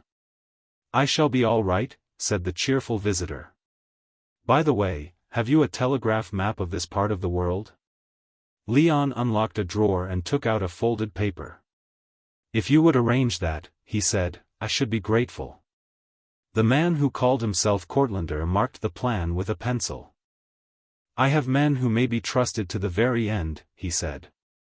The wires shall be cut at 8 o'clock, and Chelmsford shall be isolated from the world. Then, with a tin of petrol in his hand, he walked back to his car. Chapter 16. The Execution. If you pass through the little door that leads to the porter's lodge, the door will be locked and bolted behind you. Your conductor will pass you through yet another door into a yard.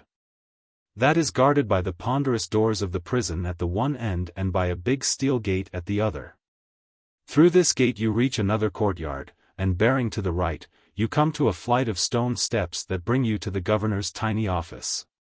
If you go straight along the narrow passage from which the office opens, descend a flight of stairs at the other end, through a well-guarded doorway. You come suddenly into the great hall of the prison.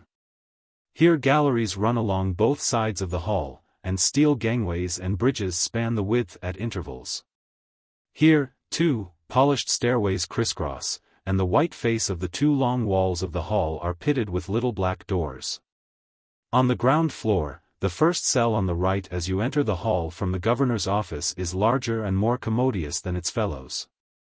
There is, too, a suspicion of comfort in the strip of matting that covers the floor, in the naked gaslight which flares in its wire cage by day and night, in the table and chair. And the plain comfortable bed. This is the condemned cell. A dozen paces from its threshold is a door that leads to another part of the yard.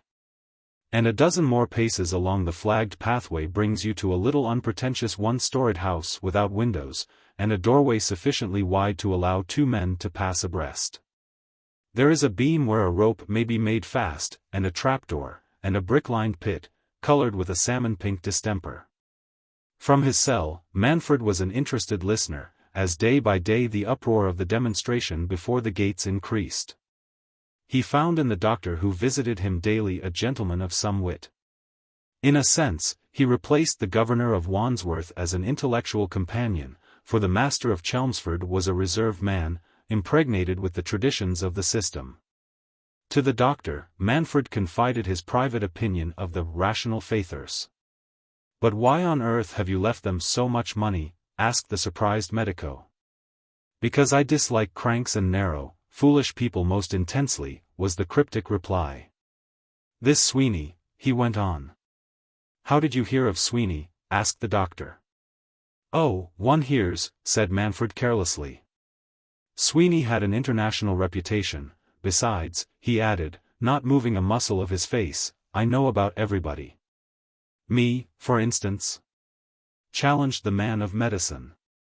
"You," repeated Manfred wisely. "From the day you left Clifton to the day you married the youngest Miss Arbuckle of Chertsey." "Good Lord," gasped the doctor. "It isn't surprising, is it," explained Manfred, "that for quite a long time I have taken an interest in the various staffs of the prisons within reach of London?" "I suppose it isn't," said the other.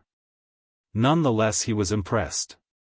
Manfred's life in Chelmsford differed in a very little degree from his life in Wandsworth. The routine of prison life remained the same, the daily exercises, the punctilious visits of governor, doctor and chaplain. On one point Manfred was firm. He would receive no spiritual ministrations, he would attend no service. He made his position clear to the scandalized chaplain. "You do not know to what sect I am attached," he said, "because I have refused to give any information upon that point. I feel sure you have no desire to proselytize or convert me from my established beliefs." "What are your beliefs?" asked the chaplain. "That," said Manfred, "is my own most secret knowledge, and which I do not intend sharing with any man." "But you cannot die like a heathen," said the clergyman in horror. "Point of view is everything," was the calm rejoinder, "and I am perfectly satisfied with the wholesomeness of my own. In addition to which," he added, "I am not going to die just yet, and being aware of this, I shrink from accepting from good men the sympathy and thought which I do not deserve." To the doctor he was a constant source of wonder, letting fall surprising items of news mysteriously acquired. "Where he gets his information from, puzzles me, sir," he confessed to the governor. "The men who are guarding him are above suspicion," said the governor promptly. "He gets no newspapers?" "No, only the books he requires. He expressed a desire the other day for 3 months in Morocco, said he had half finished it when he was at Wandsworth, and wanted to read it again to make sure, so I got it." 3 days before the date fixed for the execution, the governor had informed Manfred that, despite the presentation of a petition, the Home Secretary saw no reason for advising the remission of the sentence. "I never expected a reprieve," he replied without emotion. He spent much of his time chatting with the 2 warders. Strict sense of duty forced them to reply in monosyllables, but he interested them keenly with his talk of the strange places of the world. As far as they could, they helped him pass the time, and he appreciated their restricted tightness. "You are named Perkins," he said one day. "Yes," said the warder. "And you're Franklin," he said to the other, and the man replied in the affirmative. Manfred nodded. "When I am at liberty," he said, "I will make you some recompense for your exemplary patience." At exercise on the Monday, Tuesday was the fatal day fixed by the High Sheriff. He saw a civilian walking in the yard and recognized him. And on his return to his cell he requested to see the governor. "I would like to meet Mr. Jessen," he said when the officer came, and the governor demurred. "Will you be good enough to refer my request to the Home Secretary by telegraph?" asked Manfred, and the governor promised that he would. To his surprise, an immediate reply gave the necessary permission. Jessen stepped into the cell and nodded pleasantly to the man who sat on the edge of the couch. "I wanted to speak to you, Jessen," Manfred said, and motioned him to a seat. "I wanted to put the business of Starkey right, once and for all."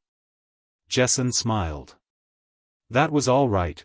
It was an order signed by the Tsar and addressed personally to me. I could do no less than hang him," he said. "Yet you may think," Manfred went on, "that we took you for this work because—" "I know why I was taken," said the quiet Jessen.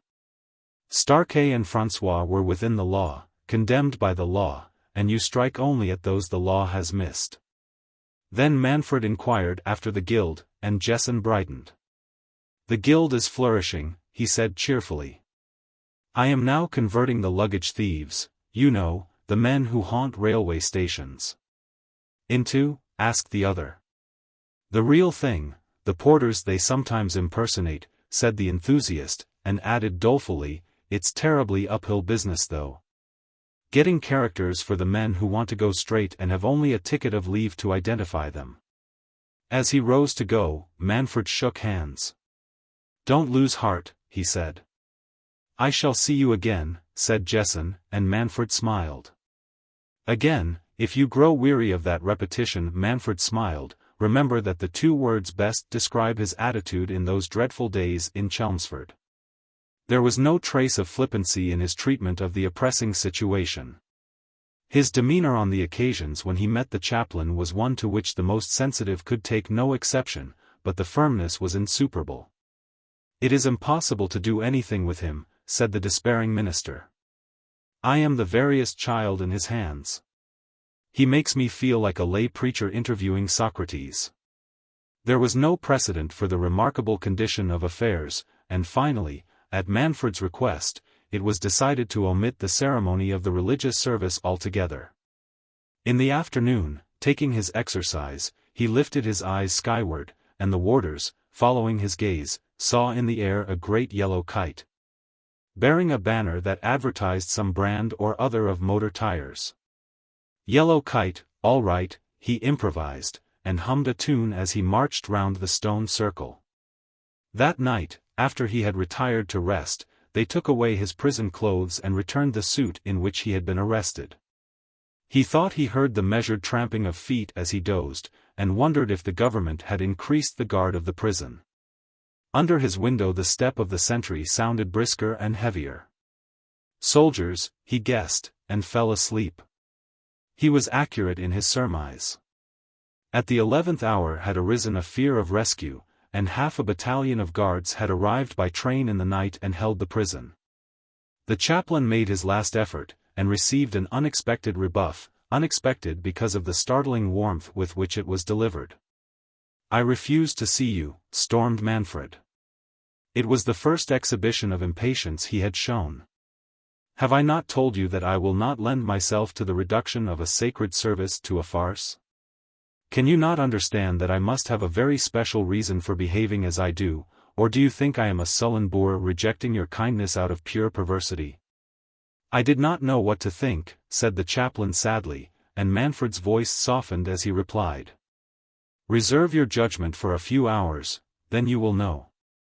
The published accounts of that memorable morning are to the effect that Manfred ate very little, but the truth is that he partook of a hearty breakfast, saying, "I have a long journey before me, and need my strength." At 8:05 a knot of journalists and warders assembled outside the cell door. A double line of warders formed across the yard. And the extended line of soldiers that circled the prison building stood to attention. At 8:45 came Jessen with the straps of office in his hand. Then with the clock striking the hour, the governor beckoning Jessen, entered the cell. Simultaneously and in a dozen different parts of the country, the telegraph wires which connect Chelmsford with the rest of the world were cut. It was a tragic procession, robbed a little of its horror by the absence of the priest, but sufficiently dreadful. Manfred, with strapped hands, followed the governor, a warder at each arm, and Jessen walking behind. They guided him to the little house without windows and stood him on a trap and drew back, leaving the rest to Jessen. Then, as Jessen put his hand to his pocket, Manfred spoke. "Stand away for a moment," he said, "before the rope is on my neck I have something to say," and Jessen stood back. "It is," said Manfred slowly, "farewell." As he spoke he raised his voice, and Jessen stooped to pick up the coil of rope that dragged on the floor. Then without warning, before the rope was raised, or any man could touch him, the trap fell with a crash and Manfred shot out of sight. Out of sight indeed, for from the pit poured up a dense volume of black smoke, that sent the men at the edge reeling and coughing backwards to the open air. "What is it? What is it?" A frantic official struggled through the press at the door and shouted an order. "Quick! The fire hose!"